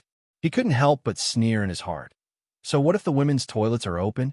I can let people keep an eye on them every day. I want to see which family's daughter-in-law and young lady can pull their skin to go to the toilet. Just as he was feeling proud in his heart, he saw a middle-aged woman with a big waist. She didn't care about the gazes of the people around her. She snorted coldly and swayed her fat waist as she walked into the women's toilets. Old Lu's eyelids twitched when he saw this, but he could only sigh silently in his heart. He couldn't help but clench the dove cane in his hand a little tighter. This woman was famous for her toughness in Qinren Lane. No one dared to quarrel with her. Even an old man like Old Lu wouldn't provoke her for no reason. With this woman taking the lead, naturally, there would be others following. One after another, several women walked into the women's toilets, which made old Lu very melancholy. He kept saying in his heart that the etiquette was broken, the etiquette was broken, the etiquette was broken. No matter how sullen and depressed old Lu was, the first women's toilets in Chang and city were finally opened. With this precedent, the other old men were not stupid. They all ran to the county government and asked to change the toilets in their shops into women's toilets. And those stubborn old men could only swallow their anger and pretend they didn't see it at this time. The appearance of the women's toilets was naturally unstoppable. Soon, all the toilets in the 106 shops in Chang and city were divided into men's and women's toilets. When the first women's toilets in Qinren Lane were opened, Empress Zhang's son, who had lived in Li Wangyu's county government for 7 or 8 days, finally got tired of it. After getting the news, she immediately led a group of noble women back to Chang'an City. Chapter 550. Li Wangyu heaved a sigh of relief when the matter of the toilets was finally settled. He really didn't expect that such a trivial matter in the future could cause so much trouble in the Tang dynasty. If Li Wangyu had to choose again, he probably wouldn't consider building toilets even if he was beaten to death. So what if it was dirty? It had been like this for thousands of years. But since it had already been done, there was nothing to regret. After the toilets were opened, Li Wangyu had another very important thing to do, and that was to recruit people to clean excrement. Cleaning excrement didn't sound good because it was dirty, smelly, and tiring. But in the Tang dynasty, it was a job with a golden collar. When Cheng Chumo and the other playboys heard that Li Wangyu wanted to organize people to clean excrement and sell excrement, they were so surprised that their mouths were wide open as if they had seen a ghost. Zio, are you crazy? Is it not enough to just build toilets? You actually want to do business? Yes, Zio. Aren't you afraid that others will say that your account's selling excrement? This name is too unpleasant to hear. Zio, don't worry about those toilets. In Chang, and there will naturally be people to clean them up. You are a county count who founded the country. Why do you want to do such a bad thing? Are you crazy? Zio, do you still lack money? The four-wheeled carriage company, the brewery, which one of them doesn't make a lot of money every day? Do you really need to do this? The playboys all tried to persuade Li Wangyu, thinking that he was crazy. Li Wangyu already had a plan. When he first discussed this matter with his beautiful boss, he already had a plan. Hey, brothers, isn't it too easy for those people to clean excrement? Giving 300 toilets to them for free, this little brother will not do such a thing. Besides, I'm not going to clean excrement myself. I plan to recruit 300 people from Hu County to come to Chang, and every day to clean excrement and sell it in the surrounding areas. As for the income from cleaning excrement, I don't plan to pocket it. I want to use it to help orphans, widows, and children in Chang and Hu County. Fang Yai didn't understand. Didn't the sage take out 20% of the lottery income to protect the people? Why would I need you to meddle in my business? Nowadays, Chang'an City issued a lottery every 10 days, and the profits were getting higher and higher. The Minister of Civil Affairs, Dai Zhou, was already grinning from ear to ear. According to the current trend, the income from this year's lottery would not be less than 250,000 strings of cash, and 20% of it would be 50,000 strings of cash. Li Wangyu only curled his lips and said, "That amount of money is just a drop in the bucket." Brothers, do you know how much of an impact the locust plague has had on the people of Hu County? And how many people in Chang and were short of food and clothing? Not to mention the income from the lottery. Even the annual income from the toilets might not be enough to help the orphans and widows. Cheng Chumo, Fang Yai, and the others were speechless. Although they were dandy, they were not the kind of selfish second generation. He understood the hardships of the people, caring for the young, providing for the elderly, helping the poor, supporting the poor, and providing relief for the sick. All of these required a huge amount of copper coins. And the annual revenue generated by these 300 toilets could save countless lives. Ziyu, you don't have to do this personally, do you? Why don't you let your enemy or someone else do it? Why dirty your own hands? Cheng Chumo advised after thinking about it. Li Wangyu stared at Cheng Chumo as if he was looking at an idiot. Brother Chumo, are you stupid? You want to push this kind of good reputation to someone else? This little brother is prepared to bring all my elder brothers to do this together. Think about it. If we set up a charity hall, we can take out hundreds of thousands of strings of cash to help the orphans and widows every year. How big of a reputation can we have? At that time, who would complain about the bad reputation of picking feces?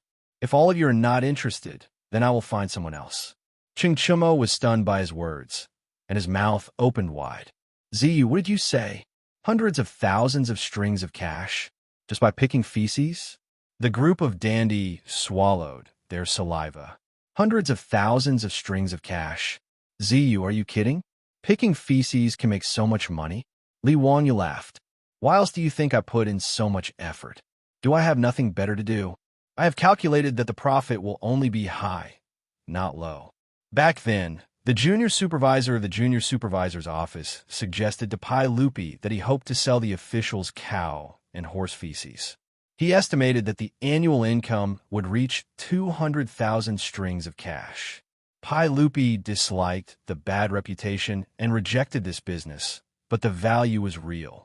There were millions of people in Chang and city, so the toilets naturally accumulated a lot of feces every day.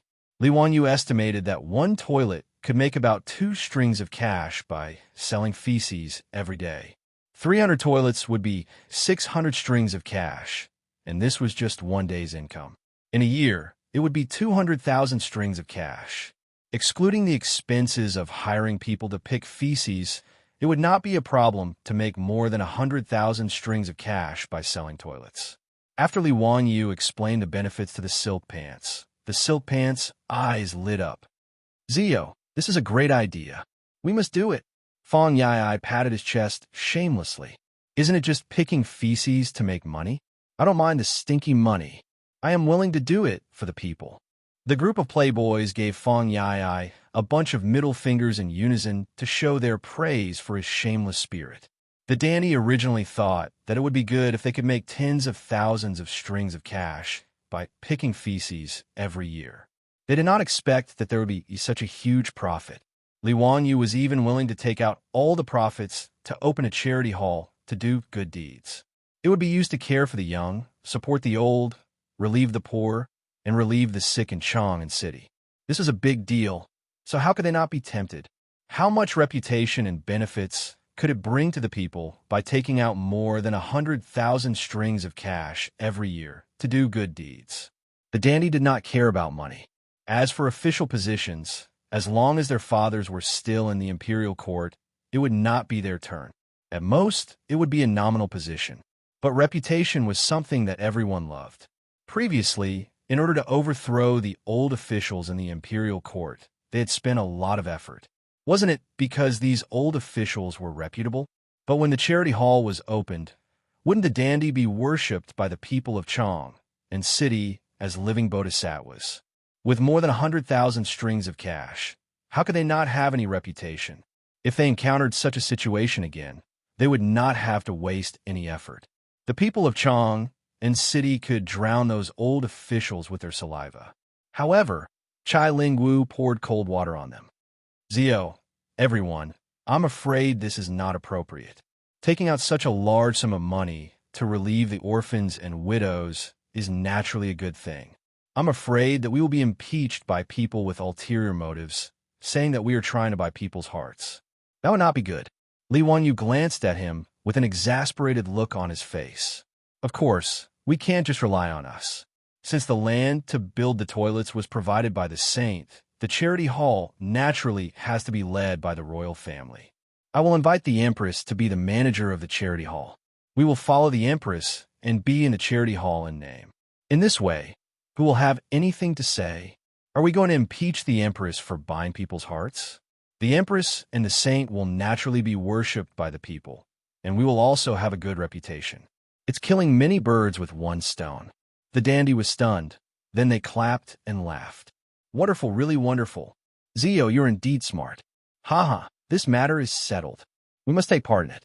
Just as everyone was talking happily, the old housekeeper Li Heng came in and reported, Lang Jun, shopkeeper Ren of Ren's saddle shop requests to see you. Oh, is there something he needs? Invite him to the central room. Lang Jun, Shopkeeper Ren also brought a guest and requested to see you together. Chapter 551.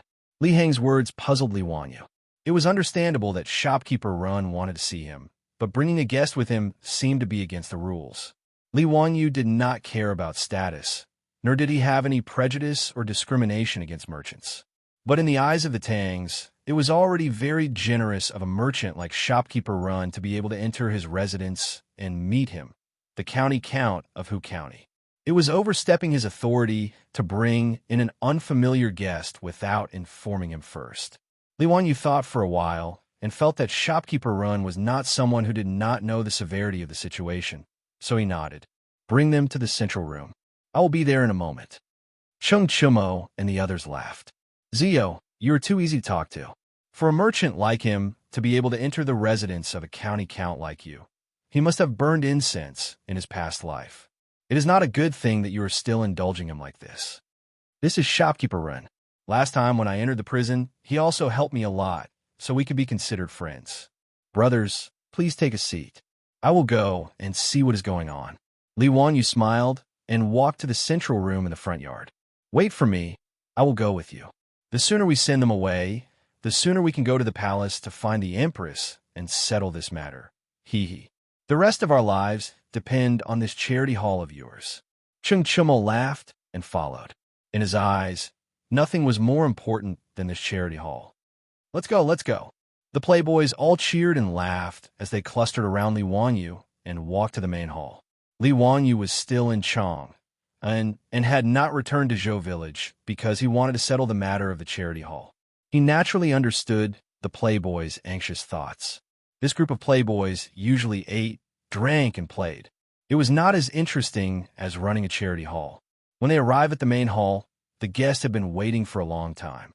When they saw Li Wanyu and the group of playboys coming out, they quickly stood up and bowed respectfully. The stranger said, "This one is here to see the county count of Hu County. Sorry for the intrusion. Greetings, County Count Huxian. This is a good friend of mine. Today, he would like to see County Count Huxian about something, and he asked me to introduce him. His surname is Luo, and his given name is Hui. He is also a wealthy merchant in Chang'an. Although Shopkeeper Ren said that, he bowed deeply with an ashamed expression on his face. This made Li Wanyu feel a little strange. Li Wanyu felt that the name Luo Hui sounded familiar, but he couldn't remember where he had heard it before. There's no need to be so courteous. Please sit. Why do you want to see me today? Shopkeeper Ren knelt on the floor and opened his mouth, but he didn't know what to say. On the other hand, Luo Hui cupped his hands towards Li Wanyu and said, County Count Hu, I asked Shopkeeper Ren to recommend me today because I have a business deal to discuss with you. Oh, what kind of business? Tell me about it. Luo Hui's attitude was respectful. After bowing to Li Wanyu, he said, County Count Hu has spent a large sum of money to build 300 toilets in Chang'an.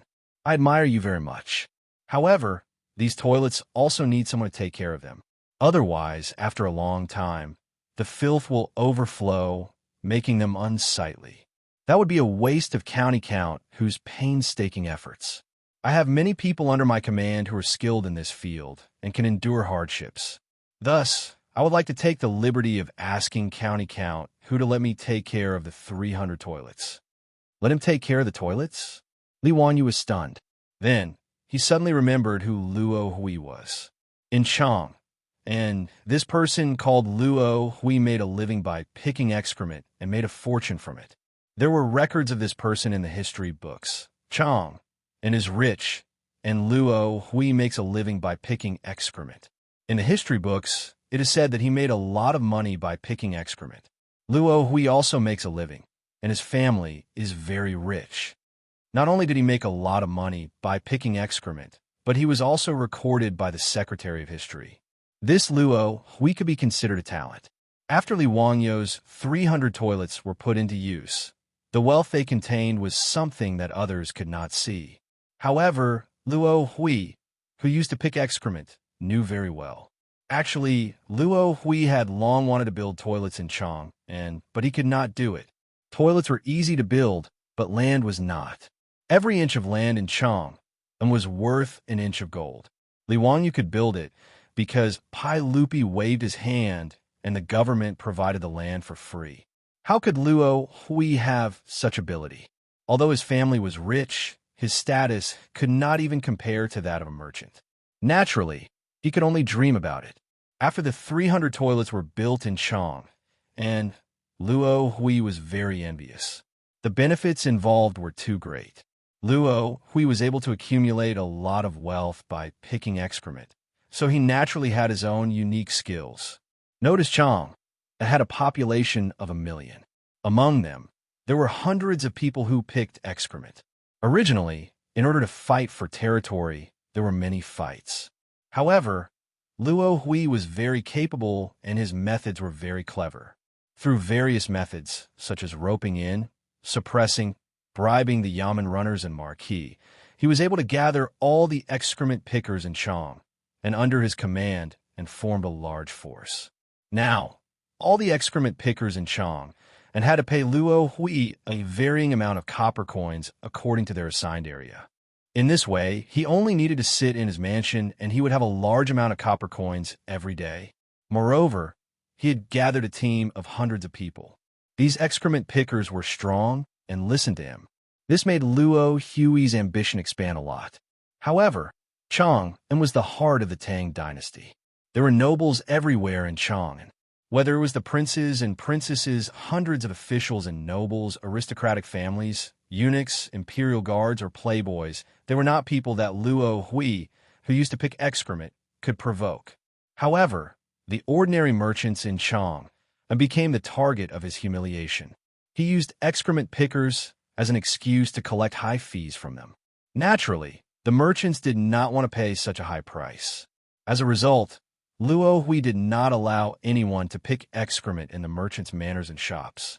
No one picked the excrement, and Luo Hui and the others did not allow excrement pickers to enter Chang. And, in the end, the merchants had no choice but to bow their heads and admit defeat. They obediently handed over large amounts of copper coins and begged Luo Hui and the others to pick excrement. As a result, the ordinary merchants in Chang were all polite to him and did not dare to offend him. Luo Hui was jealous of Li Wangyu's 300 toilets, but he did not have a way to get along with Li Wangyu, the county earl who founded the country. Later, he heard from somewhere that shopkeeper Run of the Rinji Saddle Shop had a relationship with county earl Hu. As a result, Luo Hui brought gifts to visit shopkeeper Run and asked him to introduce him to county earl Hu. He had a business deal to discuss with county earl Hu. Shopkeeper Run naturally did not agree. However, he was threatened by Luo Hui and had no choice but to give in. In shopkeeper Ren's opinion, no matter how unreasonable Luo Hui was, in front of Li Wangyu, he was nothing more than an appetizer and would not cause any trouble. He did not believe that a lowly person like Luo Hui could mess around in front of Li Wangyu, the county earl who founded the country. However, shopkeeper Ren still felt very guilty about bringing Luo Hui to county earl Hu without permission. Hearing Luo Hui's words, he could not help but stand up and bow to Li Wangyu. County earl Hu, I made a mistake. Actually, I am not familiar with this Luo Hui. Before he could finish, Li Wangyu smiled and waved his hand at him. No matter, shopkeeper Ren, I know your character very well. There is no need to say more.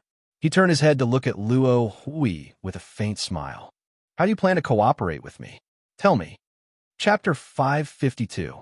Li Wangyu's words stunned Luo Hui. He didn't seem to understand the meaning of Li Wangyu's words. After a while, he replied, Naturally, I will ask the county count for permission to help you take care of the toilets. That's all. And then, Li Wangyu's face was about to turn black. You don't plan on taking away my 300 toilets just because of this, do you? Did this Luo Hui really think he was an idiot?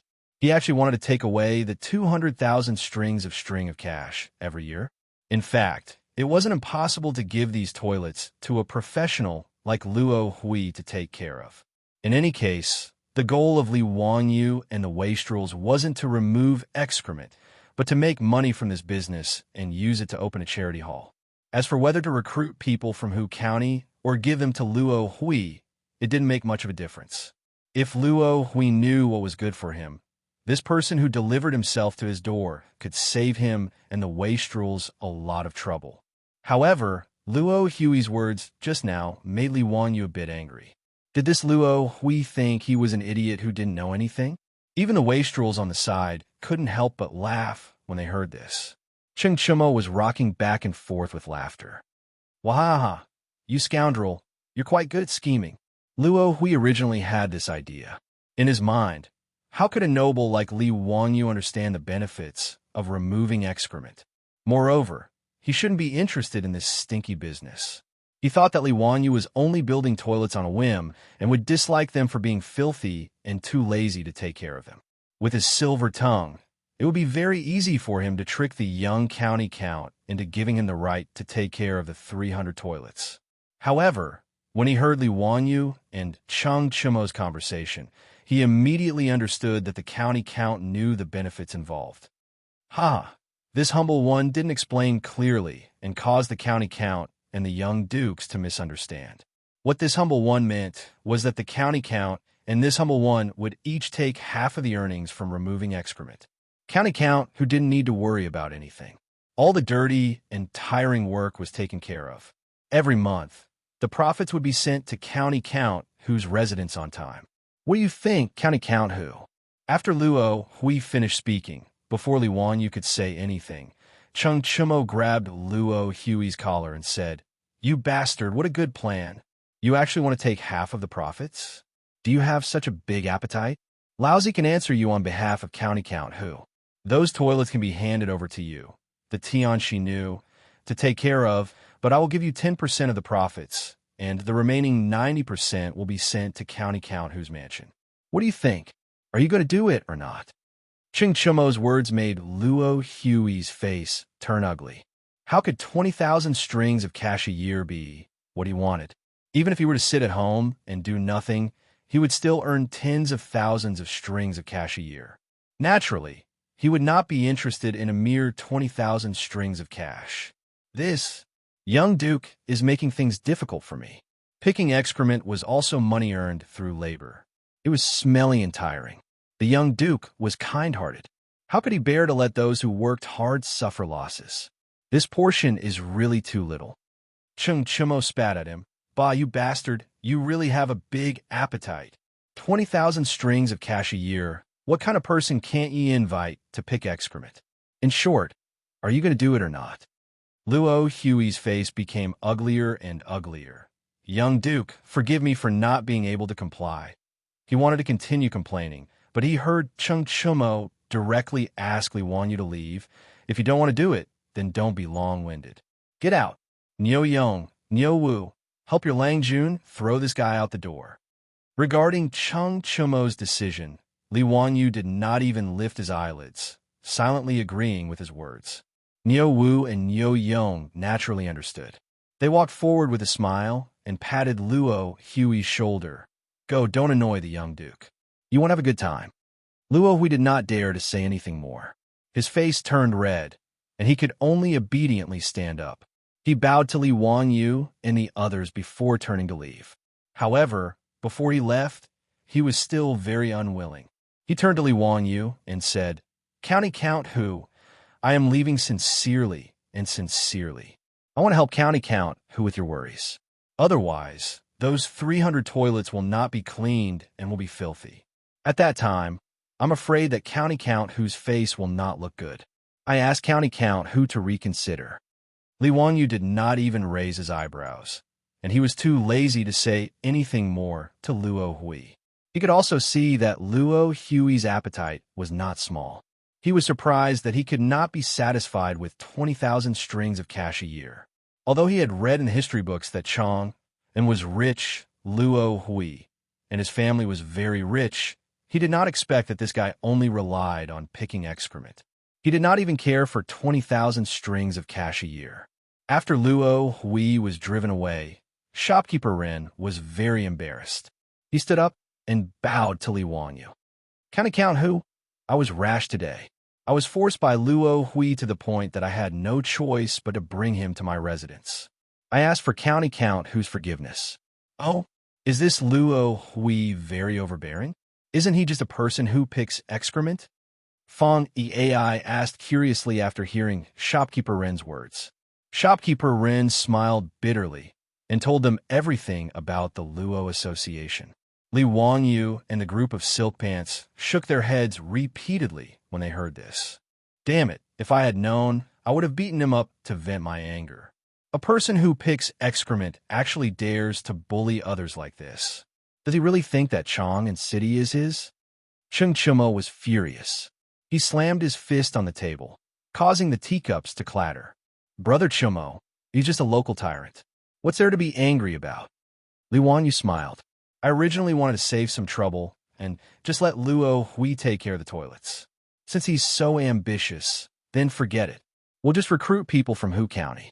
Each person costs 200 copper coins a day. If we recruit 300 people, we'll only earn 20,000 coins a year. It's not much trouble. The wastrels all nodded. To them, this wasn't much. On the other hand, shopkeeper Ren cautiously said, County count who? Everyone. I'm afraid that Luo Hui won't let this go. He's rebelling. What does a lowly person who picks excrement want to do? It's fine if he's honest, but if he has any other ideas, I'll send him to the Golden Guards to loosen his bones. Cheng Chumo glared. Shopkeeper Ren naturally didn't dare to say anything else. He apologized to Li Wangyu again and again before leaving. Li Wangyu and the others naturally didn't take Luo Hui to heart. They discussed how to operate the charity hall again. Li Wangyu rode out on his horse and went to the East Market to find his beautiful superior. They went together to Li Zhan Palace to meet Empress Zhang's son. Empress Zhang's son was full of praise for the matter they proposed and agreed without hesitation. Previously, she had cooperated with her beautiful superior to create a storm of Madam abandoning home. Originally, she just wanted to vent the anger of all the women in the world. She didn't expect that the toilets would contain such great benefits. With regard to Li Wangyu's willingness to take out all of the 200,000 a year income to set up a charity for the young, the elderly, the poor, and the sick, there was no reason for her to disagree. Emperor Zhang's son looked at Li Wangyu with doting eyes. Zio, you child, you're really? What should I say about you? Don't worry. You can boldly do the charity hall. If anyone has any complaints, I'll go and reason with them. Emperor Zhang's son naturally understood why Li Wangyu and her beautiful superior had pulled her in. Of course, they were worried about being impeached and wanted to buy people's hearts. With Emperor Zhangsu in support, Li Wangyu and his beautiful superior were naturally at ease. The name of the charity hall was also decided by Empress Zhang's son. It would be called Wangyu Charity Hall. First, it was to let the lonely and distressed forget their worries. Second, it was to affirm and reward Li Wangyu's good deed. Li Wangyu smiled bitterly at using his name to name the charity hall. However, he could only thank Empress Zhang's son again and again for her good intentions. The wastrels began to recruit excrement pickers in Hu County. They rubbed their fists and prepared to do something big, but they didn't expect trouble to come again. Chapter 553. The wastrels were now fully invested in the charity hall. They even patted their chests and offered to hire manure pickers in Hu County. In the past few days, Li Wangyu had been leisurely running back to his own manor. On the other hand, the foppish young masters were busy with their hot-blooded work. They recruited people, built manure carts, bought horses, and contacted the various counties in Chang. And to sell jinkala with the wastrels around, the surrounding counties naturally had to give them face. Not only were they in charge of purchasing the manure, but they also sold the manure to the various villages. Moreover, the price they offered was quite sincere. In fact, to be able to provide a steady supply of jinkala every day was something that the officials of these counties could not ask for more.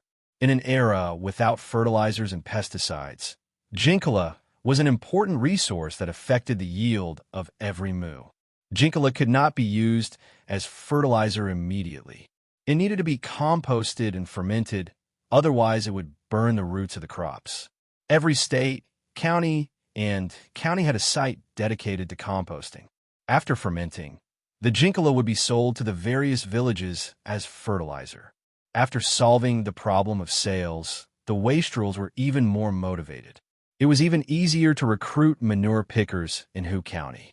Originally, Li Wanyu wanted to pay 200 copper coins a day, but he was stopped by the wastrels. It was not that they were unwilling to pay, but that the money was too much. The average monthly income of the people in Chang and was only about the same. However, if they were to pay 200 copper coins a day, that would be 6 strings of copper coins a month. Even if manure pickers were hard work, that was too much.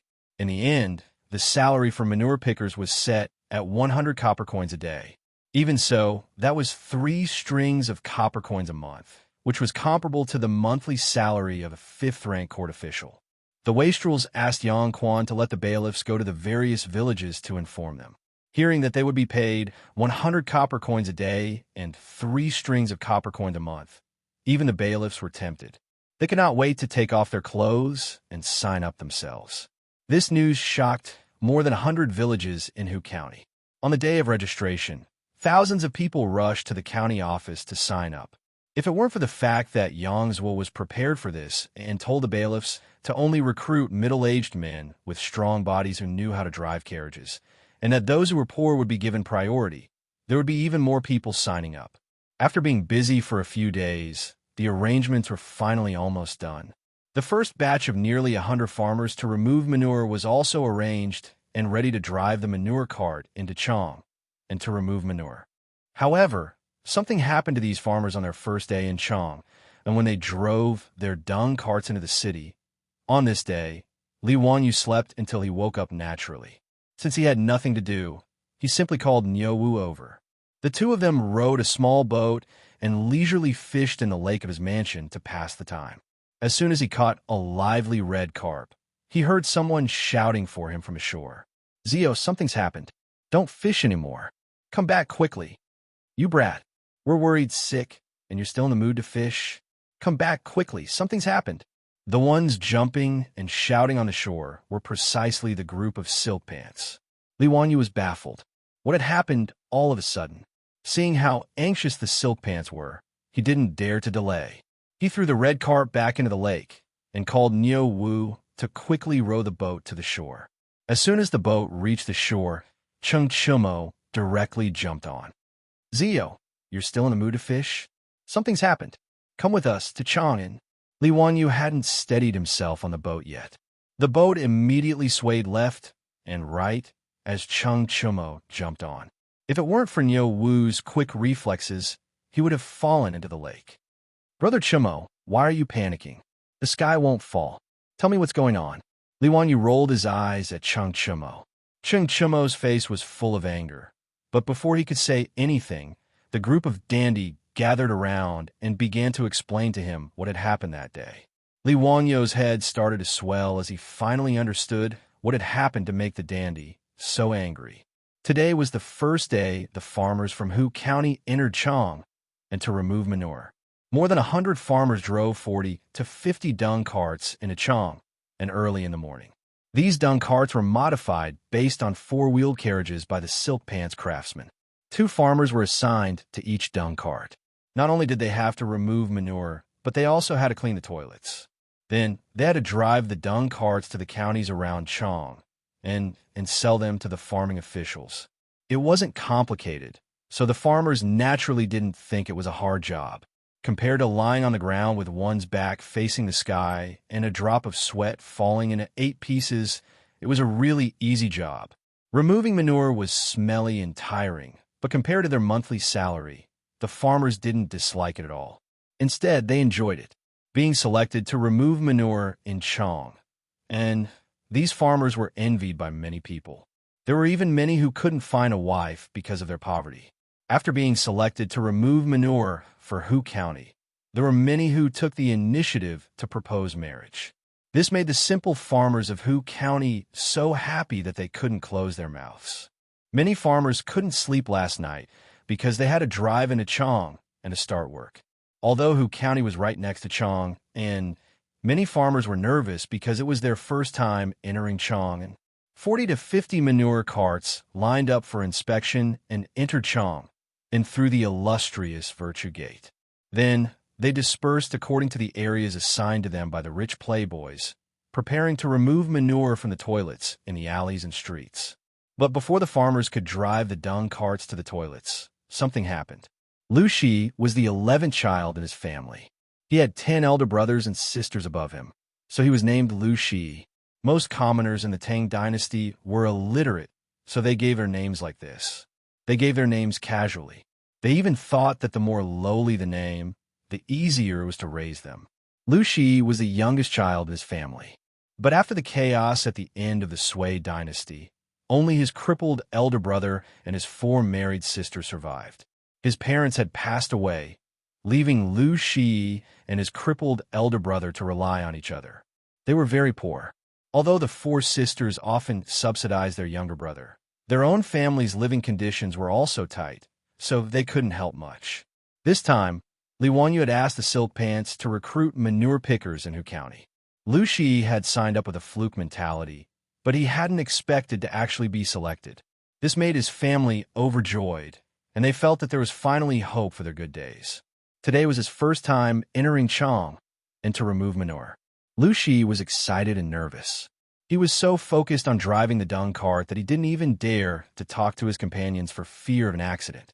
But the more he was afraid of accidents, the more accidents happened.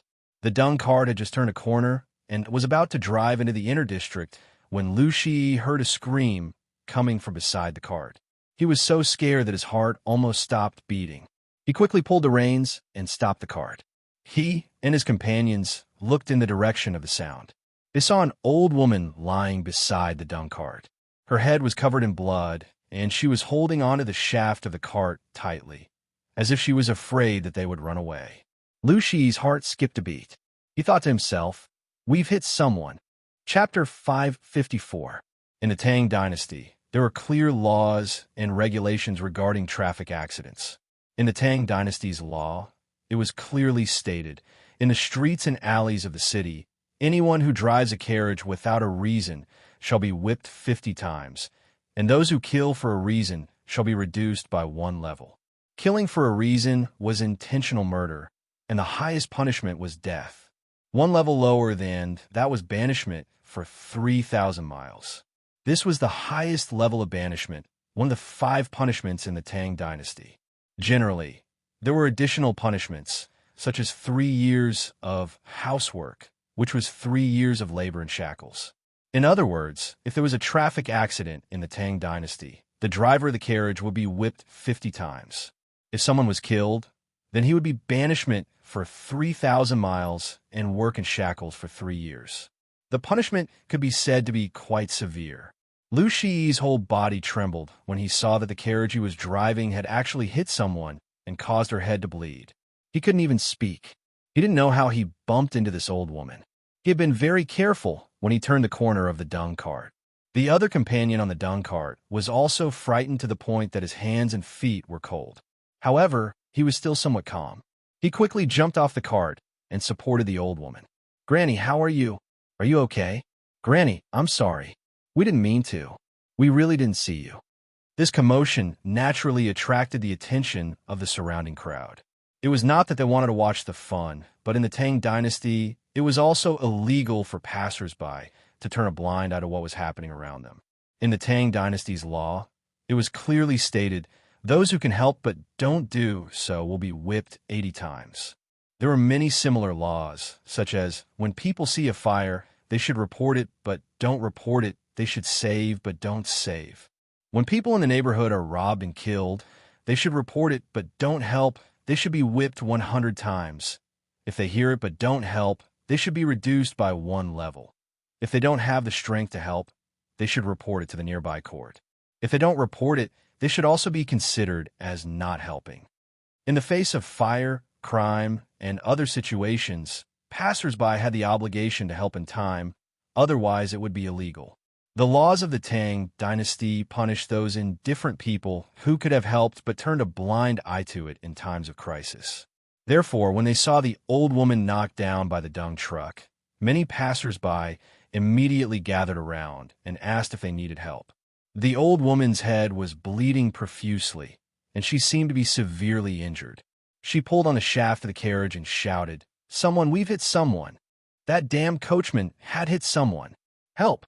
Lu Shi and his companions were so scared that they didn't know what to do. On the other hand, some passers-by quickly found a nearby Wu Ho and escorted Lu Shi and his companions to the county office to await their punishment. The old woman was also sent to the nearby hospital for treatment. Lu Shi and his companions failed and were locked up in the prison of Chang and County awaiting Shuijua's trial. However, when Lu Shi was thrown into the prison by the bailiffs with a long face, he was shocked to find that there were already several companions who had been recruited to scavenge excrement in the prison. After asking around, he learned that the farmers in Hu County had encountered the same thing as Lu Shi after entering Chang'an. If it wasn't the dung truck that had hit the old man, it would have hit the children and women. In short, it was as if they had seen a ghost. After receiving the news, the playboys hurried to Wanyin and Chang'an counties. When they heard the news, they couldn't help but be furious. Out of the 50 dung trucks, 25 pairs were broken. Not a single one escaped, and all of them were in trouble. After such a thing happened, no matter how stupid the playboys were, they knew that someone had done it on purpose. The playboys angrily went to Chuizhua and Lu Dehang to reason with them. This was clearly a deliberate framing of the farmers who were scavenging excrement, and they should be sentenced to the crime of making false accusations. Regarding this, Chuizhua and Lu Dehang were helpless. Chuizhua and Lu Dehang didn't believe that the people who had been hit by the dung trucks hadn't done it on purpose. How could there be such a coincidence that all 50 dung trucks had gotten into a car accident and injured people? However, those injured people were real. It could only be said that the other party had really gone all out, and those people were willing to do it to themselves. For those who had been hit by the dung trucks, bleeding from their heads was already considered light. Those who were seriously injured even had their bones broken. It was very miserable. These injured people insisted that they had been hit by the dung trucks. Moreover, there were many witnesses at the time, and it was indeed so. As for distinguishing whether the dung trucks had hit these people, or if these people had deliberately hit the dung trucks in an era without traffic cameras, it was difficult for Chuizhua and Lu Dehang. It was difficult for even the gods to determine this. As a result, even if Chuizhua and Lu Dehang knew that someone had done it on purpose, they didn't dare to let those farmers go. Otherwise, if they were accused of negligence, it would be difficult to explain. After such a commotion, going into Chang and to scavenge excrement naturally became an empty promise. Even the 50 dung trucks were temporarily detained by Chang, Han, and Wanyin counties, and could only be returned after the case was over. The playboys threw a tantrum, but it was useless. Only then did they ride to Dingzhou village to find Li Wanyu to make a decision. Now, among the group of playboys, Li Wanyu was the youngest, but he had secretly become the backbone of the group of playboys. After listening to the playboys, Li Wanyu immediately thought of a word. He couldn't help but blurt out, "This is a scam." Fang Yai was confused. "What scam? Zio, what are you talking about?" Li Wanyu scratched his head, not knowing how to explain it to the playboys. This scam was invented by the descendants of the 8 banners in the late Qing dynasty. These people lacked a source of income and had no skills, so they came up with this crooked idea. Usually, they would hold a precious piece of porcelain in their hands as they walked through the busy streets. Looking for an opportunity, they deliberately let the moving carriage accidentally bump into him, causing the porcelain in their hands to fall to the ground and shatter. Then, they could righteously pester the owner of the carriage and ask for compensation based on the price of the precious porcelain. In fact, it was essentially extortion. Li Wanyu couldn't be bothered to explain what scam was to the playboys, so he asked, "Brothers, who do you think did this? Bastard, if I find out who's behind this, I'll crush his balls." Cheng Chumo, Yuchi Baolin, and the others were furious, but they didn't know who would do this. Chai Lingwu, Wei Shuyu, and the others looked at each other and blurted out, "Luo Hui." Li Wanyu also nodded. After hearing this, the first person he thought of was Luo Hui. Other than Luo Hui, doing this had no meaning to anyone else. However, Li Wanyu didn't think that a lowly person would have the guts to go against him and the other silk pants in such a blatant manner. This person must have eaten a bear's heart and leopard's guts. Cheng Chumo roared, "It's him? Why didn't you say so earlier? I'm going to beat this bastard to death right now." He turned to leave, but was stopped by Chai Lingwu and the others. Brother Chumo, we were afraid that you would be impulsive before, so we didn't tell you. Think about it. What's the use of beating up that Luo Hui? Do you have evidence that these things were ordered by him? It's easy to catch Luo Hui, but it's easy to give people a reason to talk about it. Li Wanyu also nodded. That's right. This matter was most likely ordered by Luo Hui. Haha, I underestimated this Luo Hui. I didn't expect that for the sake of 200,000 strings of cash a year, this person would be so crazy. But Brother Chumo, if you want to beat up that Luo Hui, I'm afraid it won't be of any use. This kind of lowly person, when the time comes, will definitely bite you back, and the censorate will accuse you of malicious injury. He dares. I'll kill him. Cheng Chumo cursed, but he was no longer in a hurry to leave. Cheng Chumo seemed to be reckless, but he wasn't stupid. He turned to Li Wanyu. Zio, what do you think we should do about this? Chapter 555. Li Wanyu had no experience in dealing with this kind of fraud. In later generations, there were all kinds of driving records and traffic cameras to prove innocence, but in the Tang dynasty, how to deal with it was a bit of a headache. If he directly used his and the foppish playboy's influence to suppress this matter, it was not impossible. But he was afraid that he would be targeted by people with ulterior motives and make a fuss about it, and then it would cause more trouble. Li Wanyu was well aware that those aristocratic families had been waiting to catch his weakness for a long time. How could he give his weakness to these people? Li Wanyu even thought that after this matter was spread out, the Wang clan of Taiyuan and the Zheng family of Xingyang might have sent people to spy on the county governments of Chang and in Wanyan counties. Although discerning people could see that the 50 injured people who were hit by the dung cart were deliberately hurt, Li Wanyu had no evidence. On the contrary, the injured people who were hit by the dung cart were real, and many passers-by left testimonies to prove that these people were really hit by the dung cart. Li Wanyu could only sigh. This Luo Hui was really a F*** genius. He could actually do something like this and incite so many people to work for him willingly. If this matter was not solved, the 300 toilets could not generate any income. Even if he continued to build dung carts and recruit farmers to go to the city to remove dung, others could still do the same and continue to blackmail him. Li Wanyu thought for a long time and did not have a good idea, so he could only call the foppish playboys. Brothers, let's go back to Chang and meet Luo Hui to see what he wants to do. They rode back to Chang and went straight to Luo Hui's mansion. Since Luo Hui made a fortune by removing dung, he had already bought a house in Guangda Square near Shi City. The foppish playboys knew where his mansion was after a little inquiry. However, when Li Wanyu and the foppish playboys went to the door, there was no one there. Greetings, County Earl. Greetings, young dukes. You have come at the wrong time. My Lang Jun has left Chang and City a few days ago to visit friends. I don't know when he will return home. Luo Hui's butler respectfully went out to greet everyone. When Fong Ai heard what he said, he couldn't help but fly into a rage. Nonsense! You dare to deceive us? Are you tired of living? The steward jumped in fright and quickly knelt on the ground. What this lowly one said is absolutely true.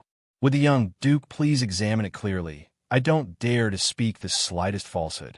On the day my family's Lang Jun left Chang and the surrounding neighbors, as well as the martial marquis in the square, all saw it. I did not deceive you all. Cheng Chumo was so angry that he whipped the horse in front of Luo Hui's mansion. Damn bastard. You sure run fast. I want to see where this Tian Shi Nu can run to. Li Wanyu was only 80% sure that it was Luo Hui who did it, but now he was completely sure that it was this dung picker behind the scenes. Otherwise, how could there be such a coincidence? Something happened here, and Luo Hui had already left Chang and City to visit friends.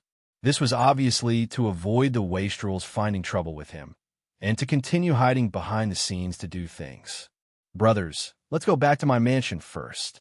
Li Wanyu could only tell the wastrels to leave. This Luo Hui really gave him a surprise. He did not expect that such a small character like Luo Hui could cause him so much trouble. He had underestimated this person. Li Wanyu did not expect that this dung picker would be so daring. Was he not afraid of him and the wastrel's revenge? Thinking of this, Li Wanyu felt that this matter was not so simple. There must be something fishy about it. As he pondered, he followed the debauches to his own residence in Kaihua Square. The group of people entered Kaihua Square. Before they reached Li Wanyu's mansion, they found that the road ahead was blocked. Several hundred commoners had blocked the street in front of Li Wanyu's mansion, making it impossible to pass through. Xianxia was in a bad mood.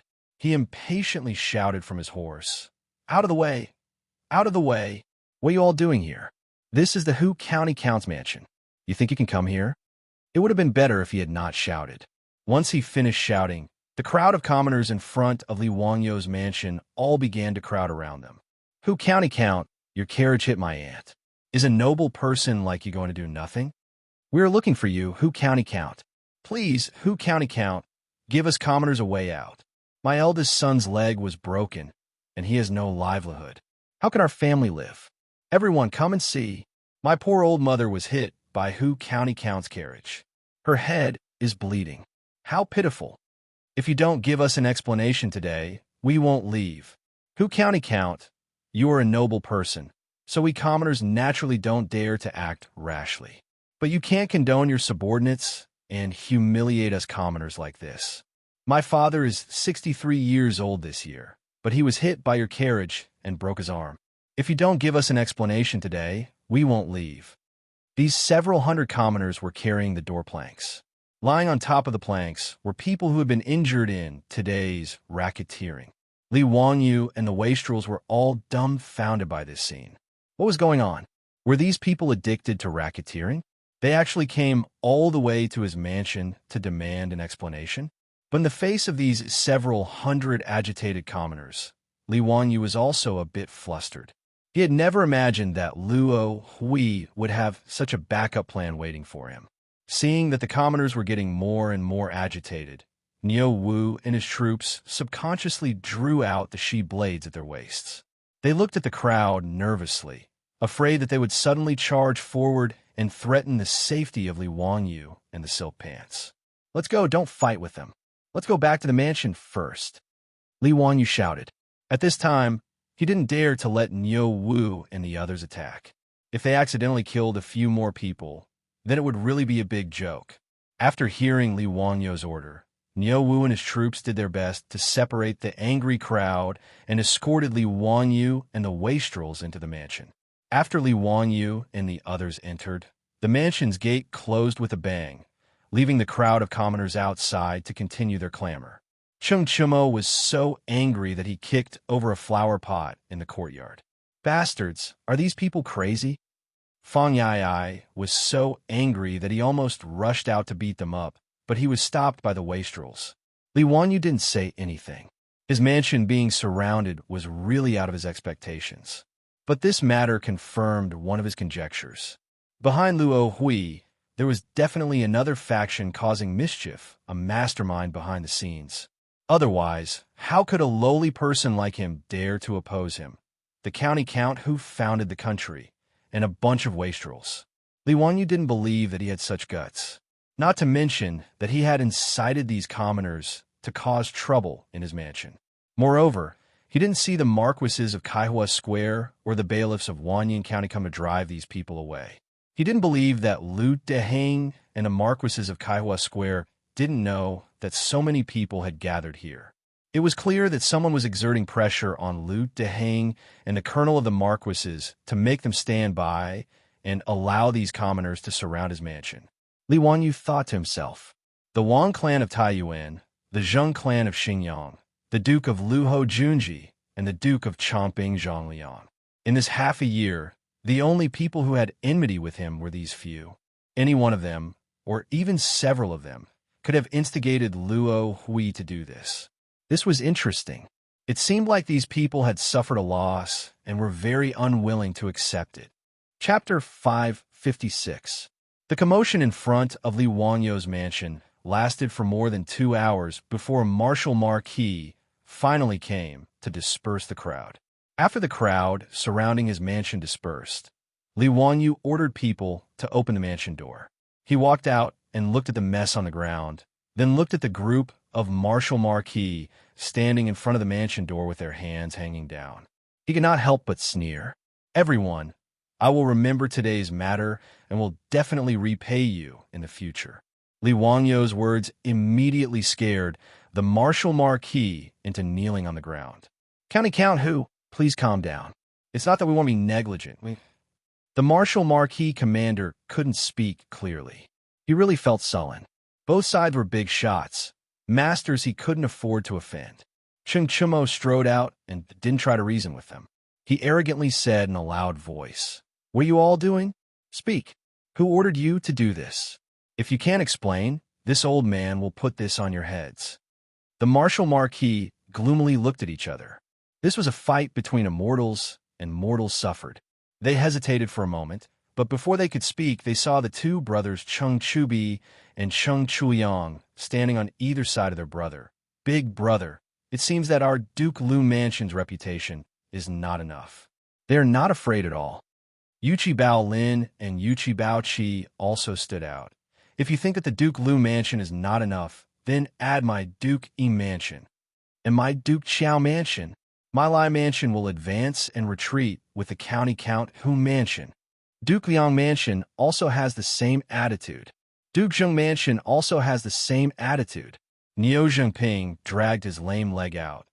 "Hee, our Langya County Duke Mansion can't compare to these Duke Mansions. But if anyone wants to oppose the County Count Hu Mansion, then they can try the Langya County Duke Mansion's blade."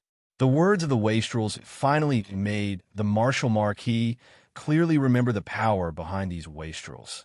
They were so scared that they almost wet their pants. Their backs were soaked in cold sweat. They now felt that they were like pigs in a mirror, completely inhuman. He wanted to say who was the instigator, but when he thought about that person's power, crushing them was not much harder than crushing ants. Thus, he swallowed the words that were about to come out of his mouth. "County Count Hu, young dukes, today is all our fault. Please punish us, County Count Hu and young dukes." The colonel of the Wu Marquis shop opened his mouth for a long time, but he didn't dare to say that name. He just kept kowtowing. The colonel's words made Xianxia and the others furious. They rushed over and wanted to beat him up, but were stopped by Li Wanyu. He walked in front of the colonel and squatted down to look into his eyes. "Even if you don't say it, I can guess it. If I'm not mistaken, did Duke Lu instruct you to do this?" Li Wangyou's words made the colonel's eyes widen as he looked at him in disbelief. You didn't say anything." The colonel was so scared that his teeth were chattering. With his reaction, how could Li Wanyu not know that he had guessed correctly? He chuckled and stood up. "You don't have to say any more. I already know." The colonel didn't dare to say anything and just kept kowtowing. Li Wanyu stood up and sneered. "All right, I won't make things difficult for you.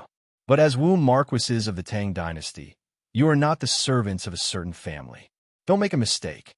After saying this, he turned and walked back into his residence. The wastrels coldly snorted and looked around at the kneeling Wu Marquises before following him back into their residences and slamming the gates shut. The Wu Marquises sighed and silently got up from the ground before leaving dejectedly. Inside the gates, Xianxia was very confused. "Zio, how did you know that Ho Junji was behind this?" "I guessed." Li Wanyu smiled. "The Wu Marquis shops are controlled by the left and right Imperial Guards. The hands of the great clans shouldn't be able to stretch that far. And among the many generals, the only ones who have a grudge with me are Ho Junji and Zhang Liang. A few days ago, Zhang Liang was appointed as the chief steward of Huai Province by the sage and has already gone to Huai Province. Isn't that only Ho Junji left?" His words enlightened the wastrels. "That bastard. I was wondering why that Tian Shi Wei, Luo Hui, was so bold to do such a thing. It turns out that he's hooked up with Ho Junji." Zio, it seems like Duke Lu is very unhappy that the Nyo brothers killed 10 of Ho Junji's soldiers.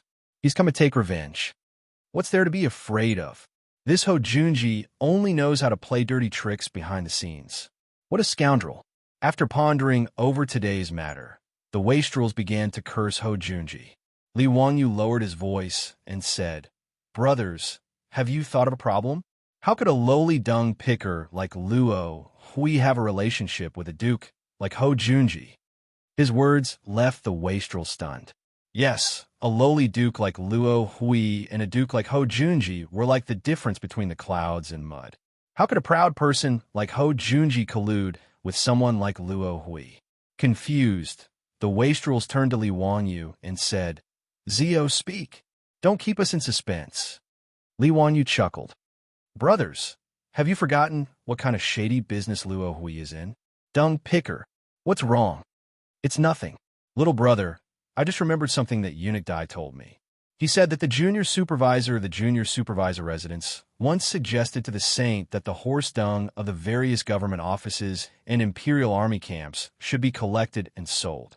Do you know about this?" Li Wanyu changed the topic and spoke about what Dai Zhou had said to him in the Hall of Governance that day. The wastrels didn't understand what he meant. They looked at each other and nodded. "I've heard of this matter.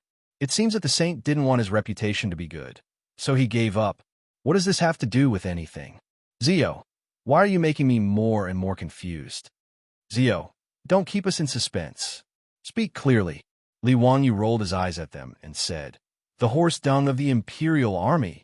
Brother Chumo, Brother Baoqi, Brother Zhengping, how did you deal with the horse dung in your lord's camp?" Chung Chumo and the others were stunned. "Naturally, it was collected and sold as military funds." "Wait, Zio, you mean to say that Ho Junji's Wei residence sold the horse dung to Luo Hui?" Li Wanyu nodded. "That should be the case. Otherwise, how could a mighty Duke of Lu have anything to do with someone like Luo Hui, and even secretly order him to oppose us?" He felt that the relationship between Ho Junji and Luo Hui wasn't as simple as selling horse dung. Li Wanyu recalled a case of the Song dynasty that he had read in a book in his later life. During the reign of Gaozong of the Southern Song dynasty, Yang Xuanzhong was the chief commander of the Southern Song army. This person was later impeached by the imperial censor for embezzling more than 100,000 yuan of dung money. But Yang Xuanzhong had planted spies in the imperial censor and learned of this news in advance. Thus, he rushed to submit a memorial to the emperor and said, "There's a certain amount of dung money in the army, but it is only for the use of the imperial court." When the imperial censor was impeached, the emperor naturally didn't believe him and said that the imperial censor was dismissed from his post, but his surviving relatives flourished day by day. When Li Wanyu had read the book, he had only sighed that even the ancients could play the role of spies, and he had even mocked a great general like Yang Xuanzhong for embezzling dung money. He was truly too greedy. But now that he thought about the matter between Ho Junji and Luo Hui, Li Wanyu couldn't help but stroke his chin. There was an 80% chance that Ho Junji had embezzled the dung money of the Zuowei residence, right? This matter could be used as an excuse. Chapter 557. Even though they knew that Ho Junji was behind the scenes, they couldn't resolve the predicament that Li Wanyu and the wastrels were facing. The 50 manure carts had all been blackmailed, the 100 farmers of Wu County had been detained, and the injured had come to cause trouble for Li Wanyu. Yang Quan of Wu County had also sent someone to deliver the bad news. Upon learning that the 100 farmers had all been arrested by Chang and Wanyan counties, the families of these farmers panicked and ran to the county office to complain. Yang Quan was in a sorry state, but all he could do was try his best to appease them. Yang Quan hadn't expected that the 100 farmers who had entered the city to remove manure would all be arrested and imprisoned. He had spent a great deal of effort to coax and bluff those weeping farmers back. Fortunately, Lu Deheng and Shui Zhui could tell that this wasn't something they should be involved in, so they didn't do anything about it. Those farmers who had entered the city to remove manure had only been imprisoned. They hadn't been interrogated or tortured, so they hadn't suffered much. But this matter couldn't be dragged on, or else Luo Hui and Ho Junji's wishes would be fulfilled. The 300 toilets had been left unattended, and not only would they not be able to generate any income to operate the charity hall, no one would be able to clean the toilets. Moreover, with no one to remove manure, once the toilets were filled with filth, not only would they be unusable, Li Wanyu would also be scolded. But the 50 victims of the accident were very difficult to deal with. Li Wanyu and the wastrels racked their brains, but they couldn't think of a good way to resolve this matter. "Bastard, this won't do. This old man will bring people to find those bastards. I don't believe that they've all been bewitched by Luo Hui and aren't afraid of death. I don't believe that they won't tell the truth under torture. Xianxia couldn't think of a solution and was about to explode in anger. Fang Yai glared at him. Brother Chimo, you're even stupider than this little brother. Who knows how many eyes in Chang and are watching us right now? If you go and torture those people, won't you really be fulfilling their wishes? Haha, I'm willing to bet that those great clans won't let Zio off. It would be strange if no one impeached Zio in the morning court tomorrow. How about it? Is there anyone who wants to bet with me? Chai Lingwu said with a smile. Wei Shuyu replied snappily. Aren't you talking nonsense? If you want to bet, sure. I bet that someone will impeach Zio. You can set the odds. How about that? You guys, that's enough. You're still in the mood to joke at a time like this? If we can't overturn these crimes, we'll really become a joke. Li Wangyu glared at these bastards. They actually wanted to use him to open a gambling house. Dewey shrugged. What can we do? How can we prove that those people intentionally rammed into the carriage if there are too many witnesses? Unless we can prove that they are lying, it will be difficult to overturn this case. Wei Shuyu shook his head. Don't even think about it. It's impossible for them to retract their testimony. That group of people was really ruthless. In order to frame those farmers, they were willing to send their own hands and feet to the wheels of the car. I've sent people to the county government to ask around. The doctors have examined the injuries of those people. They weren't faking it. Their arms and legs were truly crushed and broken. TSK. The doctor said that there were a few people who couldn't be cured and would definitely become disabled. Yes, and it's even more impossible for them to retract their testimony. They would have to be flogged 80 times and pay a large sum of copper coins. That group of people, I think 80 flogs would be enough to kill half of them. Fang Yai added. Bah, it'll be a clean death. Xianxia spat angrily. Li Wangyu was also very speechless.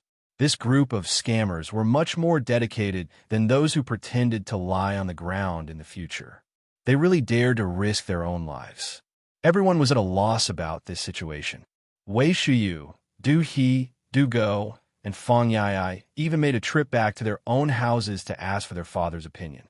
This bizarre carriage case had now been heard by all the civil and military officials in the imperial court. Wei Zheng Du Ruhui and Fang Xianling, these big shots, naturally also knew about it. But in the face of their son's inquiry, these top think tanks of the Tang dynasty could only smile bitterly and shake their heads. The other side was too willing to go all out. Even a discerning person could see that they were doing this on purpose, but there was no evidence. Unless they tortured these people to make them tell the truth, they didn't know what to do. But torture was even more impossible. In any case, there was no reason to torture the victims. Moreover, the vast majority of these 50 people were women, children, and the elderly. If they were interrogated by torture, they would probably be beaten to death. No one could bear the responsibility for that. In the view of Fang Xianling, Du Ruhui, and the others, the only thing they could do was to reconcile with Hou Junji. They were willing to be Li Wangyu's middleman. After Wei Shuyu and the others returned dejectedly, they relayed their father's words to them. Li Wangyu shook his head. I won't go. I won't reconcile with that bastard Hou Junji. And when the time comes, Hou Junji will definitely demand half of the profits. That money is going to be used for charity. We can't just let that bastard Hou Junji get away with it. The wastrels naturally understood the meaning of Li Wangyu's words. Hou Junji had clearly ordered Luo Hui to do this not just to discuss them, but also for the sake of profit. Not many people could be like Li Wangyu, who did not want a single cent of the 200,000 strings of cash a year and used it all for charity. This is neither right nor left. Then what should we do? Xianxia was also anxious. This won't do. I'll go back and find my lord and have him argue with Hou Junji. Right? I'll go find my lord together. I don't believe that Hou Junji won't give face to so many high dukes. Yuchi Baolin also stood up. Li Wangyu hurriedly stopped them. Brothers, this little brother appreciates your good intentions. But there's no need for that. Why make things difficult for Uncle Chung and Uncle Yuchi? Besides, If Ho Junji refuses to admit his involvement in this matter and pushes all responsibility away, what can we do? We can guess that Luo Hui is related to him, but we don't have any proof, much less proof that Ho Junji is behind this. Then what do we do? Are we just going to watch and do nothing? Let me think about it. There will be a way. Li Wanyu paced back and forth in the hall, his mind in turmoil. Cheng Chumo was furious. He waved at Niu Wu and said, "Brother Niu, bring us some wine? Bastards! Why doesn't the heavens just send down lightning and strike these bastards to death?" Li Wanyu suddenly stopped in his tracks. "Brother Chumo, what did you say?" "Me? I'll have the Niu brothers send wine over." Cheng Chumo was confused. "No, what did you say after that?" "I said, why doesn't the heavens just strike these bastards to death?" After Cheng Chumo finished speaking, Li Wanyu slammed his fist against his palm. "Wahaha, this daddy has an idea." Zia, what idea? Quickly tell me. Hurry up and say it. What good idea do you have? Li Wanyu smiled mysteriously. "Haha, brothers, there's no need to be anxious. This little brother can't explain it clearly in a few words. When I'm ready, I'll show you. Niu Wu, hurry, I'll have to trouble you to make a trip back to Dingzhou village and retrieve something from Chongqing for me. Come back quickly, I'll wait for you." His secretive look made the other rich kids even more curious. Chapter 558. The next day, Li Wanyu woke up early, changed into the robes of a county count, and went to line up in the imperial city. Cheng Yaojin was delighted to see him. "Wah, kid, you're quite self-aware today. What? You know that you're going to be impeached, so you came to be scolded?" Li Wanyu chuckled and whispered, "Uncle Cheng, I'll treat you to a good show today." "Humph, this old man knew that you wouldn't suffer a loss. It seems like you have a card up your sleeve, but this old man is very curious. How are you going to quibble? Those farmers that you and those scoundrels got to pick dung really did injure several dozen people. This old man had the estate's subordinates investigate, and quite a few of them had their arms and legs broken. Kid, you should be careful. There are quite a few imperial censors who are prepared to impeach you today." Li Wanyu only chuckled in response to Cheng Yaojin's words of concern. But Li Wanyu's heart was rather warm. This old hoodlum was rather concerned about him. He would just waive the money he owed him for mahjong. It wasn't just Cheng Yaojin who was concerned about Li Wanyu attending the court. Yu Shernan, Dai Zhou, and Kong Da had naturally come to inquire about him. His two disciples, Ma Zhou and Yin Libin, were even more worried about their teacher.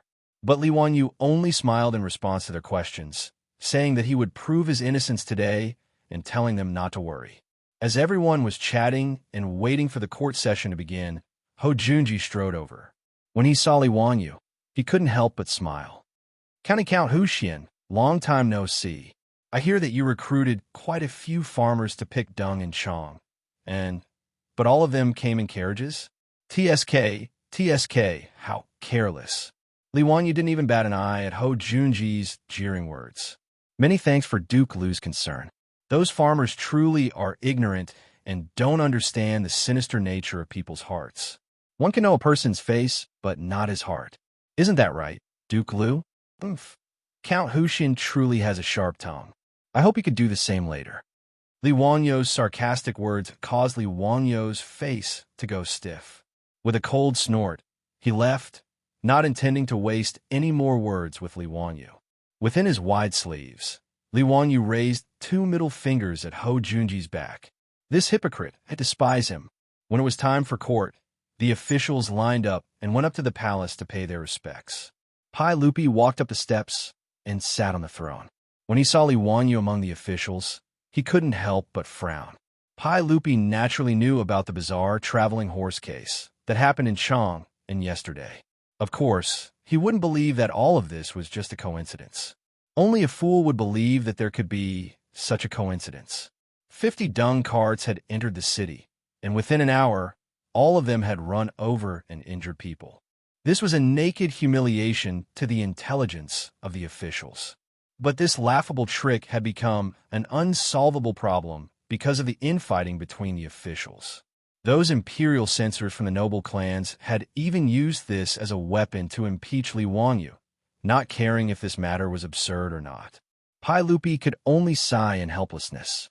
Pai Lupi had also been racking his brains over Li Wanyu for a long time, but he still hadn't been able to find a way out of this situation. Now that the evidence was irrefutable, after today's court session, Cui Zhua and Lu Deheng, the two county magistrates of Chang and in Wanyin, could only follow the laws of the Great Tang and sentence the drivers to 80 strokes of the cane and compensate the injured with copper coins. And now that Li Wanyu had been impeached by the imperial censors, Pai Lupi couldn't protect him in front of the officials. He could only reprimand him and add copper coins to the punishment. Li Wanyu had lost face and was fined some copper coins, but this wasn't important. What was important was that Li Wanyu's proposal of the charity hall to Empress Zhang's son might be aborted. Pai Lupi was actually very angry. According to the report from the 100 Cavalry Department, this matter was most likely done by a rich man in Chang and who cleaned dung for a living, a man named Luo Hui. Hearing this news, Pai Lupi almost thought that the 100 Cavalry Department was spouting nonsense. How could a lowly person who cleaned dung for a living dare to do such a thing? He naturally thought that there must be someone behind Luo Hui. Lier was so angry that he ordered the 100 Cavalry Department to arrest Luo Hui and throw him into the 100 Cavalry Department's prison. He wanted to interrogate him and find out who was colluding with him to do such a ridiculous thing. But the 100 Cavalry Department, like Li Wanyu, was a step too late. Now in Chang'an, they couldn't find any trace of Luo Hui.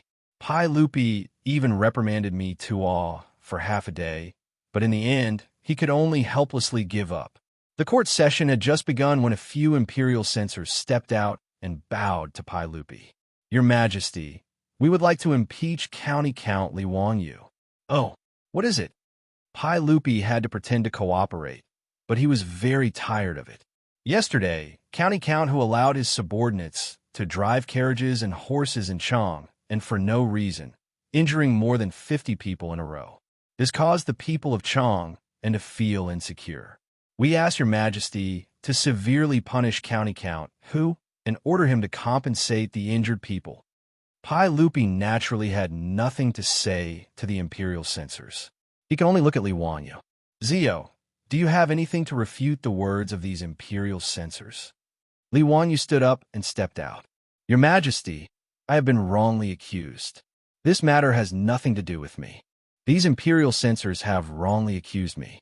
Seeing Li Wanyu push the matter away, the imperial censors couldn't help but become anxious. They no longer cared about seniority and pointed at Li Wanyu angrily. County Count who don't speak nonsense. There are witnesses and evidence in this matter, and you dare to deny it in front of His Majesty? Li Wanyu rolled his eyes at them as if he was looking at a group of idiots. What exactly are you accusing me of? You are accused of allowing your subordinates to drive carriages and horses without reason. Li Wanyu spread his hands and looked at Pai Lupi. Isn't this not a problem? Your Majesty, please investigate. Nothing happened to the carriages in my residence yesterday. The words of these imperial censors have really confused this subject. You dare to speak such nonsense in front of His Majesty?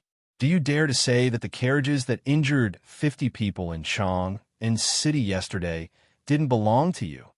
County Count who?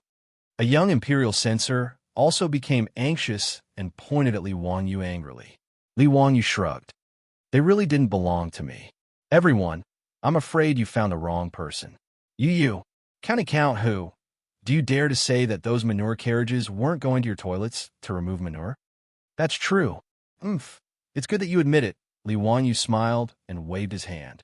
Wait, are you all mistaken? It's true that those manure carriages were going to my toilets to remove manure, but those manure carriages and drivers weren't recruited by me, nor were they my subordinates. Everyone, please don't speak nonsense. His words stunned the imperial censors. They opened their mouths, but didn't know what to say. They simply turned their heads and knelt before Pai Lupi. Your Majesty, those carriages that injured people belong to County Count who? Everyone in Chang and City knows about this. Now, County Count who is actually trying to shirk responsibility. It's truly despicable. Your Majesty, please make a judgment. Pai Lupi also felt a headache coming on. He couldn't help but look at Li Wanyu. Zio, what's going on? Explain it clearly to us. Yes, Your Majesty.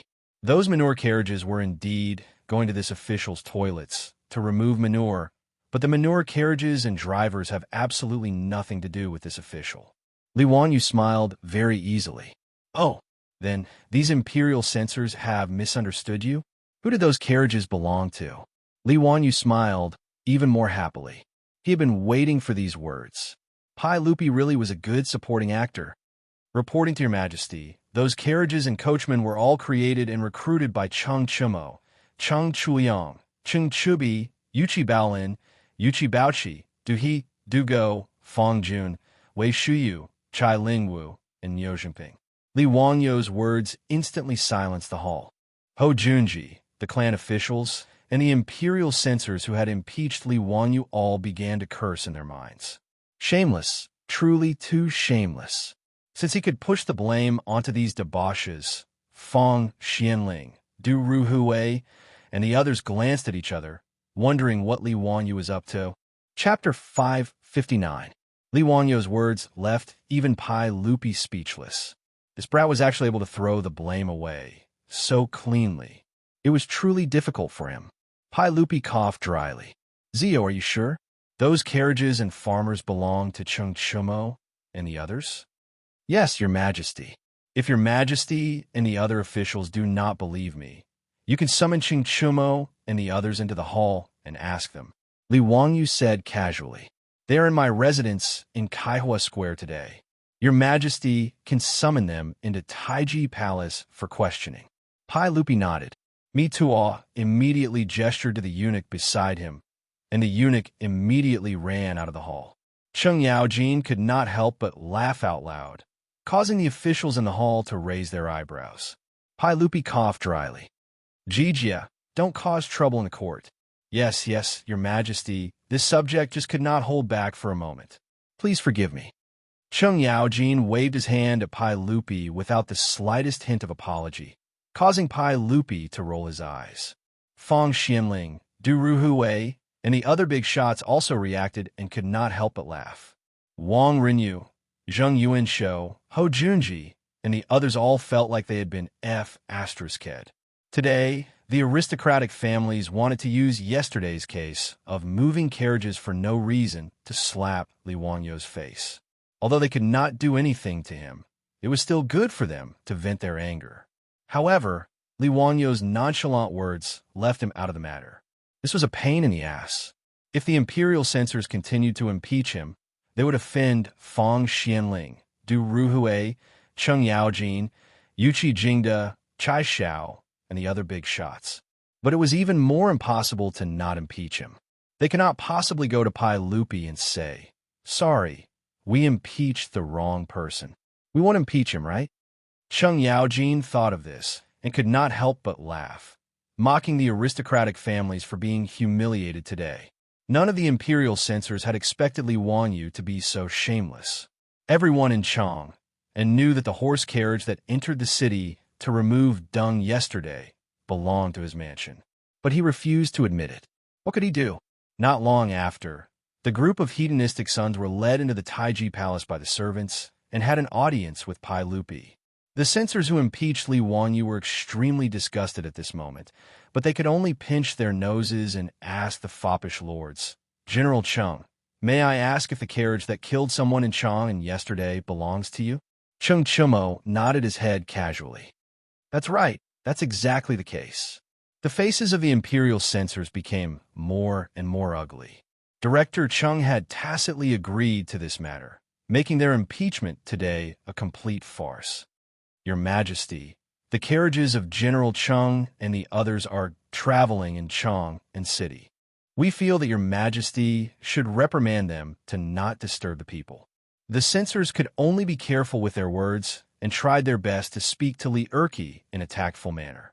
Pai Lupi naturally knew why they changed their minds, but he was too lazy to say more. Just as he was about to reprimand the foppish lords, Li Wanyu suddenly opened his mouth.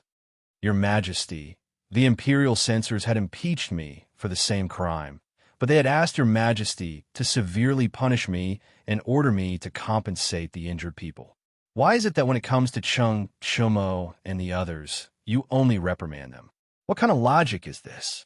I ask your majesty to severely punish Xianxia and the others as a warning to others. Li Wanyu said these words righteously, as if he was the upright and plain-spoken imperial censor who is absolutely irreconcilable with Xianxia and the others. His words made the faces of the imperial censors who had impeached him turn even darker, but they could not refute. They could only shut their mouths and pretend to be ostriches, allowing Li Wanyu to slap their faces. Xianxia and the others looked very wronged and bowed to Pai Lupi. Your Majesty, if we were not strict enough in the carriage in Chang and injured dozens of people, we are willing to accept your Majesty's punishment. However, we are not satisfied with this matter. The so-called injured people who hit the carriage were deliberately injured. If we are punished because of this, we are not satisfied. We ask your Majesty to issue an edict to order Chang and Wanyan counties to interrogate the injured people and give us justice. The imperial censors did not know how to respond to the foppish lord's complaints. If these words were said by Li Wanyu, they would naturally jump out and righteously reprimand Li Wanyu for talking nonsense. They would also take out a large number of witnesses and evidence to prove that Li Wanyu's carriage hit and injured the people. But these words were said by the foppish lords, so the imperial censors did not know what to do. They secretly turned their heads to look at Wang Rinyu and Zheng Yuanshou, but saw them slowly shaking their heads.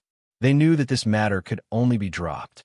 Pai Lupi did not expect that Li Wanyu could shift the blame to such an effect. Previously, he was like Feng Xianling and the others. They were all thinking that Li Wanyu would be impeached and it would be difficult for them to get away. But he did not expect that Li Wanyu and the foppish lords would change the target of the imperial censors' impeachment to a group of foppish lords. The great clans were naturally unwilling to offend so many imperial court bigwigs over such a small matter. This gave Li Wanyu and the others a chance to reverse the situation. As long as the officials did not obstruct them, Pai Lupi would naturally agree to the demands of the foppish lords. As long as they were willing to investigate this matter, they would definitely find the truth. Wang Rinyu and Zheng Yuanshou glanced at each other and decided not to intervene. Today, Li Wanyu had gotten off lightly. While the great clans were unwilling to participate in this matter, Hou Junji's complexion turned unsightly. At this point, he could no longer continue to watch from the sidelines. Before Pai Lupi could speak, Hou Junji stepped forward and said, "Your Majesty, this subject believes that Xianxia's words are incorrect. Those 50 injured people were all hit by carriages. This matter is absolutely true, and there are several dozen passers-by as witnesses. How pitiful and innocent are these injured people? It's one thing for the authorities not to compensate the injured, but how can they be interrogated? This is truly detrimental to your Majesty's reputation of loving the people as your own children. This subject believes that this matter cannot be allowed." Li Wanyu and the foppish lords were not at all surprised by Hou Junji's words. On the contrary, they looked at each other and smiled. Li Wanyu had naturally predicted that Hou Junji would make such a choice. If he didn't step forward, then all his previous efforts would have been for naught. As long as he interrogated those injured people, the matter would naturally become clear. At that time, those injured people would be falsely accused and the peasants would be released. How could he, Hou Junji, stop Li Wanyu and the foppish lords from organizing people to enter the city to remove excrement? That was a profit of 200,000 strings a year. Li Wanyu did not believe that Hou Junji, famed for his greed in history, would be able to hold himself back. Reality was just as he had predicted. The great clans had retreated because of the factions backing the foppish lords, but Hou Junji had charged in. Xianxia chuckled and said, "Your Majesty, since Duke Liu has said so, I would like to ask your Majesty to make a trip to Chang and County and have the injured confront the farmers. Ask them about the case and clear our names." "Nonsense. Your Majesty must not." Hou Junji was just about to stop him when Pai Lupi waved his hand at him. Pai Lupi stood up from his throne and said, "Junji's words are reasonable. There are many injured people in this matter and cannot be underestimated. However, Since Cheng Chumo and the others feel that they have been wronged, there is a need to clarify the case. Since that's the case, why don't we do as Cheng Chumo suggested and confront these peasants?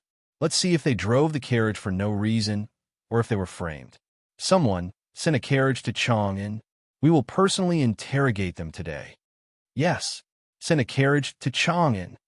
Before Ho Junji could dissuade him, Mi Tuo had already shouted in a shrill voice. Chapter 560. Pai Lupi had personally arranged for Chang'an County. In order to not disturb the common people, he and his officials had changed into civilian clothes.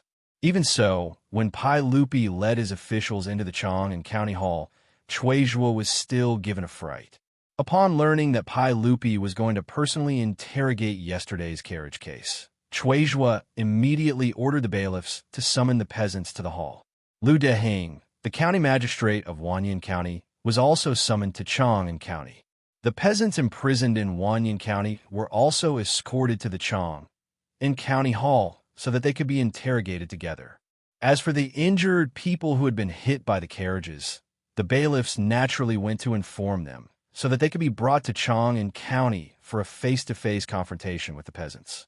Many of the injured had to be carried to the main hall of the county yamen. Their bodies were wrapped in bandages and blood was seeping out of them. They looked very miserable.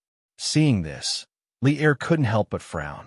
This group of people was willing to do such a thing to him. He was afraid that it wouldn't be easy for Li Wanyu and the others to confront them and force them to change their words. Those who could harm themselves to such an extent were clearly people of firm will. How could they so easily change their statements? As long as they insisted that it was the peasants who had hit them with their carriages, the case would be impossible to overturn. Ho Junji scornfully chuckled. He had only wanted to dissuade Pai Lupi from coming to Chang'an County Hall because he didn't want to complicate matters. But he didn't think that Li Wanyu and his group of wastrels had any chance of overturning the case. Li Wanyu and his group of wastrels had guessed correctly. It was naturally Ho Junji who had ordered Luo Hui to injure the peasants of the 50 dung carts that had entered the city to scrape dung. This brazen blackmail was to send a clear signal to Li Wanyu. Don't even think about scavenging for money in Chang'an. Ever since Ho Junji had lost his gambling house to his subordinates, he had hated Li Wanyu to the bone. For a greedy person like him, losing his money tree, the gambling house, was as painful as losing his life. And we learned from Luo Hui that the 300 toilets Li Wanyu had built in Chang and were bringing in more than 200,000 strings of cash each year. Ho Junji's eyes had gone red. Luo Hui didn't dare to oppose Li Wanyu, the county count who founded the country, but Ho Junji did. Stimulated by this enormous profit, Ho Junji had ordered Luo Hui to stop Li Wanyu's men from entering the city to scavenge the excrement. He had to seize this fat piece of meat. The two of them planned this absurd car and horse case in order to embarrass Li Wanyu. Ho Junji had even calculated the reaction of the great clans, and he was certain that they would not let go of this opportunity to impeach Li Wanyu. As long as the great clans sent men to impeach Li Wanyu, they would be able to turn this absurd car and horse case into an ironclad case.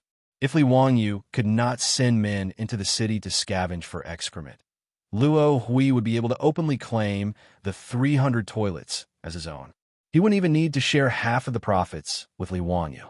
Ho Junji did not believe that Li Wanyu would be so shameless as to argue with Luo Hui over those filthy things and fight over Jinkala. Moreover, if the toilets were left unattended, excrement would spill everywhere and pollute the environment, and Ho Junji might even find someone to impeach Li Wanyu. Luo Hui had gone to scavenge for excrement, but he had done a good deed without leaving his name behind. How could he be blamed? This was Ho Junji's wishful thinking. He had never imagined that Li Wanyu would shift the responsibility of scavenging for excrement onto the wastrels. Ho Junji was filled with regret that the great clan's impeachment plan had been abandoned halfway. But Ho Junji didn't care. If he couldn't scam Li Wanyu, then so be it. The most important thing right now was to stop those farmers from scavenging for excrement. As long as he could pin down the crime of car and horse case, Ho Junji didn't believe that anyone would dare to scavenge for excrement in Chang'an. Luo Hui had carefully selected these self-inflicted wounds from his own subordinates, and these elderly, women, and children were the family members of Luo Hui's excrement pickers. Luo Hui had promised them a large sum of money, and once the matter was settled, these excrement pickers would no longer have to pay him. All the money they earned from scavenging for excrement in Chang would belong to them. As the saying went, birds die for food and men die for wealth. These excrement pickers were already their family members, so how could they not be tempted by these conditions? They had always been looked down upon by others, and they cared even less about their bodies. Thus, these people, whether old or young, did not give themselves any leeway when extorting money. If they could break a leg, they would not break a hand, and they made themselves miserable. Now that they were in the main hall of the county yamen, these people were crying and making a fuss, all of them begging the Ming House to uphold justice for them. They had to severely punish those farmers who had injured them and give them justice. As for the farmers, they were all kneeling on the ground, glaring angrily at these people, their eyes almost spitting fire. At the time, Lu Shi had believed that he had accidentally run into that old woman while driving the carriage. But after he was imprisoned in the Chang and county prison, he understood everything. How could he have been careless? Someone was clearly trying to frame them. Even if Lu Shi was a fool, he would never believe that he and his companions had accidentally run into someone. The chances of this happening were even lower than winning 200 taels of gold in the lottery. Ming House, we've been wrongly accused. These people clearly ran into our carriage on purpose. Ming House, please uphold justice for us. Ming House, we're all honest farmers in the county. We came to Chang and to pick up manure, but we encountered such an undeserved disaster. How could 50 manure wagons all run into people? We've been wrongly accused. Lu Shi knocked his head on the ground loudly. Ming House, please uphold justice for us. While the farmers were crying for justice, the injured naturally started to make a fuss again. Nonsense. How many people in Chang and have seen you run into us with your carriages and horses? You farmers are not allowed to quibble. Ming House, my leg is broken. The doctor said that it can't be cured. These farmers still dare to slander us. Ming House, please uphold justice for us. God damn it. I'm already so old, and you still dare to accuse me? Aren't you farmers afraid of being struck by lightning? The Chang and county yamen was as noisy as a market. Both sides were crying for justice.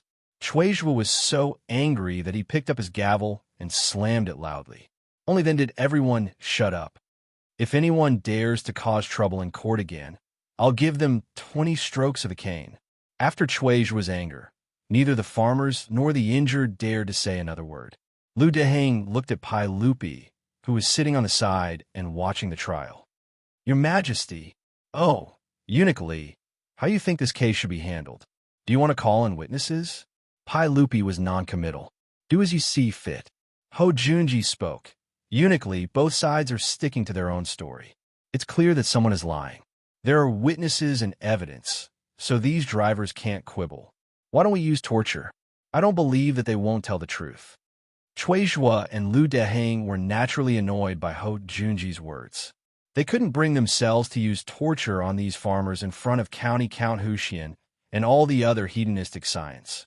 Li Wanyu chuckled and stood up as well. Uncle, everyone, Duke Lu's words are reasonable. There are bound to be people lying on both sides, but it's not like they won't confess under torture. I don't want that either.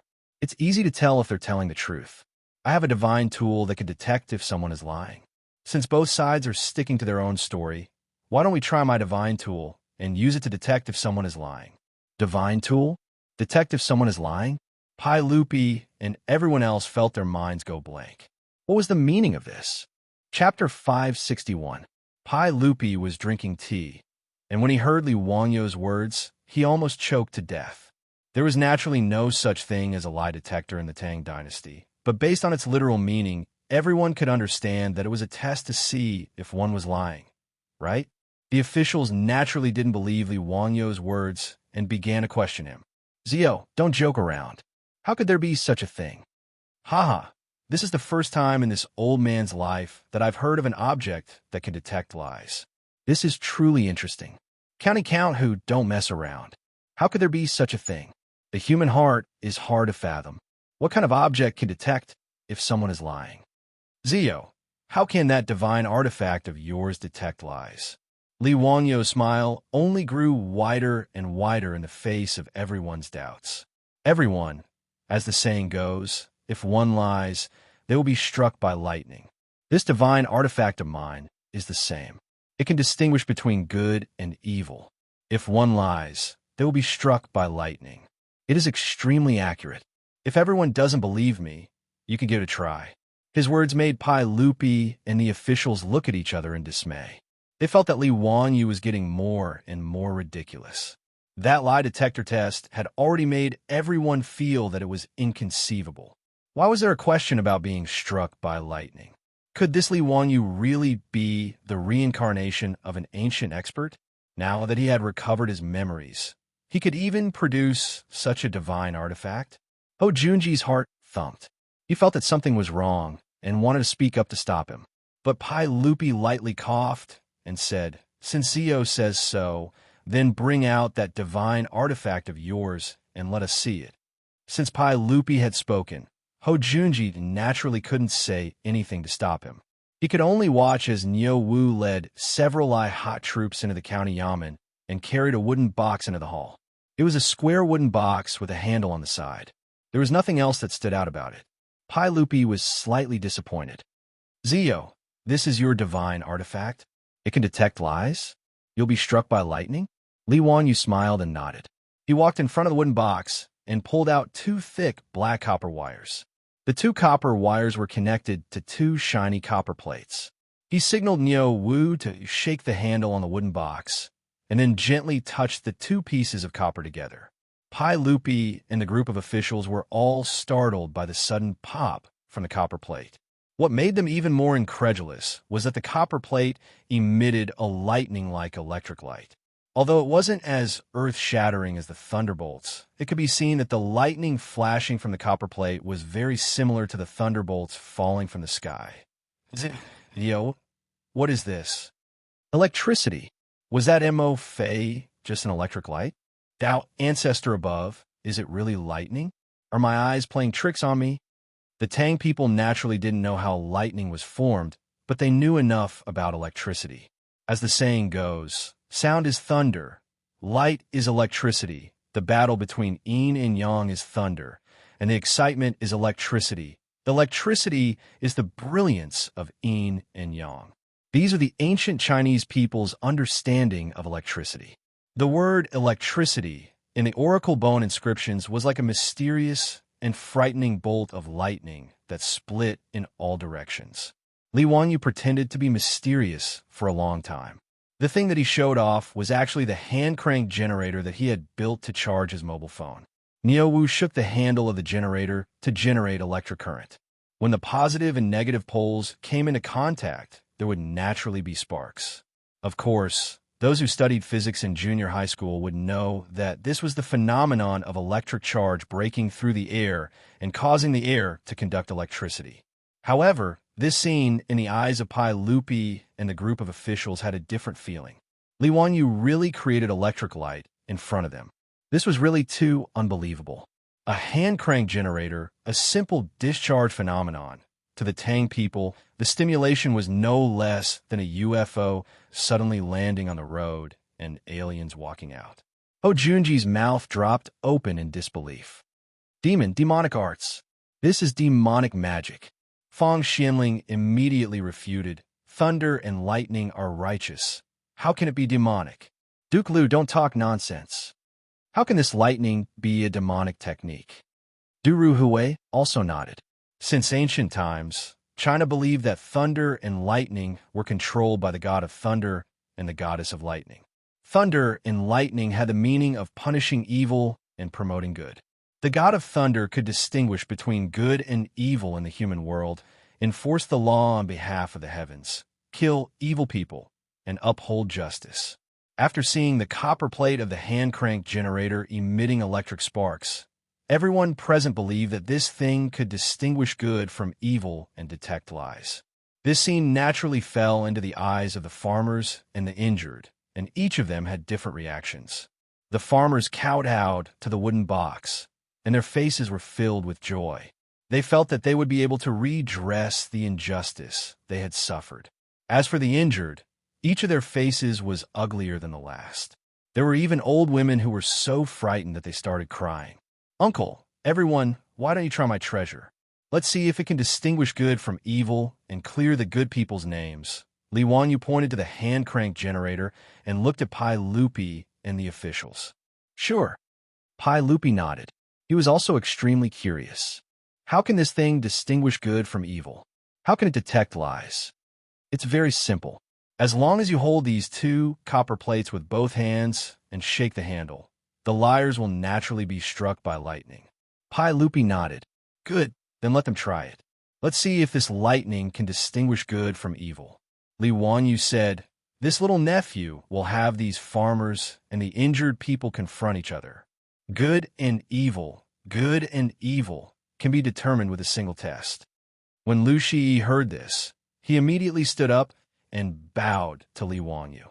Count who? I am willing to go first and confront that old woman." "Okay, then I'll start with you. Hold these 2 copper plates and recount what happened that day. You cannot lie, or else you will be punished by the lightning." As Li Wanyu spoke, he placed the 2 copper plates in Lu Shi's hands and then indicated that Lu Shi could start shaking the handle. Pai Lupi and the other officials stared at Lu Shi without blinking. But Lu Shi was completely fine. Holding the copper plates, he began to recount what had happened the day before. "Uncle, please take a look. The lightning did not punish this farmer, which means that he is telling the truth," Li Wanyu said with a smile. Ho Junji suddenly stepped forward. "Wait a moment. You want this one to shake the handle? Is that possible?" He naturally didn't believe in some divine tool. He felt that Li Wanyu must have done something to it, so he wanted him to personally shake the handle. Li Wanyu naturally didn't object. He indicated that Niu Wu should step aside and hand the handle to Ho Junji. "Duke of Lu, this treasure of mine is extremely simple to control. Once they start talking, just shake the handle, and this divine tool can tell if that person is lying or not." Ho Junji expressionlessly nodded. He carefully examined the wooden box, and after confirming that there were no traps, he took the handle. He was still worried, so he had Lu Shi hold the copper plates in one hand and repeat what he had said just now while shaking the handle. Seeing that there was still no reaction, he awkwardly stopped. Li Wanyu indicated that Lu Shi should step aside, and then he indicated that the old woman he had knocked over should come forward. The old woman's head was wrapped in thick gauze, and she had a miserable and pitiful appearance. But at this moment, there was a hint of timidity on her face, and her legs were trembling. However, in the main hall of the county yamen, in front of the 2 Ming residence officials and a group of officials, she did not dare to say anything. She could only tremble as she received the 2 copper pieces and held them carefully in her hands. This old woman went out yesterday, and as soon as she stepped out of the workshop, she was knocked over by that carriage. Just as the old woman began to speak, she howled miserably as if she had received a huge shock. She threw away the copper plate in her hand. Her intense reaction left Ho Junji dumbstruck.